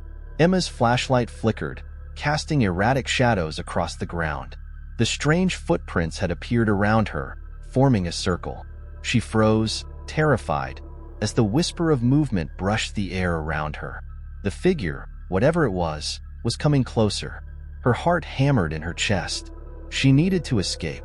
She turned and ran, stumbling over rocks and roots, not daring to look back. The twisted footprints seemed to chase her, always just out of sight, but unmistakably there. Her breath was ragged, her legs aching, but she couldn't stop. Finally, she reached the campsite, her tent in sight. She didn't stop until she was inside, zipping herself into the small space, the feeling of being watched lingering in every corner of her mind. The night passed slowly, each rustle of the trees or snap of a twig making her jump. She stayed awake, the feeling of the twisted footprints never leaving her. The forest outside was silent now, but Emma knew better than to trust it. She had come to realize that something lived in those woods, something that walked with twisted steps, and it had been waiting for her. When morning finally came, Emma wasted no time. She packed her things in a panic, too afraid to even glance at the forest behind her. As she hurried to leave, she glanced down at the ground and saw more footprints, twisted and wrong, leading away from her campsite and into the trees. She had not imagined them. They had followed her, and they would continue to follow anyone who dared to walk that cursed trail. As Emma left the woods behind, she couldn't shake the feeling that the twisted footprints weren't just a warning. They were a mark, a sign that the forest had claimed her and would never truly let her go. Story 35. The Noiseless Night. Marissa had always loved the quiet. Living in a small house on the edge of town, surrounded by a thick forest, the stillness was something she cherished. The birds, the rustling leaves, the occasional snap of a twig underfoot. These sounds were part of the natural rhythm of her life. But there was something about that particular night, a chill in the air and a thick fog creeping in from the woods, that made the silence seem unnatural. It started just after sunset. Marissa had just finished a quiet dinner and decided to take a walk, as she often did, through the familiar forest path near her house. She loved the way the moonlight filtered through the trees, the way the night seemed to come alive around her. But as she stepped outside, she noticed something strange. There was no sound. No chirping crickets, no rustling leaves, no distant howls of coyotes. Nothing. At first, she thought it was just a still evening, that the animals were simply hiding in the safety of the trees. But as she continued down the path, her senses heightened. The silence began to feel heavy, oppressive even. There was a pressing stillness in the air, as though the world had gone mute. Marissa paused, straining to hear something, anything, just to reassure herself that she wasn't completely alone. But all she could hear was the pounding of her own heart, thudding in her ears. She stood there for a moment, her breath shallow, looking around at the familiar trees, now looming in the oppressive quiet. There were no sounds of the wind rustling through the leaves, no creaking of branches. It was as if the forest itself had held its breath. She turned and walked back toward the house, picking up the pace, now acutely aware of how wrong this felt. The air felt thick, as though it were pressing in on her, and the familiar sights of her home seemed distant, unreachable. As she approached the door, she hesitated. Should she go back inside, or should she call someone? Her phone was still on the kitchen counter. She took a step toward the door and froze. From somewhere deep in the woods, she heard it. A whisper, barely audible, but unmistakable. A soft voice calling her name. Marissa. Her pulse quickened. She whipped her head around, but there was nothing in the trees. No movement. The voice, if that's what it was, had been almost lost in the thick silence. But it had been real. She knew it. The air seemed to press even harder against her chest now, and an irrational fear bloomed in her stomach. She rushed inside, locking the door behind her, though she didn't feel much safer. The house, usually so familiar, now felt like a cage. It felt too still. Even the usual creaks of the old would seem to have vanished. There were no sounds of the wind outside, no noise from the occasional cars passing down the street, only silence. Marissa sat in the living room, watching the shadows stretch across the floor, the silence around her growing thicker with each passing second. Her eyes flicked toward the windows, half expecting to see someone standing there, peering in at her. But there was nothing, just the oppressive quiet. She tried to calm herself. She told herself that the silence was just unusual, but not dangerous. Maybe the fog had played tricks on her mind, and the animals had gone into hiding. She pulled the blanket tighter around her, trying to distract herself with a book, but the words on the page didn't make sense. Her mind was elsewhere, trapped in the thick, suffocating silence. Then, just as her eyelids began to droop, she heard it again. A soft whisper, barely a murmur, coming from the corner of the room. Marissa. Her breath caught in her throat. She turned slowly, her heart hammering in her chest. But again, there was nothing. No one was there. The room was empty, just as it should have been. The silence in the house grew heavier, colder. The air felt thick, as if something was lurking just out of sight. Something watching her. Suddenly, the lights flickered, and for a brief second, the room was bathed in darkness. Marissa gasped, her pulse racing. When the lights came back on, she saw something that made her blood run cold. A shadow stood in the doorway to the kitchen. A tall, dark figure, completely still. She blinked, and the figure was gone, as if it had never been there. Her hand trembled as she reached for her phone, but before she could dial anyone, the whisper came again. This time it was louder, more insistent. Marissa, come outside. She didn't want to. She couldn't explain it, but every instinct told her to stay inside, to lock every door and window. But the whisper, it was so close now, almost as though it was right next to her ear. Her heart pounded in her chest. Without thinking, she stood and walked to the door. She had to look. She couldn't leave it alone. She opened the door cautiously, the chill air rushing in, carrying with it the faintest sound of movement. The world outside was as silent as ever, the woods standing still in the moonlight. No birds, no insects, not even the wind. And then she saw them. Footprints in the dirt, leading away from her doorstep, disappearing into the trees. The footprints were not hers, not anyone's that she recognized. They were distorted, twisted at odd angles, as if the person who had made them was not walking in a natural way. She took a step back, her heart racing, her mind screaming at her to retreat. But the whisper came again, closer than ever. "Marissa, you are not alone." The house was suffocating. The air was thick with the silence that pressed in from all sides, and she couldn't escape it. She slammed the door shut and locked it, but the whispering didn't stop. It seemed to echo in every corner of the house, bouncing off the walls, reverberating through the silence. And then, as suddenly as it had started, the whispering stopped. The house, the woods, the entire world outside fell silent once more. But it wasn't the peaceful quiet she was used to. It was a silence that felt wrong, unnatural, like the world itself was holding its breath, waiting for something to happen. Marissa couldn't sleep that night. The silence was everywhere, and she was trapped in it, alone in the dark, with only the whispering wind and the unsettling feeling that whatever had been out there in the woods was still watching her.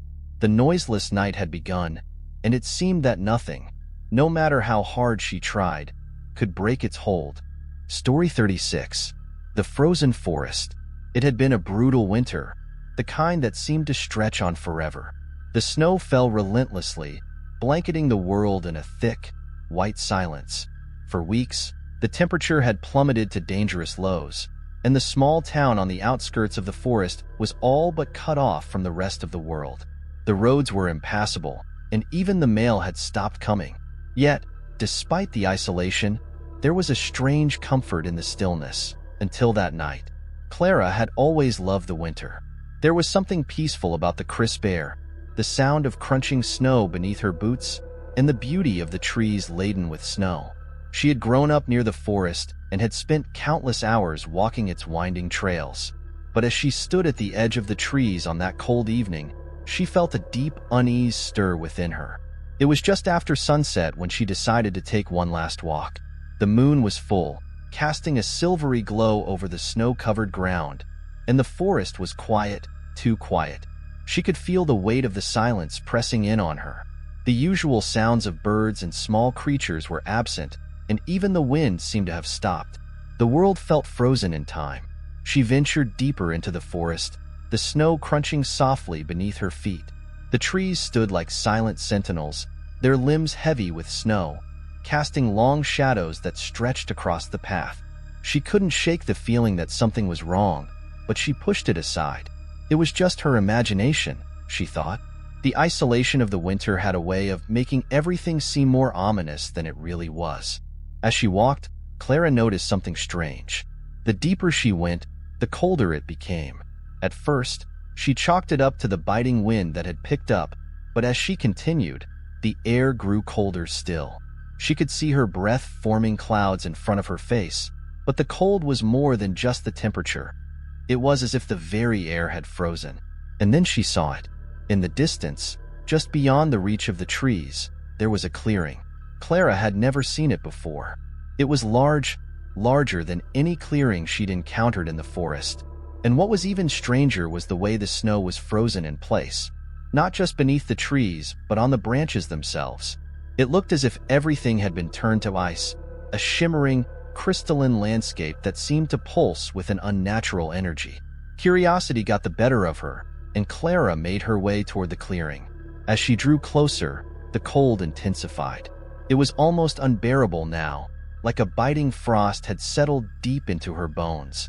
She wrapped her arms around herself for warmth, but the chill seemed to seep through her clothing, freezing her from the inside out. When she reached the clearing, she stopped dead in her tracks. In the center of the glade stood a massive tree, its bark twisted and blackened, as though it had been scorched by fire long ago. But it was not the tree that caught Clara's attention. It was the way the ground around it was frozen, as if the frost had taken root, spreading outward in every direction. The snow here was no longer soft and powdery. It had hardened into sheets of ice, smooth and glass-like. And then she saw the shapes. Scattered throughout the clearing, half buried in the ice, were what looked like figures, human figures, frozen in mid-motion. Their faces were contorted in silent screams, their bodies twisted in unnatural angles, as though they had been caught in some horrific, frozen moment. Clara's heart pounded in her chest, her breath coming in short gasps as she realized the figures weren't just frozen. They were trapped. One of the figures, a man, was closer than the others. His hand was outstretched, as if reaching for something, his mouth open in a silent plea. His eyes were wide with terror, frozen in place, but there was something else about him. Something wrong. His eyes followed her movements. Clara stumbled back, her pulse racing, her mind scrambling for a way to make sense of what she was seeing.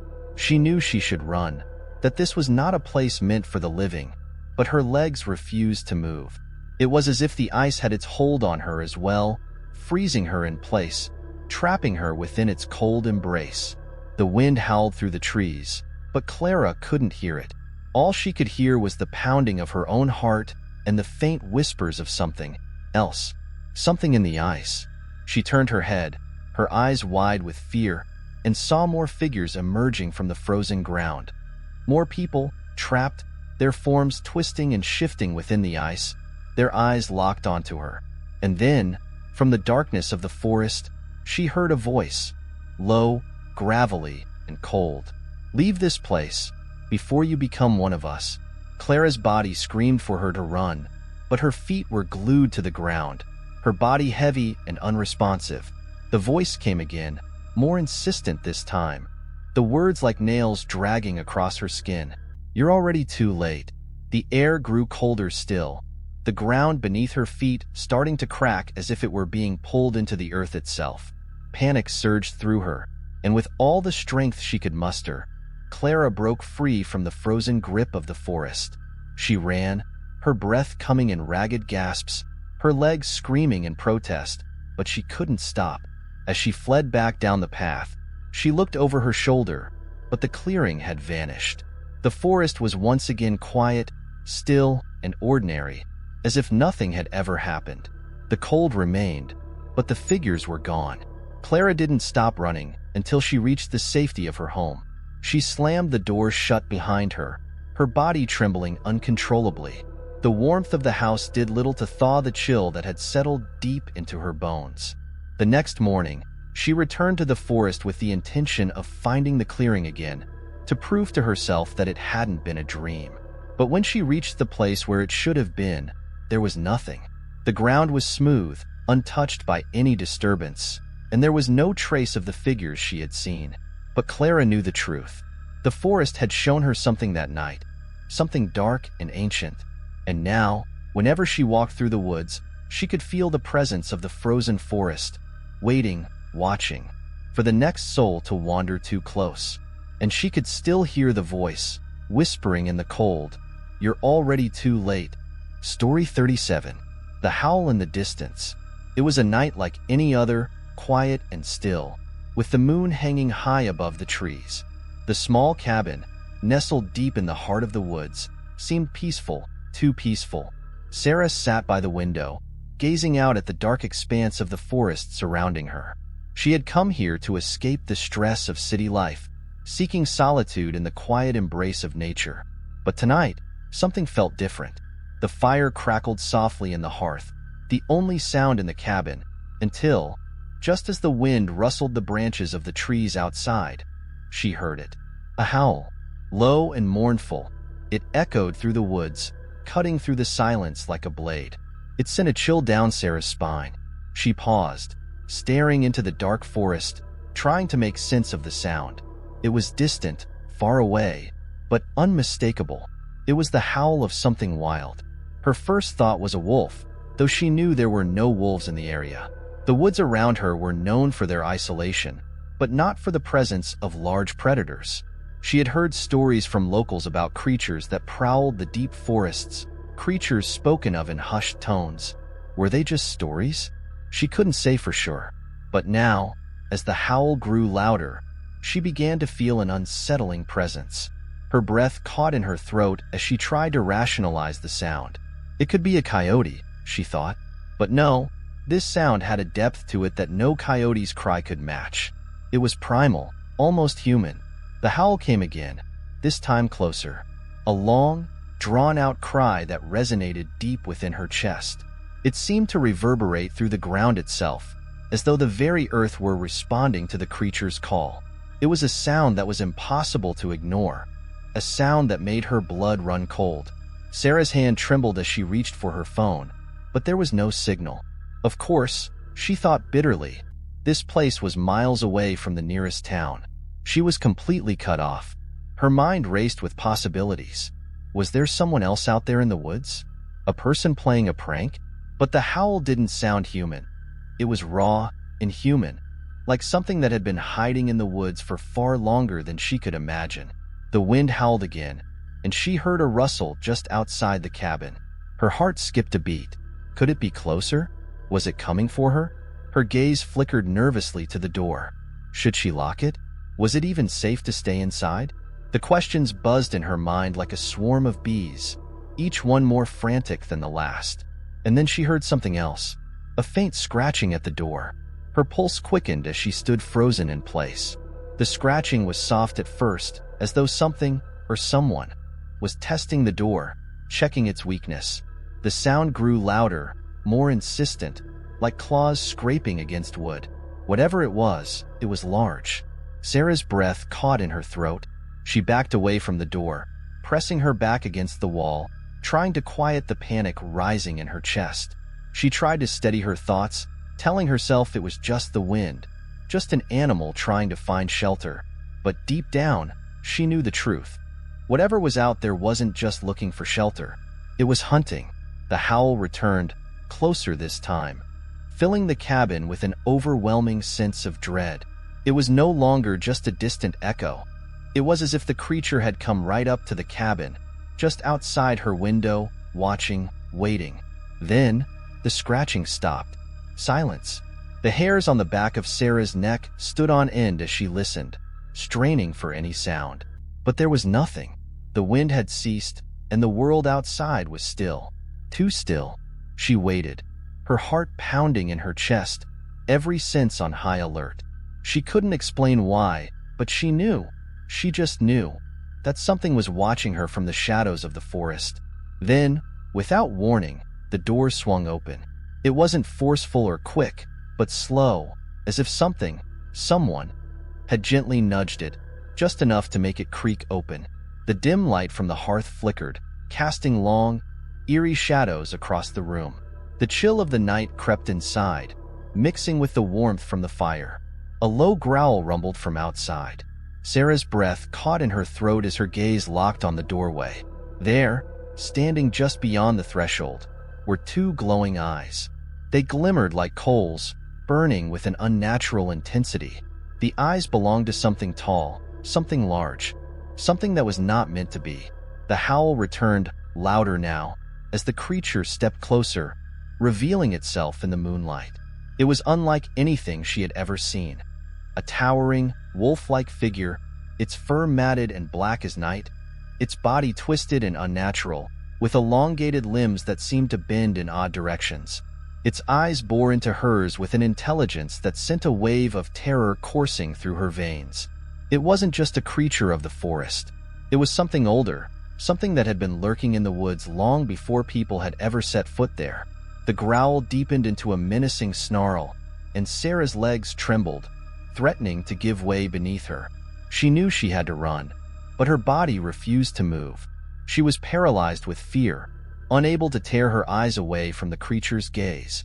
With a low snarl, the creature stepped forward, its claws scraping the wooden floor, dragging along with a sound that reverberated through her very bones. But before it could reach her, the howl came again. This time, it was not alone. From the depths of the forest, hundreds of howls rose in chorus, filling the night with a cacophony of cries. The creature at her doorstep hesitated, its head snapping toward the sound. Then, without a word, it turned and vanished into the darkness, its massive form disappearing into the night. As the last of the howls echoed through the forest, Sarah collapsed to her knees, her chest heaving with each ragged breath. The creature was gone, but she knew she had heard something ancient, something that was not meant to be disturbed. She never spoke of that night to anyone, but she knew she would never be able to walk into those woods again. The howl in the distance would stay with her forever, a reminder of the ancient, restless things that still roamed the forests, waiting for the next soul to wander too close. Story 38. The Forest Beyond the Edge. For as long as the town of Eldermore had existed, there were whispers about the forest beyond the edge of the village. No one ventured into that dark expanse, not since the old stories were passed down from generation to generation. The elders spoke of a land where the trees were ancient, twisted, and alive with secrets no one should know. Eli had heard the tales his whole life, but they were just stories, weren't they? Just the exaggerations of superstitious old folks who clung to the past.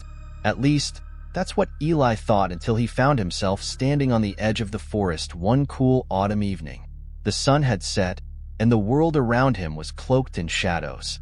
The towering trees ahead looked as if they had been frozen in time. Gnarled and impossibly thick, their trunks knotted with age. A path, barely visible through the underbrush, led into the depths of the forest. It was that path that had always called to him, pulling at him like a magnet. Despite the warnings, despite the stories his grandmother had told him about travelers who never returned, Eli couldn't resist. The thought of discovering the truth about the forest beyond the edge, what it really held, was too enticing to ignore. He took a deep breath and stepped onto the narrow trail, the crunch of dead leaves beneath his boots the only sound that accompanied him. The air was dense with the scent of earth and decay, as if the very forest itself was holding its breath. As Eli walked deeper into the forest, he noticed the silence was unnerving. There were no birds singing, no rustling of leaves in the wind. Nothing. It was as if the forest itself was waiting, watching. The further he went, the darker the woods became. The trees seemed to close in around him, their branches twisting like skeletal fingers, blocking out most of the fading light. He glanced behind him and realized the path had already begun to disappear, swallowed by the undergrowth. A faint rustling to his left caught his attention. He turned quickly, his heart racing. But there was nothing, only shadows and the eerie stillness of the forest. Eli continued, ignoring the creeping sense of dread that gnawed at him. He was determined to see it through. But then, something strange happened. A voice, soft, almost a whisper, drifting on the wind. Eli. He froze, his blood turning cold. The voice. He knew it wasn't his imagination. It was his grandmother's voice, calling his name, as if from far away. She had always warned him about the forest, telling him to never step beyond the edge. But this voice, it couldn't be her. She was miles away in the village, fast asleep in her home. Eli. The voice repeated, closer now. His pulse quickened. There was no one around, nothing that could explain the sound. The trees loomed ominously overhead, their twisted branches shifting in a way that made him think they were moving, watching him. He started to backtrack, but as he turned, the forest around him seemed to shift, the path narrowing and twisting in unnatural ways. He couldn't find the way back. The trees seemed to grow taller, their roots curling up from the earth like fingers reaching for him. Panic rose in his chest. The voice came again, louder now, almost like a cry. Eli, come closer. He stumbled forward, as if drawn by some invisible force, his feet barely able to keep up with the pull. The deeper he went, the colder the air became. The trees appeared to whisper to each other, their branches creaking like old bones. Suddenly, a flash of light flickered ahead, a soft, golden glow, faint but unmistakable. Eli, desperate for some sign of direction, hurried toward it. The glow grew brighter as he approached, revealing a strange clearing up ahead, and in the center of the clearing stood an old, weathered stone archway. It was the last thing he expected to see. The archway was covered in ivy and moss, as though it had stood there for centuries. Its edges were worn, the stone cracked and faded, but there was something undeniably powerful about it, as if it were a portal to something ancient and unknown. Without thinking, Eli stepped through the archway. As soon as he did, the air shifted. The world around him grew darker, the trees around the clearing bending in on themselves.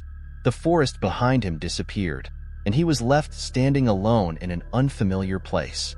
The air was thick with a heavy, almost oppressive energy. A low hum seemed to pulse beneath the ground, resonating through his body, vibrating deep within his bones. A faint glow came from the ground, but it wasn't the soft light of the clearing. It was unnatural, unsettling. A sound like a soft whisper filled the air, not coming from any particular direction, but echoing from every corner of the space. It was a language he didn't understand, but he felt it in his soul, a presence watching him from the depths of the darkness. Suddenly, he heard a rustling sound, like footsteps. No, many footsteps, approaching.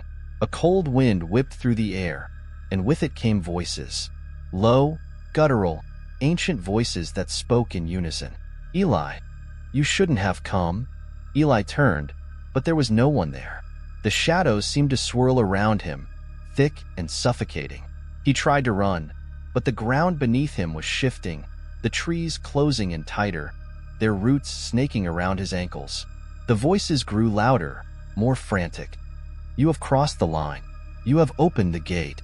Panic surged through him as he struggled to move, but his feet felt like they were stuck in place.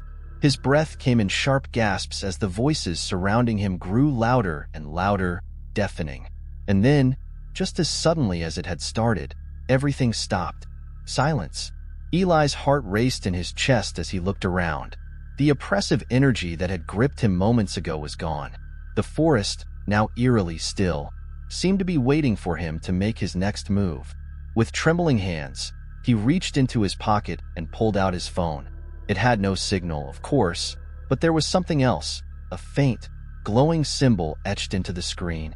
He had no idea what it meant, but the realization hit him with the force of a blow. The forest beyond the edge wasn't just a place. It was a living, breathing entity, and Eli had unknowingly awakened something ancient, something that didn't want to be disturbed. Now, it was too late to leave. The forest had claimed him, and no matter how hard he tried to run, the path was gone, swallowed by the very woods themselves. The whispers came again, louder now. "Eli, stay with us." Story 39. The Forest Ghost. It was supposed to be a simple camping trip. Alex, Kate, and Liam had been planning it for months. An escape from the hustle and bustle of their everyday lives. A weekend in the wild, deep in the heart of Green Hollow Forest. A place where the trees grew tall and the air was crisp, untouched by the noise of civilization. The three friends were excited to hike, explore, and enjoy the quiet solitude of the woods. But there was one rule everyone in the town of Greendale knew about Green Hollow. Never go out at night. The forest, with its ancient trees and hidden trails, had earned a reputation over the years, particularly for one thing: disappearances. People who went into the woods after dusk never returned. Some said it was the spirits of those lost in the forest, while others whispered of something far darker, something far older. Of course, Alex, Kate, and Liam dismissed these warnings. They were city dwellers, used to the thrill of adventure, and none of them believed in ghosts. They laughed off the stories as superstition, something the locals used to scare outsiders. On the second night, after a long day of hiking, they set up camp near a stream in a secluded clearing. The sun was setting, painting the sky in hues of orange and purple, and they sat around the campfire, roasting marshmallows and telling stories. It felt peaceful, like any other camping trip. As the darkness crept in, however, a sudden chill swept over the camp, and the air grew thick with an eerie stillness. The usual sounds of the forest, crickets chirping, leaves rustling, seemed to disappear. It was replaced by an unnatural silence, the kind that made the hair on the back of your neck stand up. Did anyone else feel that? Kate asked, her voice shaky. "Feel what?" Liam replied, not looking up from his phone. "That cold. It just came out of nowhere." Alex stood up and looked around the camp. The forest was darker now, the shadows stretching longer and deeper. The trees seemed to loom over them, their twisted branches whispering in the breeze. "It's just the evening chill," Alex said, trying to sound more confident than he felt. "We're in the woods. It happens." But the feeling wouldn't go away. The air felt heavy, like something was watching them from the darkness. Suddenly, the silence was broken by the unmistakable sound of footsteps. Slow, deliberate steps crunching through the dry leaves. But no one was there. "Did you hear that?" Kate whispered, her eyes wide. Probably just an animal, Alex said, though his voice was strained. It's nothing. But the footsteps didn't stop. They grew closer, each step sending a wave of dread through Alex's chest. The air grew even colder, and his breath fogged in front of him. Guys, Liam said, looking around nervously. This isn't funny. Who's messing with us? No one's messing with us, Kate replied, her voice trembling. I swear there's something out there. Suddenly, the footsteps stopped. A long, tense silence followed, until Alex's eyes were drawn to the edge of the clearing. A figure stood at the tree lean, partially hidden in the darkness of the forest. The figure was tall, dressed in ragged, tattered clothes that seemed to blend with the shadows. Its face was obscured, but there was something about it that felt wrong. Who's there? Alex called out, trying to keep his voice steady. The figure didn't answer. Instead, it stepped forward, slowly, emerging from the shadows. As it moved closer, Alex's stomach dropped. There was no face, no features, just a hollow void where the face should have been. A black, gaping hole. Kate gasped, and Liam froze in place, unable to speak. The figure continued toward them, its footsteps light and soundless on the ground. Run! Alex shouted, his heart racing. Without thinking, he grabbed Kate's hand and pulled her toward the tents. Liam was right behind them, stumbling in fear. But no matter how fast they ran, the figure was always just behind them, never gaining, but never losing ground either. It was as if the forest itself was keeping them from escaping, the trees pressing closer together, the path narrowing. Finally, they reached their campfire, now reduced to a flickering ember. The figure was standing just beyond the firelight, watching them with its empty, featureless face. Alex's breath came in ragged gasps as he stumbled back, his eyes never leaving the shape. It was like the creature knew their every fear, their every thought. Please, Liam whispered, his voice barely audible. What do you want? The figure didn't speak. Instead, it began to move toward them again, slowly, deliberately, as if savoring every step it took. Get away from us!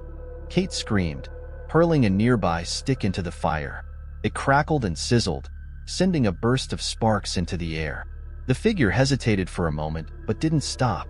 It continued moving forward, its presence suffocating, the air thick with terror. And then, just as suddenly as it had appeared, the figure stopped. It tilted its head, as though listening to something from far away. Then, without a sound, it turned and retreated into the darkness of the forest, vanishing as quickly as it had come. For a long while, none of them spoke. They stood there in the darkness, listening to the soft crackling of the dying fire, unsure if the figure was truly gone or if it was just waiting for the right moment to return. As the night wore on, the silence returned, but it wasn't the same silence they had experienced before. It was heavier, filled with the weight of what they had just witnessed. In the distance, they thought they heard the faint sound of whispering. It came from the trees, soft and distant, but unmistakable. Run, it seemed to say. Run while you still can. The three of them never spoke of the forest ghost again. They packed up their camp the next morning in silence, leaving Green Hollow behind without a word. No one ever saw them leave the forest, and to this day, they say the forest holds the memory of those who dared to enter after dark. Some say they're still there, wandering in the woods, lost forever to the shadows. And the figure still waits, watching from beyond the trees. Story 40. The Sinking Ground. A group of friends, Sarah, James, Evan, and Olivia, decided to take a weekend trip to a secluded area of wilderness, eager to get away from the stress of their everyday lives. The remote forest, known as Black Hollow Woods, had a reputation for being both beautiful and mysterious, a place untouched by modern civilization. Legends swirled about the forest, with whispers of strange occurrences that had happened to past visitors. Unexplained sounds, sudden shifts in the landscape, and rumors of a dark history. But the friends weren't deterred. They were in search of adventure. They arrived on a crisp Friday afternoon, the sun hanging low in the sky, casting long shadows across the dense trees. After setting up camp by a clear stream, they began to explore the surrounding woods. The air smelled of pine and earth, and the quiet was a welcome change from the noise of the city. The group walked for hours, taking in the beauty of the untouched landscape, but as dusk began to settle, they stumbled upon something strange, an area of ground that looked different from the rest. The dirt and grass were sunken in places, as if something had been slowly pulling it down. Patches of earth appeared to bubble, as though the ground beneath it was shifting. It was subtle at first, barely noticeable, but there was something unsettling about it. Is it just me? Or does the ground look off? Olivia asked, kneeling down to touch the earth. James looked over. Yeah, it's like it's sinking, but not in a normal way. It's almost like it's moving, breathing. Evan stepped forward, intrigued. Maybe it's a sinkhole? Or some kind of quicksand? Sarah, ever the skeptic, laughed it off. I'm sure it's fine. Just some weird earth formation. Let's not freak out. The group continued to wander, though they couldn't shake the feeling that the land was slowly changing beneath their feet. It was as if the forest was watching them, listening, waiting. That night, as they sat around the campfire, the eerie quiet of the forest enveloped them. The crackling of the fire was the only sound breaking the oppressive silence. But soon, an uncomfortable noise began to emerge. A soft, low rumble, almost imperceptible at first, like the hum of distant machinery or the growl of an animal deep beneath the earth. Evan furrowed his brow. What's that sound? It's probably just the wind, Sarah said, trying to sound calm, though the unease in her voice was evident. But the rumbling grew louder, and then the ground began to tremble beneath their feet. It wasn't an earthquake, but something else, something deeper, darker. The fire flickered as if it might go out, but the friends couldn't tear their eyes away from the ground beneath them. They could see the dirt shifting ever so slowly, as if the earth itself was alive. Without warning, one of the nearby trees creaked and groaned, its roots shifting and twisting as though they were being pulled downward. The ground near it began to sink, and a jagged crack opened up where it stood. "We need to get out of here," Olivia said, her voice tight with panic. James was already backing away, his eyes darting to the surrounding woods. "This is bad. We need to leave. Now." But before they could take another step, the ground beneath them shifted again. The sinking had become more pronounced now, as though the earth itself was moving in a wave, pulling everything down with it. "Run!" Sarah screamed. They all bolted, the fear driving them forward, but it was as if the forest itself was conspiring to keep them there. The trees seemed to close in around them, branches reaching out like hands, the path they had once followed now a twisting maze. The ground beneath their feet was uneven and unstable, pulling them down into deeper depressions. They stumbled, tripping over roots, struggling to stay upright. They heard a loud crack, and suddenly, Olivia let out a cry as she fell to the ground. James reached out, grabbing her hand, but the earth beneath her buckled, and with a sickening lurch, she disappeared into the ground.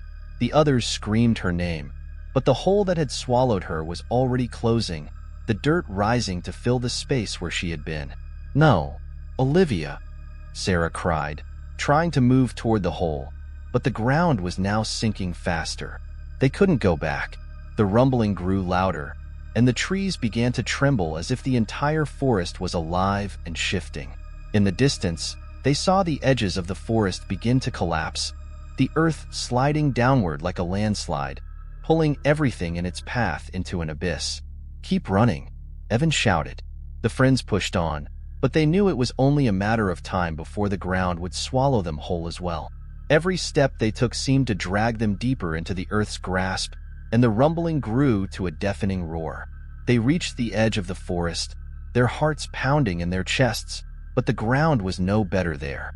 It had already begun to sink in that direction, pulling at the earth around them. They could hear the whispers of the forest now, a low, guttural voice, like the very land was alive and hungry. In one final, desperate bid for survival, they turned and ran toward the camp, hoping to escape the force that had taken Olivia. But it was too late. The earth swallowed the camp, the tents, the fire, everything. All that remained was the sound of the sinking ground, the low rumble that reverberated through the woods like a heartbeat. And then, nothing. The next day, The search teams arrived, but the forest had already returned to its quiet, deceptive calm. There was no sign of the friends. No broken trees, no sunken ground, nothing. Just the empty, silent woods. To this day, Black Hollow Woods is still there, unchanged. The locals will tell you not to wander too far from the trail, not to stray too deep into the forest. Because if you do, you might feel the earth move beneath you, like it's alive. And if you listen closely, you can hear it calling to you, just like it called to Sarah, James, Evan, and Olivia. Story 41. The Trapped Soul. In a quiet, forgotten town nestled between mountains and forests, there was a house that no one dared to enter. The locals whispered of its eerie past, a story that had been passed down for generations, warning those who were brave enough or foolish enough to venture near. The house, a decrepit mansion with ivy-clad walls and shattered windows, had stood abandoned for years. But there were rumors of something far more sinister dwelling inside. A trapped soul. Megan, an ambitious young journalist, had heard the legends many times. She had always been drawn to the unknown, to the stories that others feared. So when she received a tip from an anonymous source about strange occurrences in the house, her curiosity got the better of her. Armed with her camera and a notebook, she made her way to the house, determined to uncover the truth. The sun was setting when she arrived, casting long shadows over the overgrown lawn. The mansion stood tall and ominous, a decaying structure that seemed to have once been grand. As Megan stepped onto the porch, she could feel the temperature drop, an unnatural chill in the air that made the hairs on the back of her neck stand up. She hesitated for a moment, but then pushed the door open, its hinges groaning in protest. Inside, the house smelled of mold and rot, the floors creaking under her feet as she stepped into the darkened hallway. The walls were lined with old, faded portraits of people she didn't recognize, their eyes following her every move. The silence was oppressive, broken only by the occasional sound of something shifting in the dark corners of the house.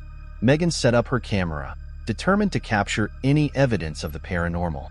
She began to explore, moving deeper into the house. The further she went, the more the air seemed to thicken, as if the house itself was alive, breathing in the darkness. She could feel a presence, a heavy, oppressive feeling that weighed down on her chest. It was as if something, or someone, was watching her. Then, she heard it, a soft, mournful whisper that seemed to come from nowhere. "Help me." Megan froze, her heart pounding in her chest. She spun around, but saw no one. The voice had been faint, but clear, echoing in the emptiness of the house. Her instincts told her to leave, but her curiosity pushed her forward. She followed the sound of the whisper, walking through the house until she came to a narrow staircase that led to the basement. The door at the top was cracked open, and she could feel an intense coldness seeping through the gap. She hesitated, but then, as if compelled by some unseen force, she descended the stairs. The basement was worse than the rest of the house, damp, cold, and filled with a suffocating darkness. Her flashlight flickered as she scanned the room, revealing broken furniture, old boxes, and shattered glass. But then, she saw something that made her blood run cold. At the far corner of the room was an old mirror, its surface cracked and cloudy. But it wasn't the mirror that caught her attention. It was the figure standing in front of it, a woman, pale and gaunt, with hollow eyes that seemed to stare directly into Megan's soul. The woman was dressed in an old-fashioned gown, her long hair flowing around her like a shroud. The woman's lips parted, and the same whisper Megan had heard before escaped her mouth. "Help me, please, release me." Megan's breath caught in her throat. She tried to step back, but her feet felt glued to the floor. The woman's eyes never left her, and as Megan stared into them, she felt a wave of despair wash over her, an overwhelming sadness that was not her own. The room seemed to grow colder, and the air felt thick with the presence of something ancient and restless. Megan's instincts screamed at her to leave, but the woman's voice, faint but insistent, continued to echo in her mind. "Please, I am trapped. I need your help." Megan finally gathered the strength to tear her gaze away from the woman, and she backed up toward the door. As she turned to flee, She caught a glimpse of something in the reflection of the mirror. Another figure, standing just behind her. She spun around, but there was no one there. The basement was empty, save for the eerie remnants of the past. The mirror, however, was different. In its cracked surface, Megan saw the reflection of the woman, but this time, her face was twisted in agony, her hands pressed against the glass as though she were trying to escape. The whispering grew louder, more frantic, until it was all Megan could hear. With a burst of adrenaline, Megan ran from the basement, up the stairs, and out of the house, the woman's cries still ringing in her ears. She didn't stop running until she reached her car, slamming the door shut behind her. Her heart raced as she looked back at the mansion, its dark silhouette looming against the sky. Megan didn't return to the house. She never spoke of what happened that night, but the memory haunted her for years.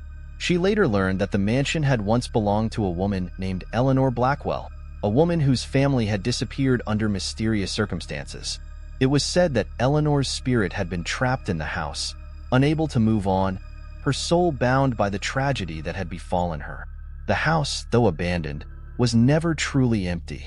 Eleanor's restless spirit remained there, forever whispering in the dark, seeking someone, anyone, to help her escape her torment. But no one ever returned to help her, and the house, like Eleanor's soul, was left to decay in silence. Years later, when Megan's name was forgotten and the town faded from memory, a new family moved into the house. They heard whispers in the night, strange sounds in the walls, and felt a coldness that wouldn't leave. But it wasn't until one night, when they passed the old mirror in the basement, that they saw her. Eleanor's hollow eyes staring back at them, pleading for release. The trap was set once more. Story 42. The Eye in the Tree. Deep in the heart of the forest, far from any town or village, there stood an ancient oak tree. Its gnarled branches twisted up toward the sky like fingers reaching for something beyond the stars, and its bark was scarred with the marks of centuries. The tree had always been a source of whispers among the locals, who spoke of it in hushed tones. They called it the Watcher Tree, and for good reason. It was said that if you ventured too close to the tree at night, you might feel the sensation of being watched. People would sometimes see strange lights flickering in the distance, or hear an eerie whisper on the wind, though no one ever saw anyone around. But it wasn't until a group of friends, 4 college students, decided to explore the forest one fall evening that the true nature of the tree would be revealed. Emily, Sam, Jason, and Lily had heard the stories about the Watcher Tree since they were kids, but they had always laughed them off as mere superstition. Determined to prove the stories wrong, they packed their backpacks with snacks, flashlights, and a camera, ready for their night adventure in the woods. The sun was setting as they made their way into the forest. The air was thick with the scent of damp leaves, and the soft rustling of the trees seemed almost to be whispering secrets. They followed the trail deeper into the woods, laughing and joking as they passed familiar landmarks, until the trees began to grow taller and more dense. The forest seemed to swallow up the light, leaving them with only the glow of their flashlights to guide their way. After an hour of walking, they finally found the tree. It was just as the stories had described, an enormous, twisted oak standing alone in the center of a clearing. Its bark was rough and dark, and the branches stretched out like skeletal arms, casting long shadows across the ground. Emily stood in front of the tree, her breath catching in her throat. "This is it, the Watcher Tree." Sam rolled his eyes. "It's just a tree, Emily. Let's take our pictures and head back." They gathered around, snapping photos and making jokes about the creepy reputation the tree had earned over the years. But as the group posed for a photo in front of the tree, something caught Emily's eye. At first, it was faint, barely noticeable. A shimmer of light, like the glint of an eye, seemed to appear in the bark of the tree. Emily's heart skipped a beat as she stared at the spot, unsure of what she was seeing. The shimmer faded, and the tree seemed to return to normal. "Did you guys see that?" Emily asked, her voice trembling. Jason laughed. "You're just imagining things. It's getting late. Let's get out of here." But Emily couldn't shake the feeling that something was wrong. She stepped closer to the tree, squinting at the spot where she had seen the shimmer. It was then that she noticed something impossible. Right in the center of the tree's bark was an eye. A large, unblinking eye, dark and ancient, staring directly at her. Her breath caught in her throat, and she stumbled backward. It's looking at me." The others turned, their faces pale as they followed her gaze. There, embedded in the bark, was the unmistakable shape of a human eye. An eye that blinked, slowly, deliberately, and then stared back at them, unblinking once more. Sam took a step forward, his voice faltering. "This isn't real. It's gotta be some kind of trick. Maybe it's just a knot in the wood or something." But Emily wasn't convinced. She felt a cold shiver run down her spine, and as she looked at the eye, she realized it was watching them all, tracking their every movement. And then, as if responding to her thoughts, the eye blinked again. Lily gasped, "We need to get out of here. Now." They turned to leave, but as they moved away from the tree, they heard a soft whisper on the wind. It wasn't the wind, though. It was a voice, faint but clear. The voice of someone trapped, begging for release. "Help me. Let me go." Emily stopped in her tracks, her heart racing. "Did you hear that?" The others nodded, their faces pale with fear. Suddenly, the ground beneath their feet began to tremble, and the trees around them seemed to close in, casting shadows that felt almost alive. The eye in the tree began to glow with an eerie, unnatural light, its iris expanding and contracting like it was breathing. The whisper grew louder, more urgent. "Help me. Release me."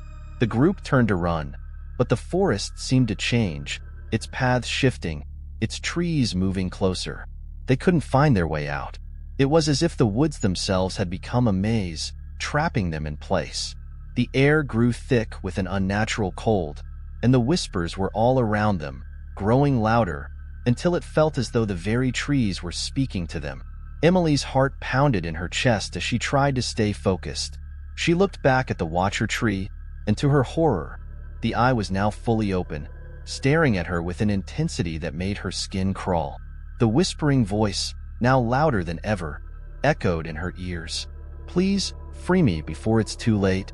The friends, now desperate, ran in different directions, hoping to find a way out. But the more they ran, the more lost they became. It was as if the forest had swallowed them whole. It wasn't until dawn, when the first light of the morning pierced through the trees, that the whispers finally stopped. The woods fell silent once again. The authorities found the group later that day, huddled together near the edge of the forest. They were all in a state of shock, their faces pale and eyes wide with terror. They couldn't explain what had happened, and they couldn't speak of it clearly. The forest remained silent, the watcher tree standing tall in its clearing. The eye, once again, was hidden in the bark. But if you listen closely, on quiet nights, when the wind rustles through the branches, you might still hear the whispers, pleading for release. And the watcher's eye is always waiting, watching. Story 43. The Vanishing Campers. Nestled deep in the heart of a remote national forest was a campsite known as Whispering Pines. Despite its serene name, the location had a dark reputation among locals. Over the decades, several campers had gone missing there without a trace. Search parties would comb through the woods, but they'd always return empty-handed. The disappearances were chalked up to wild animals, hidden ravines, or simply getting lost in the vast wilderness. But those who lived near the forest spoke of something more sinister, a presence that didn't want to be found. One summer, a group of 5 friends, Kate, Ben, Sarah, Tom, and Emma, decided to ignore the warnings and camp at Whispering Pines.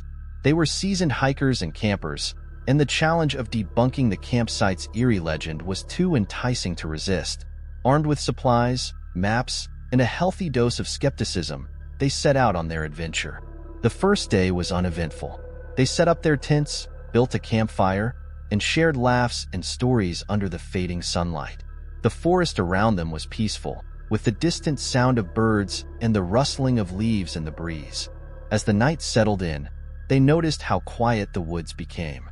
No crickets chirped, no owls hooted, only silence enveloped them. "Is it just me? Or is it way too quiet?"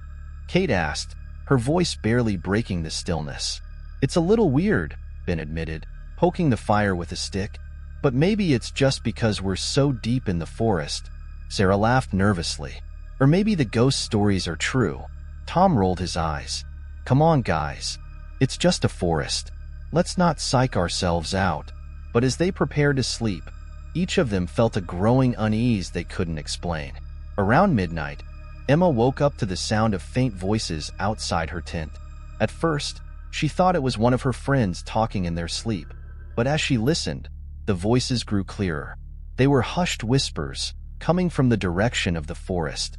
Curiosity mixed with fear as she unzipped her tent just enough to peer outside. The campfire was still smoldering, casting faint shadows on the trees. But she saw no one. Guys, she called softly. No answer. When she stepped out to investigate, the whispers stopped abruptly. The silence was deafening. Shaking off her fear, she returned to her tent, convinced it was just her imagination. By morning, Ben was missing. His tent was still there, his belongings untouched, but he was nowhere to be found. They called his name, searched the surrounding area, and even checked the trail leading back to their cars. But Ben had simply vanished. This isn't funny, Tom said, pacing near the campfire. Where could he have gone? Maybe he wandered off and got lost, Sarah suggested, though her trembling voice betrayed her fear. Emma shook her head. He wouldn't just leave without telling us. They spent the entire day searching, but there was no sign of Ben. As the sun began to set, they reluctantly returned to the campsite, hoping he'd show up. That night, the whispers returned. This time, they were louder, surrounding the campsite. Kate bolted upright in her tent, clutching her flashlight. She heard the whispers clearly now, soft, indistinct voices calling her name. Terrified, she scrambled out of her tent and found Sarah and Emma already standing by the dying fire, their faces pale. Do you hear it too? Kate whispered. Sarah nodded, her eyes wide. It's coming from the trees. Tom emerged moments later, looking equally shaken. We need to leave. Now. Before they could pack up their gear, the forest seemed to come alive. The whispers grew into a low, rhythmic chant, and the air grew heavy, suffocating. Shadows danced among the trees, though no light cast them. Suddenly, Sarah screamed. The others turned to see her being pulled toward the forest by an invisible force. They grabbed her arms, trying to hold her back, but whatever was dragging her was impossibly strong. With one final, desperate scream, Sarah was yanked into the darkness, and the whispers fell silent. Panic set in. The remaining three abandoned their belongings and ran, blindly crashing through the forest. The once familiar trails twisted and turned, leading them in circles. No matter which direction they ran, they always ended up back at the campsite. We're trapped, Emma sobbed, collapsing to her knees. No, we're not, Tom shouted, though his voice wavered. We just need to keep moving. But as the night wore on, Kate and Emma realized Tom was gone. They hadn't heard or seen him leave. He was simply no longer with them. By dawn, Kate and Emma were the only ones left. Exhausted and terrified, they stumbled out of the forest and onto the main road. They flagged down a passing car and were taken to the nearest ranger station, where they recounted their ordeal. Search parties were dispatched, but no trace of their friends or their campsite was ever found. Kate and Emma tried to move on with their lives, but the experience haunted them. They would wake in the middle of the night to the sound of whispers or feel an invisible presence watching them. They never spoke of Whispering Pines again, but the forest didn't let them forget. And to this day, the Watcher of Whispering Pines waits for its next visitors, drawing them deeper into its shadowy embrace, never to return. Story 44. The Disembodied Laugh. It was late October when Emily and her best friends, Sam and Megan, decided to rent a small cabin in the woods for a weekend getaway. They were eager to escape the noise of the city and immerse themselves in the tranquility of nature. The cabin was cozy, with a rustic charm that matched the forest surrounding it. The first day passed peacefully. They explored nearby trails, roasted marshmallows over a campfire, and shared stories under the canopy of stars. By the time they retired for the night, they felt refreshed and content. But the serenity wouldn't last. Around 2 a.m., Emily stirred awake. She wasn't sure why at first. Maybe it was the wind or the creak of the old wooden beams. But as she lay in the darkness, straining to hear, she caught it, a faint, high-pitched laugh drifting through the stillness. It wasn't the cheerful kind of laugh she associated with good times. This was something else, sharp, mocking, and chillingly unnatural. Her skin prickled. She sat up, heart pounding, and glanced toward the window. The moonlight illuminated the forest, casting long shadows among the trees. But she saw nothing unusual. "Sam," she whispered. "Megan?" Both of her friends were sound asleep, their breathing slow and even. Emily tried to shake it off. Maybe she was just dreaming. She lay back down, pulling the blanket tightly around her. But just as her eyes began to close, the laugh came again, closer this time. The next morning, Emily told her friends what she'd heard. "Are you sure it wasn't just the wind?" Megan asked, sipping her coffee. "I know what I heard," Emily insisted. "It was a laugh. It sounded wrong." Sam smirked. "Maybe it's the ghost of some old woodsman who thinks city folks are funny." "Not funny, Sam," Emily shot back. "I'm serious." They decided to brush it off as nerves or an overactive imagination. But as the day went on, Emily couldn't shake the uneasy feeling that something was watching them. That night, the three friends decided to play a card game to pass the time. Laughter filled the cabin as they joked and teased each other, but Emily remained on edge. She kept glancing toward the window, half expecting to see a face staring back at her. Suddenly, a sharp burst of laughter echoed from the woods outside. The room fell silent. "Did you guys hear that?" Megan whispered, her eyes wide. Sam nodded slowly. "Yeah, that wasn't one of us." Emily's stomach twisted. "See? I told you." The laugh came again, this time louder. It was closer now, as if the source had moved right outside the cabin. They all froze, staring at each other with growing dread. "Maybe it's some prankster," Sam suggested, though his voice trembled. "Someone trying to scare us." "Out here? In the middle of nowhere?" Megan whispered. "Who would do that?" Sam grabbed a flashlight and headed for the door. "I'll check it out." "Are you crazy?" Emily hissed. "What if it's not a person?" Sam hesitated, but his pride wouldn't let him back down. "Stay here. Lock the door behind me." Against their protests, he stepped outside, the flashlight beam cutting through the darkness. The sound of his footsteps faded as he moved around the cabin. Minutes passed, then 10, then 20. Sam didn't return. "Something's wrong," Megan said, panic creeping into her voice. "We need to find him." Reluctantly, Emily agreed. They armed themselves with the fireplace poker and a heavy flashlight, then ventured into the cold night. The forest was eerily quiet except for the crunch of leaves underfoot. They called Sam's name, but there was no response. Just as they were about to turn back, the laugh erupted again. This time, it came from above them. Emily and Megan looked up in unison. High in the branches of a gnarled tree, something moved. It was a shadow, barely distinguishable from the darkness around it. And then they saw them, two gleaming eyes and a wide, crooked grin. The laugh rang out again, deafeningly loud, as the thing leapt from the tree, disappearing into the shadows. Emily and Megan screamed, stumbling backward and running blindly toward the cabin. They slammed the door behind them and locked it. Emily fumbled with her phone, trying to call for help, but there was no signal. The cabin's single lantern flickered, casting uneasy shadows on the walls. "Where's Sam?" Megan whispered, tears streaming down her face. "I don't know," Emily said, her voice trembling. "We have to wait until morning." But the thing outside wasn't going to wait. The laugh echoed around the cabin, moving from one window to another, taunting them.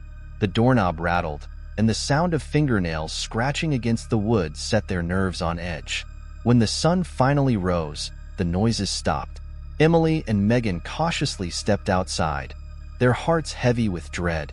Sam's flashlight lay on the ground near the cabin, its beam still faintly glowing, but there was no sign of him. They ran down the trail until they reached their car, speeding away without looking back. To this day, Sam remains missing, and the cabin has since fallen into disrepair, abandoned by everyone but the thing that still laughs in the darkness. Story 45. The Evil Grove. The grove was an unassuming patch of forest nestled in the foothills of an old mountain range, its trees gnarled and twisted as though shaped by unseen hands. The locals called it the Evil Grove, a name spoken in hushed tones and with uneasy glances. For generations, the grove had been a place of whispered legends, stories of those who entered and never returned, or worse, came back different. Claire and her friends, Mike, Jenny, and Ryan, didn't believe in the superstitions. They were urban explorers, always seeking out abandoned places, eerie landmarks, and forgotten corners of the world. When they heard about the Evil Grove, they laughed off the warnings. It was just a forest, they said. Trees and shadows. Nothing more. On a chilly autumn morning, armed with flashlights, camping gear, and a drone, they set out to prove the legends wrong. The grove greeted them with an almost suffocating silence. The usual rustling of leaves or chirping of birds was absent. Even the wind seemed to avoid the place. The twisted trees loomed overhead, their branches interlocking like skeletal fingers. "This place is definitely creepy," Jenny admitted, her voice low. "It's just the stories getting to you," Ryan said, though he didn't sound entirely convinced. Mike, the most skeptical of the group, grinned. "Come on, let's set up camp. We'll have a bonfire tonight and see if any evil spirits join us." They found a small clearing near the heart of the grove, where the trees seemed to lean inward as if guarding a secret. As they unpacked their gear, Claire noticed something odd. There were no leaves on the ground. The earth was bare, dark, and damp, as though the soil itself was alive. That night, as the fire crackled and cast flickering light on the surrounding trees, they shared stories and jokes to shake off the unease. Mike sent up his drone to capture aerial footage of the grove. As the device hovered above the clearing, its camera feed displayed on Mike's phone. "See? Just trees and more trees," he said, rotating the drone's view. But then, something flickered on the screen. Movement between the trees. At first, it was subtle, like a shadow slipping through the foliage. Then it grew clearer. A figure, tall and thin, with glowing eyes that stared directly into the camera. "What the hell is that?" Claire whispered. Leaning closer to the screen, the feed cut out abruptly, and the drone plummeted from the sky. Mike cursed as he ran to retrieve the drone. The others followed, their flashlights cutting through the oppressive darkness. They found the device smashed on the forest floor, its camera cracked and useless. "Something must have hit it," Mike said, though his confidence had waned. "It was looking at us," Jenny said, her voice trembling. "Whatever that thing was, it saw us." Ryan waved his flashlight around, the beam shaking slightly. "Let's just pack up and leave. This place isn't right." But as they turned to head back to the camp, they found the path blocked. Trees that hadn't been there before now stood in their way, their roots twisting like claws through the soil. Panic set in as they realized the grove was changing, shifting around them. The once familiar clearing was gone, replaced by an endless maze of trees. The air grew thick, making it hard to breathe. Shadows moved at the edges of their vision, always just out of reach of the flashlight beams. Claire felt a cold hand brush against her arm and screamed, spinning around, but there was no one there. The others saw it too, figures darting between the trees, their faces obscured but their glowing eyes unmistakable. "Run!" Mike shouted, grabbing Jenny's hand and sprinting through the grove. They ran blindly, their footsteps pounding against the unnaturally soft ground. The shadows chased them, their laughter low and mocking. Claire's chest burned, but she didn't dare stop. She could feel the grove closing in, the trees bending and twisting to trap them. Finally, they burst into another clearing, collapsing to the ground. The air here was even colder, and the moonlight revealed a horrific sight. A circle of tree stumps, each with a jagged, human-like face etched into the bark. This isn't real," Jenny stammered, backing away from the stumps. But as she did, roots shot up from the ground, wrapping around her legs and dragging her toward the center of the circle. Jenny's screams echoed through the grove as the others tried to pull her free, but the roots were too strong. The ground opened beneath her, and she was swallowed whole, her cries fading into silence. The remaining three stumbled backward, terror freezing them in place. The faces on the stumps began to twist and move, their mouths opening in silent screams. One by one, the stumps sprouted limbs, rising into grotesque, humanoid shapes that towered over them. "We have to get out of here," Ryan yelled, pulling Claire to her feet. But there was no escape. The grove seemed alive, its trees reaching for them with gnarled branches. The humanoid figures moved closer, their glowing eyes burning with malice. Mike tried to fight, swinging a branch at one of the creatures, but it was useless. The figure grabbed him, lifting him off the ground as if he weighed nothing. His screams were cut short as the creature dragged him into the shadows. Claire and Ryan ran, their terror driving them deeper into the grove. But the path never ended. Every turn led them back to the circle of stumps, where the creatures waited, their forms growing more twisted and monstrous with each passing moment. When the sun finally rose, the grove was silent once more. The clearing was empty, and the cabin remained untouched. But Claire, Ryan, and the others were never seen again. To this day, locals warn against entering the evil grove. Some say it's cursed ground. Others believe it's a doorway to another world. Whatever the truth, one thing is certain. Those who enter rarely leave, and those who do are never the same. Story 46. The Strange Light. The road through Pine Hollow Forest was narrow and winding, cutting through miles of dense trees that seemed to swallow the moonlight. It was an isolated stretch, one that most locals avoided after dark, but for Jenna, it was the quickest way home after a late shift. She'd driven the road countless times without incident, but tonight, something felt different. The air seemed heavier, pressing against the car like an unseen force. Her headlights illuminated only the immediate stretch of road ahead, and beyond that was a suffocating blackness. Jenna gripped the steering wheel tightly, her knuckles white, and tried to shake the feeling that something was watching her. She was halfway through the forest when she saw it, a faint light flickering through the trees. At first, she thought it was a reflection or maybe a distant house, but it moved, darting between the trunks like it was alive. Jenna slowed the car, her curiosity piqued despite the unease creeping up her spine. The light was mesmerizing, shifting between colors, white, blue, green, like a will-o'-the-wisp from old legends. It hovered just ahead of her car, always out of reach, luring her deeper into the forest. She stopped the car and rolled down her window to get a better look. The air was eerily still, and the usual sounds of the forest, crickets, rustling leaves, were absent. The light pulsed, almost as if it were breathing. "Hello?" Jenna called out, her voice shaky. "Is someone there?" The light stopped moving and hovered in place, almost as if responding to her. Then, without warning, it shot into the forest, deeper into the darkness. Against her better judgment, Jenna turned off the engine, grabbed her flashlight, and stepped out of the car. The forest was unnaturally silent, the kind of silence that made her ears ring. The light reappeared, flickering faintly in the distance, and she felt an inexplicable urge to follow it. As she moved through the trees, the light stayed just ahead, leading her deeper and deeper. The ground beneath her boots grew softer, and the air turned colder.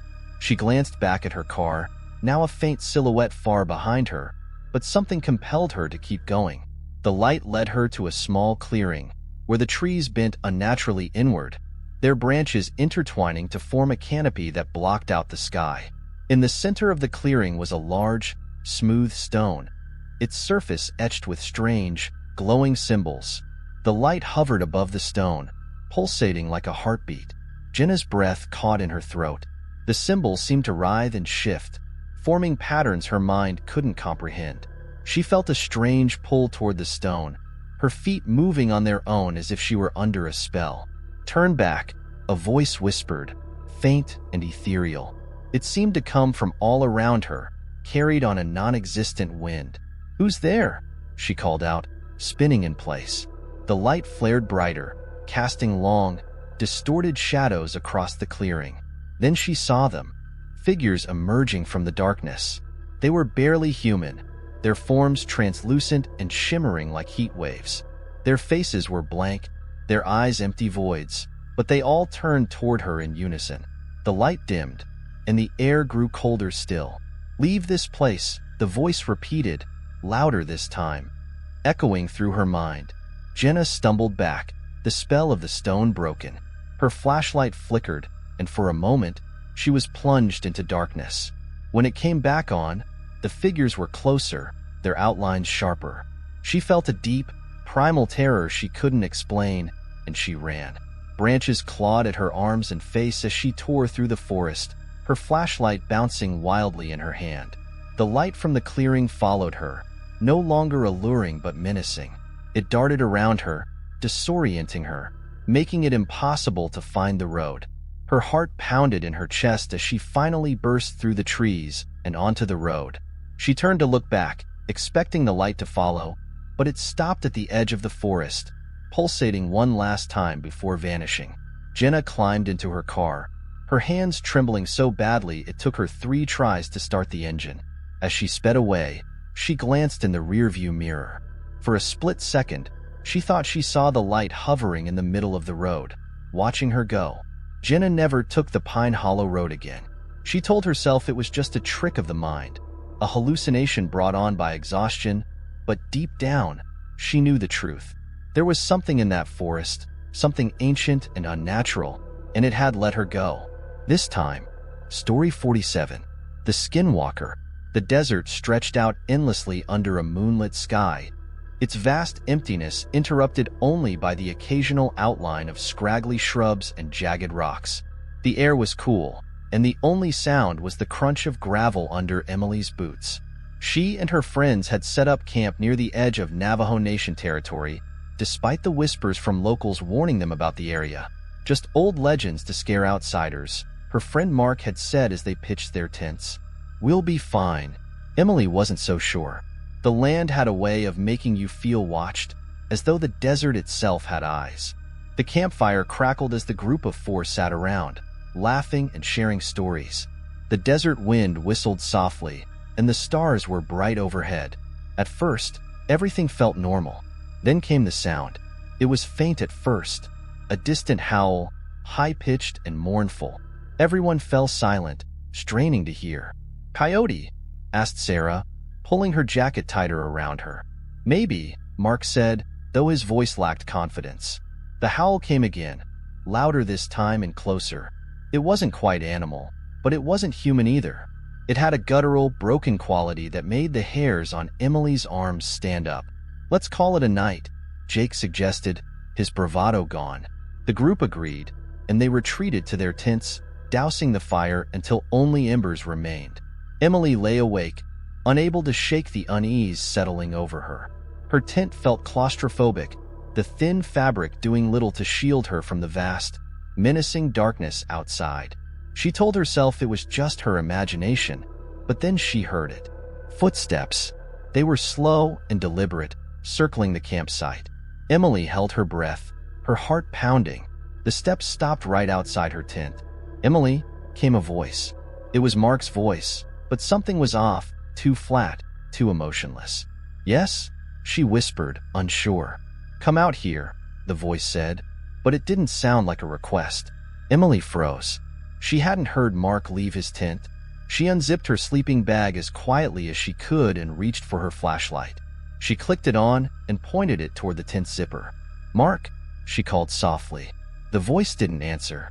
Instead, she heard a low growl, deep and guttural, followed by a scratching sound on the fabric of her tent. Emily's blood ran cold. Suddenly, a scream shattered the night. It was Sarah. Emily burst out of her tent, flashlight in hand. She found Sarah standing near the dying embers of the fire, pointing toward the edge of the camp. "It was Mark," Sarah stammered, her face pale. But it wasn't him." Before Emily could ask what she meant, Mark emerged from his tent, rubbing his eyes. "What's going on?" he asked groggily. Sarah's scream had woken Jake, too, and now all 4 stood together, scanning the darkness. "That wasn't you?" Sarah whispered, trembling. Mark shook his head. Then they saw it, a figure standing just beyond the firelight. It looked like Mark, but its movements were wrong. Jittery, too fast, like a film reel skipping frames. "Who's there?" Jake called out, though his voice wavered. The figure didn't answer. Instead, It tilted its head, the motion sharp and unnatural. And then it laughed, a hollow, grating sound that sent chills down their spines. "That's not Mark," Emily said, her voice barely audible. The figure stepped closer, and as it did, its form began to shift. Limbs elongated, its head twisted at an impossible angle, and its skin seemed to ripple like water. "Skinwalker," Sarah whispered, her voice barely audible. Emily's heart raced. She'd heard the stories, but never believed them. A creature that could mimic voices, take on human or animal forms, and feed on fear. "Stay together," Jake said, though his voice trembled. The skinwalker let out a guttural snarl, and the group backed toward the car, the creature following with slow, deliberate steps. Its eyes glowed faintly in the darkness, and its laughter echoed through the desert. They piled into the car, slamming the doors. Jake fumbled with the keys, his hands shaking. The engine roared to life, and they sped away, the headlights cutting through the darkness. As they left the campsite behind, Emily glanced out the rear window. The skinwalker stood in the road, watching them, its form shifting again, this time into the shape of a coyote. Even as the car raced away, the sense of dread lingered. They didn't stop until they reached the safety of a small diner miles from the campsite. Mark swore they'd never speak of what they saw, but Emily couldn't forget the way the skinwalker had looked at them, as though it wasn't finished.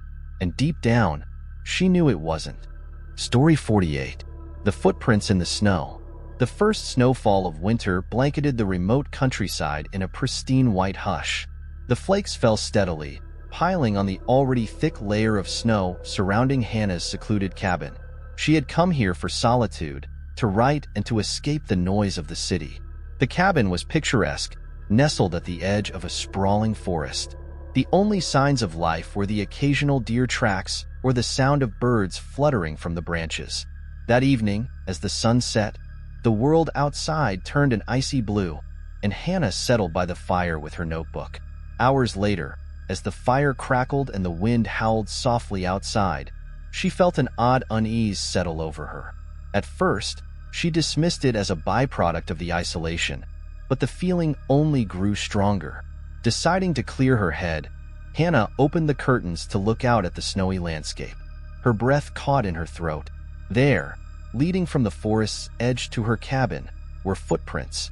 They were large, unmistakable indentations in the fresh snow, and they stopped abruptly at her porch steps. Hannah frowned, her heart racing. She hadn't heard anyone approach, and there were no tracks leading back to the forest. Just an animal, she whispered to herself, though the shape of the prints was distinctly human. Trying to shake off her unease, Hannah locked the door and checked the windows, ensuring every latch was secure. She told herself it was nothing, that maybe the tracks were older than they looked and simply hadn't been covered by the snow yet. But deep down, she didn't believe that. Later that night, as she lay in bed, a sound woke her. It was faint, a soft crunch of snow underfoot. Her heart pounded as she sat up, straining to hear. The sound stopped. Gathering her courage, she crept to the window and peeked through the curtain. The footprints were back, but this time they circled the cabin. She backed away from the window, her pulse thundering in her ears. Picking up her phone, she realized with a sinking feeling that there was no service, something she'd known but hadn't thought much of when she arrived. Another sound reached her ears.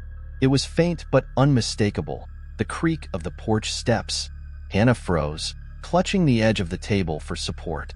Summoning her courage, she called out, "Who's there?" No response. Grabbing the heavy flashlight from the counter, she approached the door, her hands trembling. She pressed her ear to the wood. The silence outside was deafening. Then came a knock. The sound was soft but deliberate, just 3 taps. Hannah stumbled back, her breath coming in short gasps. She didn't dare open the door. Instead, she moved toward the fireplace, grabbing the iron poker for protection. The knocking came again, louder this time. "Go away!"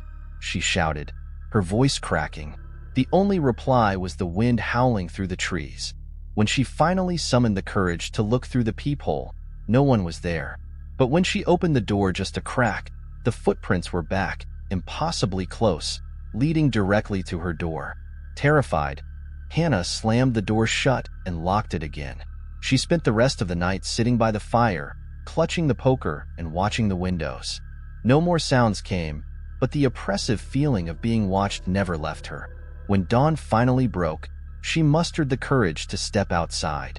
The footprints were gone, replaced by a fresh layer of snow. The forest was still, the only sound the faint rustling of branches. Hannah packed her things quickly, deciding her riding retreat could wait. As she loaded her car, she glanced back at the cabin one last time. On the porch, etched faintly in the melting frost, was a single footprint. It was larger than any human's, with long, claw-like impressions at the toes. Story 49. The Grinning Figure. The town of Ash Hollow had its fair share of ghost stories, but none as chilling as the legend of the Grinning Figure. Locals spoke of a shadowy entity with an impossibly wide grin that appeared on lonely roads and in desolate places. Most dismissed it as folklore, until Claire saw it for herself. It started on a quiet autumn evening. Claire, a photographer with a penchant for abandoned places, was out exploring the outskirts of town. She had heard about an old, dilapidated house near the woods and thought it would make the perfect subject for her latest project. The house was as eerie as she had imagined. Its broken windows stared out like hollow eyes, and the paint peeled in long, curling strips. As Claire snapped photos, the setting sun cast long shadows across the overgrown yard. As darkness settled in, Claire decided to head back to her car. The forest surrounding the property seemed alive with whispers, the wind rustling through the trees in unsettling patterns. Then she saw it, a figure standing at the edge of the woods. At first, Claire thought it was another explorer, but something about the way it stood, unnaturally still, sent a shiver down her spine. She called out, "Hello? Is someone there?" The figure didn't move. Claire squinted, trying to make out any details in the dim light. That's when she noticed the grin. The figure's face was pale, almost glowing in the twilight, and its mouth stretched impossibly wide in a grotesque smile. The teeth were sharp and far too numerous, like a shark's. The eyes, small and beady, were fixed on her. Claire felt her breath hitch. She stumbled backward, her camera strap slipping off her shoulder. The figure took a step forward, moving in a jerky, unnatural way, as if its limbs didn't bend correctly. She didn't wait to see more. Grabbing her camera, Claire bolted toward her car, her heartbeat thundering in her ears. She glanced back once and saw the figure was closer now, its grin even wider, its head tilted at an unnatural angle.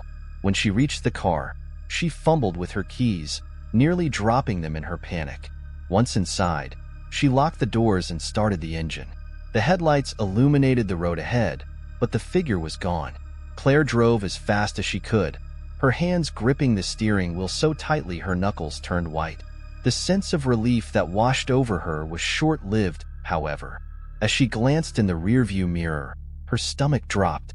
The grinning figure was sitting in the back seat. Its face was inches from hers, separated only by the thin glass of the mirror. Claire screamed, swerving the car, but when she turned around, the back seat was empty. The rest of the drive home was a blur of fear and adrenaline.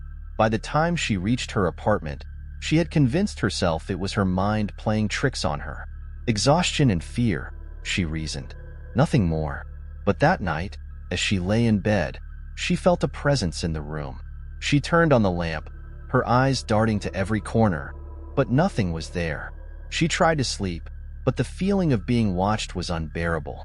Then she heard it, a low, guttural chuckle. Claire sat up, her heart pounding. At the foot of her bed stood the grinning figure, its head cocked to the side, its grin stretching even wider, if that was possible. The last thing Claire heard was the sound of her own scream echoing into the night. When the police found her the next day, her apartment was undisturbed, her belongings untouched. But the look of terror frozen on her face and the faint scent of decay in the air told them something unnatural had occurred. The legend of the grinning figure grew stronger after that night, a chilling reminder that some things are best left unexplored. Story 50. The Smell of Death. The small town of Pine Hollow had a local saying, "When the smell of death fills the air, trouble's not far behind." Most thought it was just an old superstition, a remnant of the town's past when a plague had swept through centuries ago. But for Jenna, it became all too real. Jenna had moved to Pine Hollow for a quieter life, away from the chaos of the city. She found a charming little house on the outskirts of town, surrounded by dense woods. It was peaceful, serene, and exactly what she needed. For the first few weeks, life was idyllic. She enjoyed her morning coffee on the porch, the sound of birds chirping, and the occasional visits from friendly neighbors. But then, one cold autumn evening, a strange, acrid smell began to creep through the house. It was faint at first, like something rotting far away. Jenna assumed it was a dead animal near the woods and didn't think much of it. She kept the windows closed and lit a few candles, hoping the scent would pass. But it didn't. The smell grew stronger with each passing day, permeating every room. It was sickly sweet, mixed with the unmistakable stench of decay. Jenna searched the property, looking for any sign of a dead animal or trash she might have overlooked, but found nothing. She called a pest control service, but they found no signs of infestation. "Probably something in the walls," the man said, shrugging. "It happens in old houses." Jenna didn't buy it. That night, the smell was so overpowering she could barely breathe. She slept with a scarf wrapped around her face and every window wide open. But it wasn't just the smell that unsettled her. It was the way it seemed to follow her, lingering strongest in whatever room she was in. Around midnight, she was jolted awake by a loud thud from the basement. Jenna froze, her heart racing. She hadn't even gone down there yet since moving in. Grabbing a flashlight, she descended the creaky stairs, the smell growing stronger with every step. The air felt thick and oppressive, almost tangible. When she reached the bottom, she saw nothing unusual, just the old stone walls and dusty shelves. But as she turned to go back up, her flashlight flickered, and she caught a glimpse of something in the corner. It was a shadow, darker than the others, huddled against the wall. She froze, aiming the beam of light directly at it, but there was nothing there. The smell, however, intensified, as if the very air around her was rotting. She ran back upstairs, slamming the basement door shut and locking it. Her hands shook as she grabbed her phone to call the police, but before she could dial, she heard footsteps. They were slow and deliberate, moving from the basement door to the living room. "Who's there?" Jenna shouted, clutching a kitchen knife. No answer. The footsteps stopped, but the smell grew stronger, almost suffocating. She gagged, stumbling toward the front door, but it wouldn't budge. The locks were jammed, as if something was holding them in place. Then, from the corner of her eye, she saw it, a figure standing in the doorway to the living room. It was tall and gaunt, its skin stretched tight over bones that seemed to protrude unnaturally. Its eyes were sunken pits of darkness, and its mouth hung open in a grotesque grin. The smell radiated from it in waves. Jenna screamed, backing into the kitchen. The figure didn't move, but its grin seemed to widen, as if feeding on her terror. "Leave me alone," she shouted, throwing a chair toward it. The figure flickered, like a bad signal on an old TV, before vanishing entirely. The smell, however, remained. Terrified, Jenna grabbed her keys and bolted out the back door, finally finding it unlocked. She didn't stop running until she reached her neighbor's house. When the police arrived, they found no signs of a break-in, but they couldn't ignore the overwhelming stench that clung to the house. One officer ventured into the basement, but he came back pale and shaken, refusing to say what he'd seen. Jenna never returned to the house. She packed what she could from the neighbor's home and moved out of Pine Hollow the next day. Weeks later, the house was condemned after multiple tenants complained of the same rotting smell and strange occurrences. The locals simply nodded and muttered, "The smell of death always brings trouble." And there you have it, 50 incredible stories about forests that remind us just how mysterious and powerful nature can be. Which story left you in awe or sent chills down your spine? Let me know in the comments below. And if you enjoyed this journey, don't forget to like, share, and subscribe for more thrilling tales of history, mystery, and the unknown. Until next time, stay curious and keep exploring.